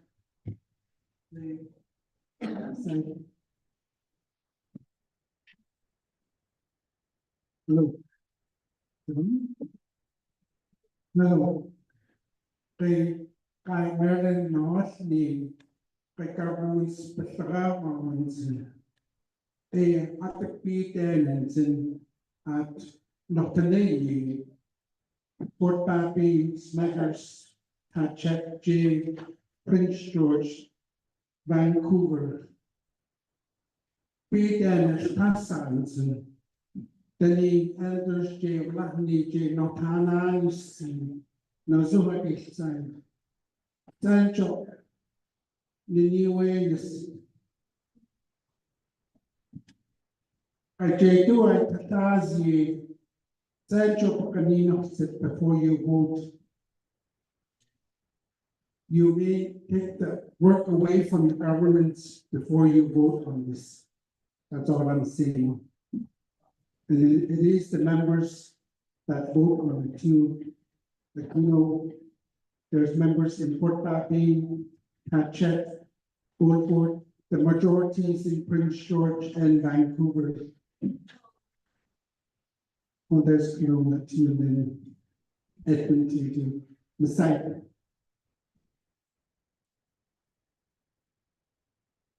Good. Thank you, Barry. Victor again?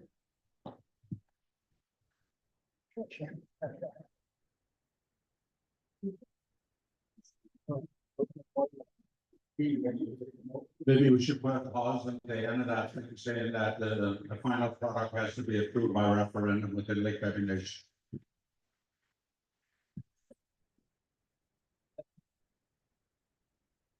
They would like to amend it again, to Neil and Annette. What Victor just asked is he wants to put the final product to be approved by referendum. Do you agree? Yeah. No? Sorry, can we pass you the mic in there?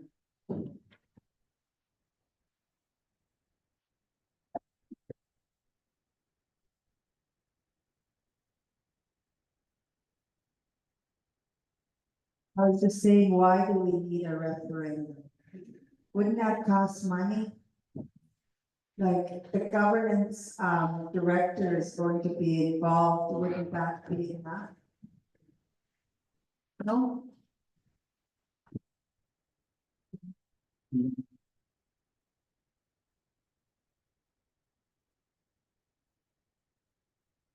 So, okay, we have to go back to this. We're not trying to figure out everything.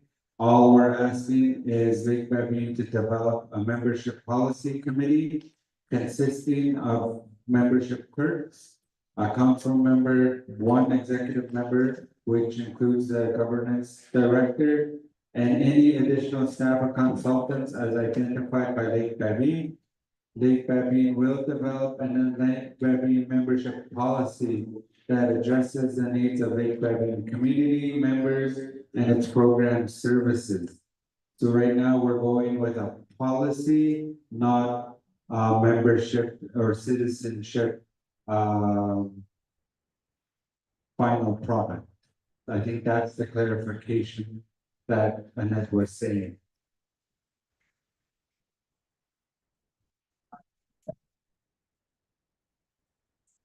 Nancy, sorry, I will share. Nancy. Is it up? Okay. First of all, what Marilyn said and what is being said since, which one is referendum material? That's what we have to decide before you can pick one or the other. That's a good question, Nancy, and I just got a note that this is a policy, not the membership code. So we could clarify that if it's okay with Tennille and Annette, that we're just doing policy, but not the membership code. And what Nancy just said was that code, and Victor are clarifying, is a policy is different to a code. The code has to go to a referendum, and that's what Marilyn brought up around the governance piece.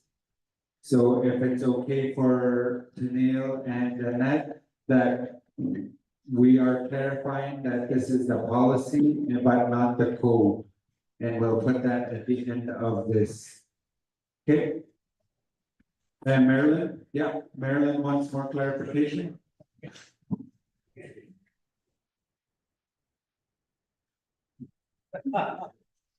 I think, there's confusion here, but if it's a policy, it's gonna be INAC policy. INAC doesn't accept your grandkids who are not allowed to be registered. If they don't meet that registration, if they're a 6'2" or whatever, they won't accept them. That's gonna be that policy. And the code, the membership code or citizenship act or code, that one is if your blood from LBN and your grandparents are LBN, then LBN accepts your grandkids. That's the code. So the policy you're talking about is policy. We don't have that.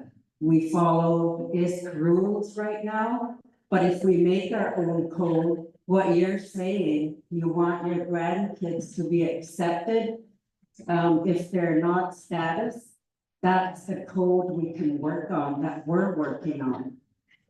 So I just thought I should clear that up.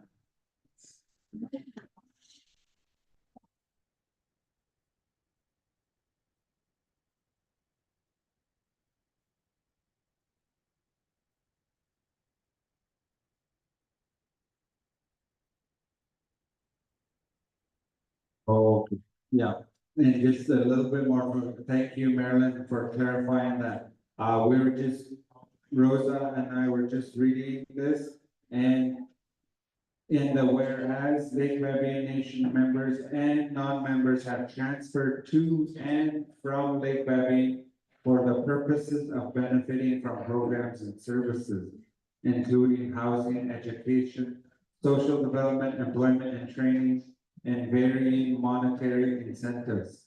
Transfers have included individuals that do not have either a direct blood link or a family link to Lake Babian. There is not an approved policy and or procedures to guide Lake Babian membership services that will ensure the sustainability, safety, and protection of Lake Babian Nation communities, members, programs, and services. Yeah. So we're asking, by the sounds of it, they are asking that we resolve it through this membership policy committee. Is okay? Okay, Victor Tom from Tachet, and then Maryland. We're just trying to get down to clarification before we go to a vote. No. Oh, with this, guys, with bylaws and stuff like that. If you are, I know that any bylaws to check. It's not worth it because it's gonna create more problem. People will start going against each other because of the bylaw. That's it. Thank you, Victor. Marilyn, you have more clarification? Okay, now it's clarified, it's when other First Nation members transfer to LBN. I know in the past we did this, is that we accepted members from another nation to transfer to our nation so they could, access our school allowances. And then after they get their degree, then they move on back to their own First Nation. I think this is what this is about. So I think our nation need to carefully include who's within our nation, who gets to transfer, because, I know in the past, there have been members that did that. They just left us, so, there has to be careful consideration is what we're thinking. And I'll read out that the result, that therefore resolve that.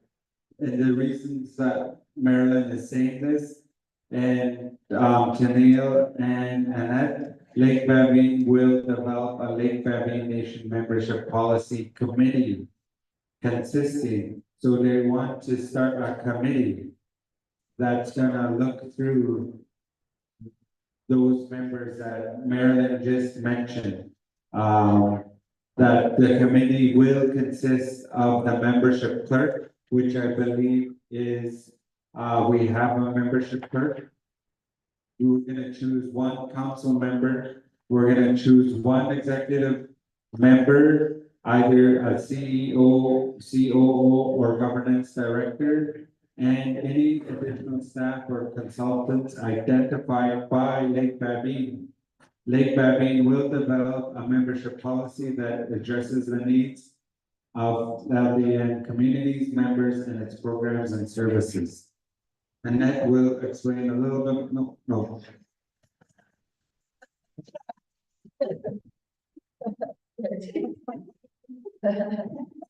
So this is just to avoid, so that people can't just join our band, from other nations so that, they could, take advantage of what we have here in community and what we provide for our members. And they want to take advantage of that and be a part of it, but they're from other nations, so we just wanted to make sure that we have people in place that say yes or no, that they can join our membership, so they don't use us, right? We're being used sometimes by other people coming into our nation and taking advantage of it. We need to have like more policies to avoid that. That's what this resolution is for.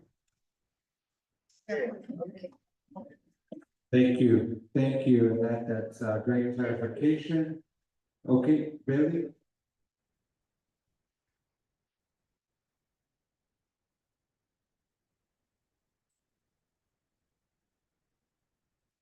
What you guys are saying, other nations coming, transferring to our land and the benefit from what they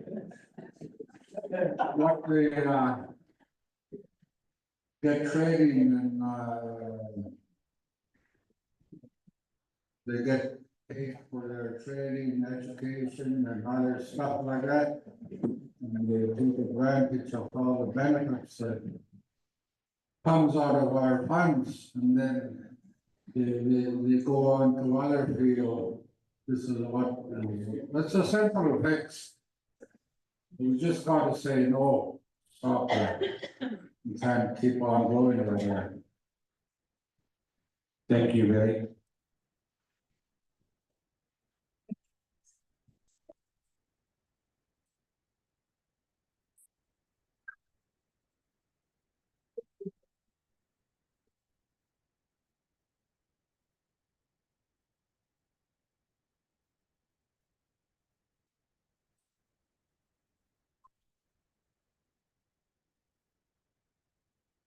No other comments? Did I hear a question? Somebody said a question? Oh, thank you. Sorry to remind you guys. Okay, now we have clarification. We are gonna go into a vote. The way? All show of hands for yes to this resolution. Hands up as high as you can for this resolution.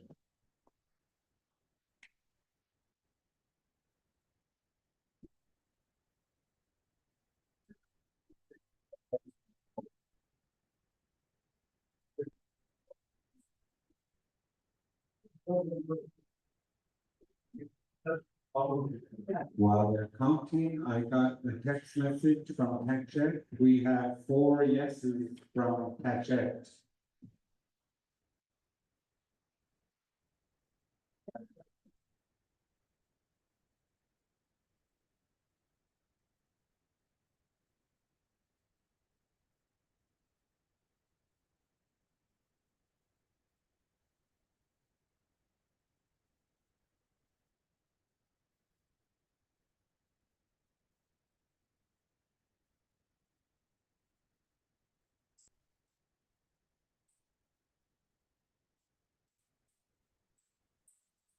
Fifty yeses. Any no's? Pop that. No. Any abstentions? None? Carried. Thank you, everybody. Good job.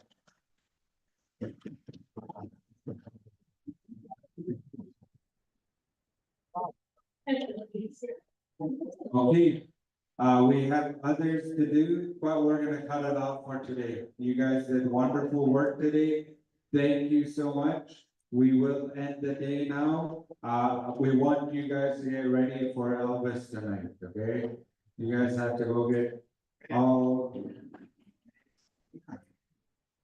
at 6:30. Remember, it starts at 6:30. I know it starts at 7, but I'm telling everybody 6:30. So you guys can be here on time. Yeah. No. Bill said that Violet's not invited to Elvis tonight. No, okay, we have 50-50 to draw, we have door prizes to draw, and then I think you have one more from CSFS. Yes. I was also passed some good news that Roger and Lucille will be getting married on March 22nd. So give them a round of applause.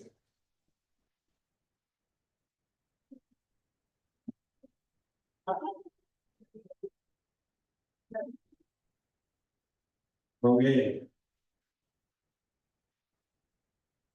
Who wants to draw? CSFS.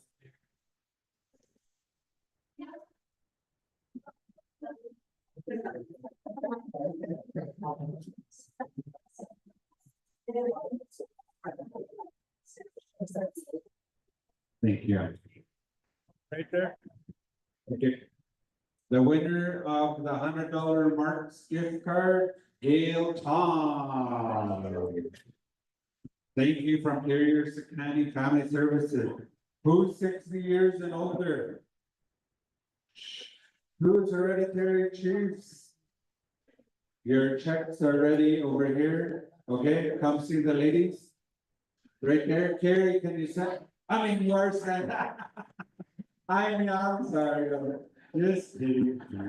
Come see Sheena, Carrie, and Katie. We'll do door prizes. Yeah. Okay. Bill said if he doesn't sell out, he's gonna continue tonight and tomorrow. Okay. Oh. Carrie, you're helping with that. Who's gonna help with door prizes?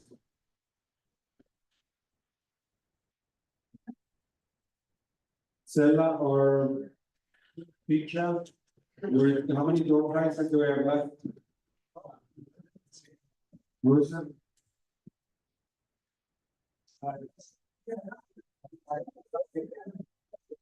Some in there that are not.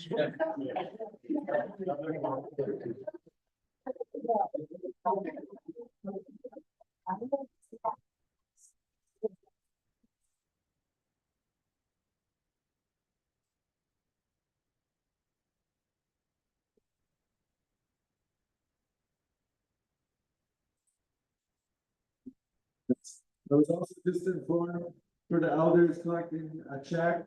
You only get one if you're an elder. You don't get one for being elder and one for an HC, you just get one.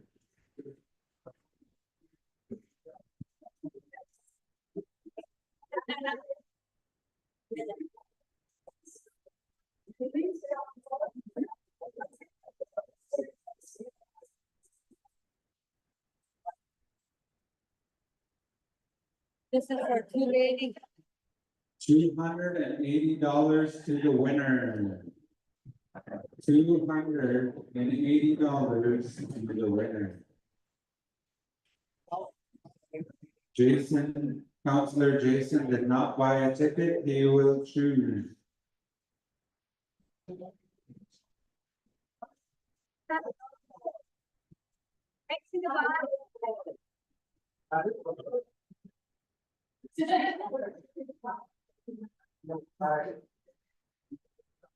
I made no what. Oh, Jason made lots on the west, so he shook it pretty good. Red and white ticket. 01943. Oh, just a reminder, you guys, what?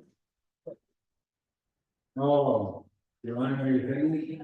1, 1, 2.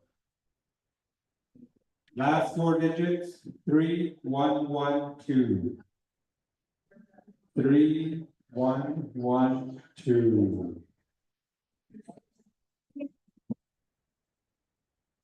Irene, winner, or Moses.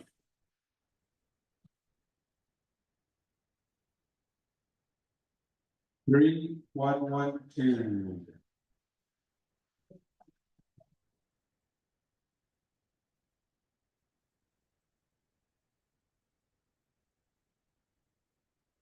Congratulations. We wanted to remind you, we are continuing tomorrow. Breakfast will be ready at 8, and the rest of the resolutions will start around 8:45.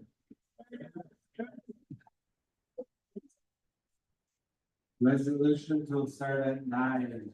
We're just waiting for door prizes. How many door prizes we need to draw? 5.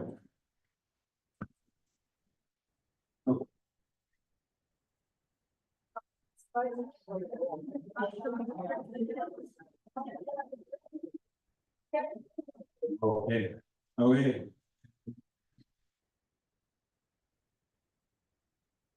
Okay, sounds good. Anybody have a loony or a toonie I can borrow? Anybody? Anybody? Loony or toonie? Can I borrow a loony or toonie? Okay, our next door prize. Okay? If anybody wants to be part of this door prize, you have to stand up right now. Okay? If you wanna win, how much? First one is $100 gift card. If you want to be part of it, you have to be signed in. Stand up. Okay? Okay? Some of you remember this, right? So I'm gonna ask Julian and Rosa to help me. No cheating, okay? Jason is gonna play for Ernie, okay? So what's gonna happen is I'm gonna flip this toonie. You're gonna choose heads, you're gonna put both your hands on your heads. And if you choose tail, you have to put both your hands on your tail. Okay? Okay? And it's elimination. So say if you had your hand on your head and, the thing came on tails, the people with their heads sit down, right? Understand? If we have elders that cannot play, can I have some volunteers to play for them? You're playing for Mary, who's gonna play for you? We need a staff member to come play for Mary. Violet's gonna play for Rosie. Jason's playing for Ernie. Bill is playing for Victor. Rita is, okay, you're playing for Mary? Mary Lou, do you have somebody to play for you? Or are you playing? You guys are ready? Who's gonna play for Moses? Who's gonna play for you? Somebody got, I need a volunteer to play for Moses. Heads and tails. Okay. Who's playing for Mary Lou? He's gonna play anyways, or I love it. Okay, are we ready? Does everybody have somebody to play for? Okay, choose what you wanna do. Put your energy to this. Okay? Heads or tails, you have to clearly mark it. No change, no, both hands, or both hands. Ready, set, go. Heads. All those have tails, sit. All those that have their hands on their tails, sit down. Okay. Cindy. Shake it out. Okay, put your energy to this point. Choose. Heads or tails? Ready? That's okay. Tails. Tails. Yeah, if you have your hands on your head, Cindy. All right, how many left? Oh, you're playing for him and Chief's playing for Damien. Okay, ready? Energy to the coin. Choose.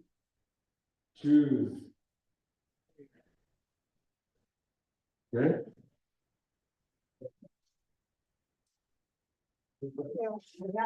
Tails. Danny and Damien left. Last one. Oh, and Rosie's still there. Oh.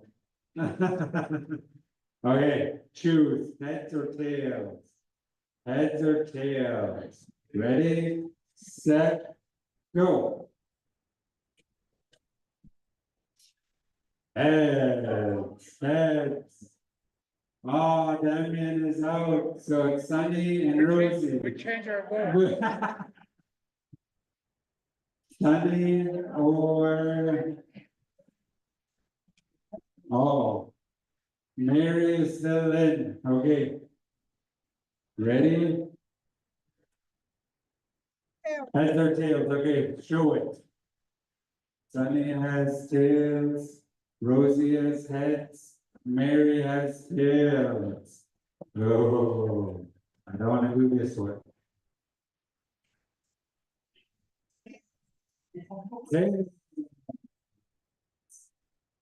Tails. Sunny and Mary are still in, last one, right? Last one, okay? Yeah, okay. Or, oh yeah, are you ready to choose Mary and Sunny? Choose. Oh, they're going both of heads. Oh, one or the other. Go. Heads. So the winner is Mary.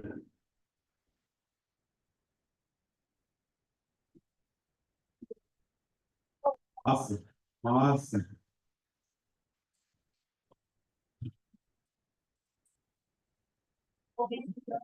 Thanks, Miguel. I don't want Julian setting out, we'll finish off our prizes.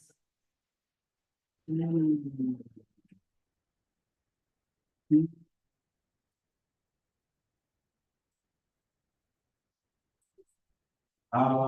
have 4 more door prizes. How should we do it? Our door prize person is busy. So we have to find innovative ways. I'd say a dance contest, but I don't want to be the judge. Do the language. Language? How are we gonna do a language one?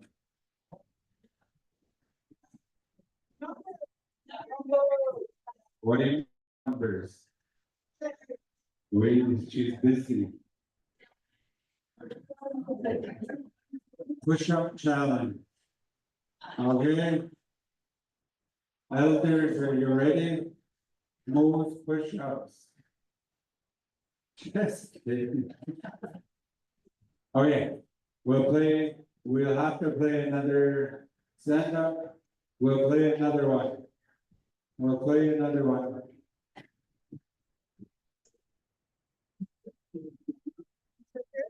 Details.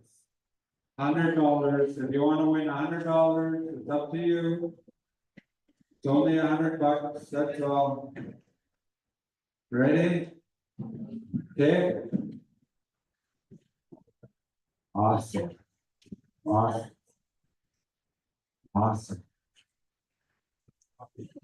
Gonna play for Lena. Okay. Good. Everybody ready? Heads or tails? Okay. Show me what it is. Heads or tails? The chief is watching. Heads or tails, are we ready? Whoa. Jason is playing for Lena. Ready? Eric? Oh, yeah, Eric, your staff, you're not supposed to. Ready?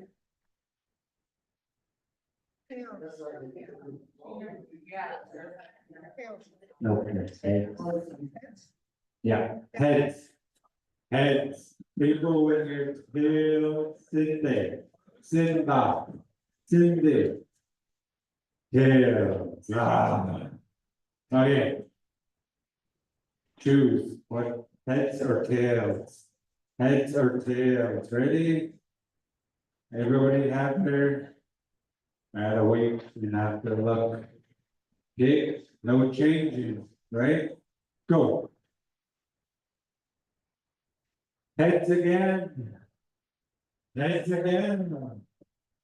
Those with tails. Sit.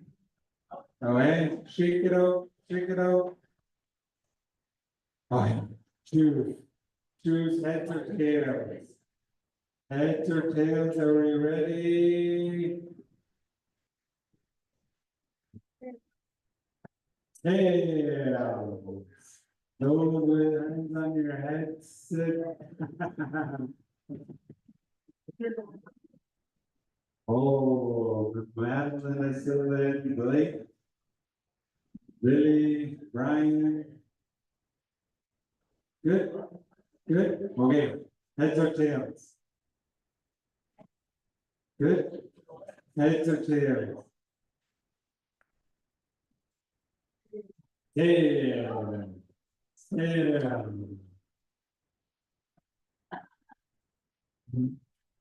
Oh, we have 2 on this side and 1 on this side. Okay. 2 left, 3 left. Okay. Heads or tails, show me.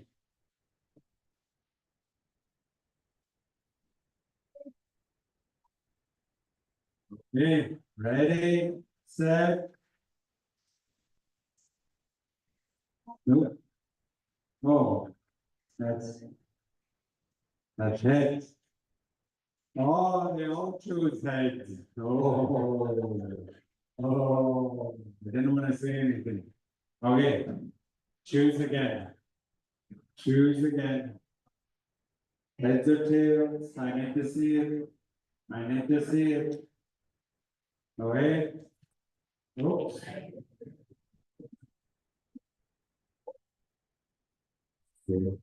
Yeah, do we have a winner?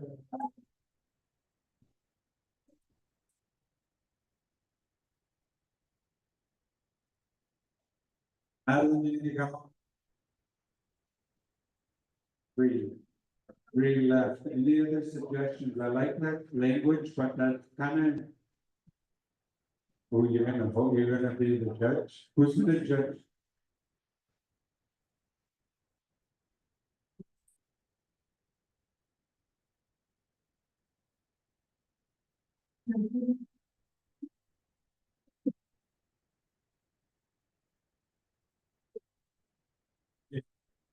We're gonna try something. We'll try one song, okay? Gonna name that tune. And I need you to help. We're gonna play a short clip of a song. First person with their hand up will have a chance to win the next card, okay? Do you understand? So if you know the tune, you put your hand up, and whoever the two Clarence or Jason say will go to you, and if you get it wrong, we'll go to the next person. Okay? Okay? Does everybody understand? Okay? Are you ready, Steve? Okay?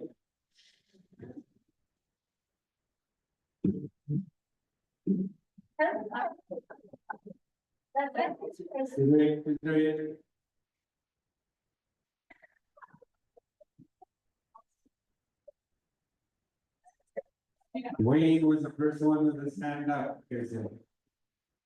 Wait. Okay. Okay, that was the test run. Let's, okay. Okay, test run. Clarence coming up. So we'll make sure we see these people and these people, all right? So go to the second song now. That was our warm-up song. Okay, what's your buddy with? Russ, okay, give us 2 seconds. Make sure you're watching. Clarence, look over there. Make sure we're here. And then this side. All right, ready? Russ, go.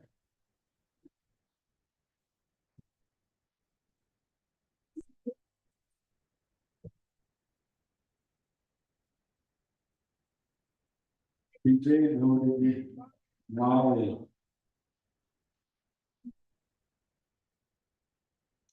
Molly. No, you gotta say the song, the name song, not that.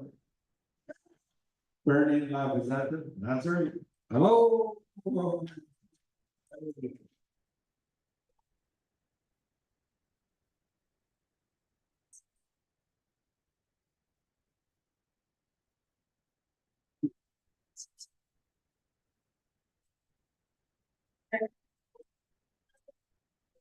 Two.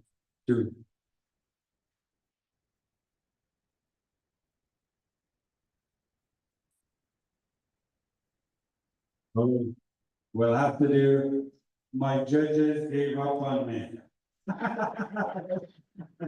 Yeah, so we're gonna go back to heads and tails, right? It's a little more inclusive.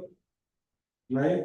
Unless Carrie has name, no, Carrie doesn't have names.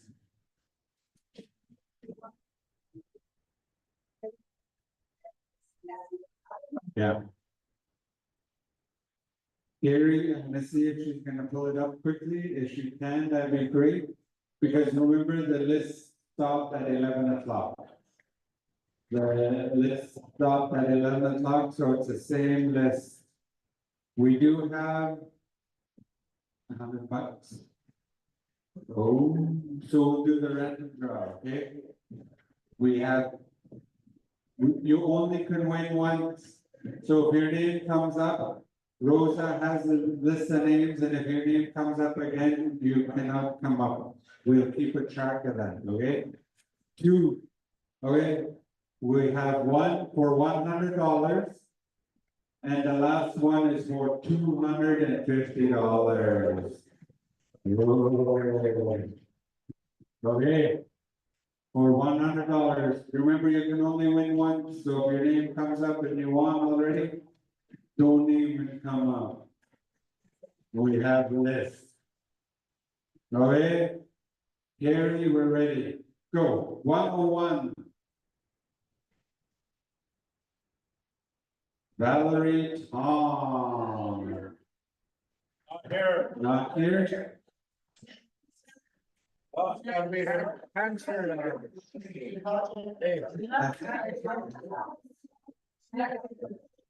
Okay, well, the rules are, they have to be here, so we'll have to redraw that one. We're sorry about that. Go, number 24. Phoebe Dennis. No, she's not an employee. Hey, my niece, but I didn't touch that. So come on up here. Congratulations.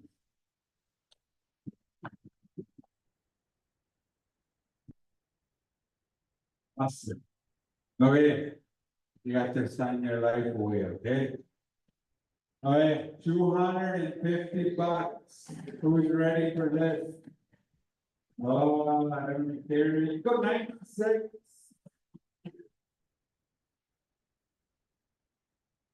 Nancy Williams. You guys can all say too.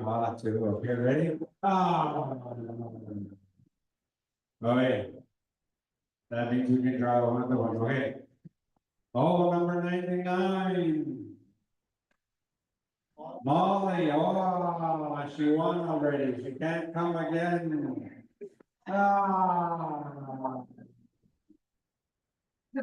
Ruth Arrows. One more, yeah, because Molly won already. Number 25.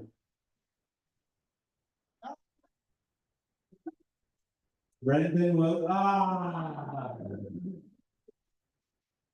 Okay, go, 84. 84, let's check the list first. Louis, that's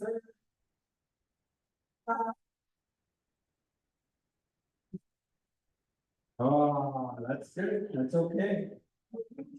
Good. Number 26. Carmela Joseph. Nobody I'll just take it, okay? Go, 58. Blake Jewel. Oh, wait.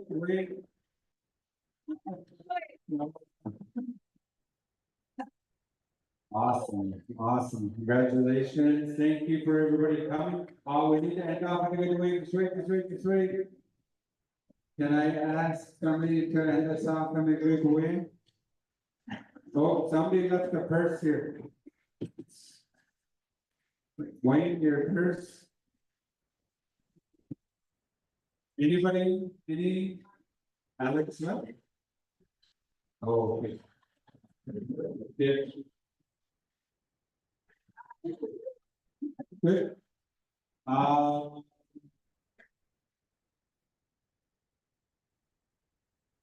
you want to do that? Yeah, sure. I don't want to introduce yourself. I'm very excited. Yeah, I'm like, youngest. Glory ahead.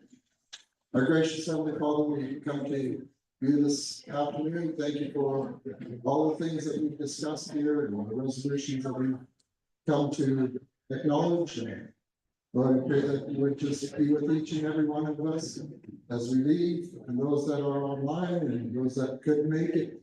Pray that you would just be near them and bless them and keep them.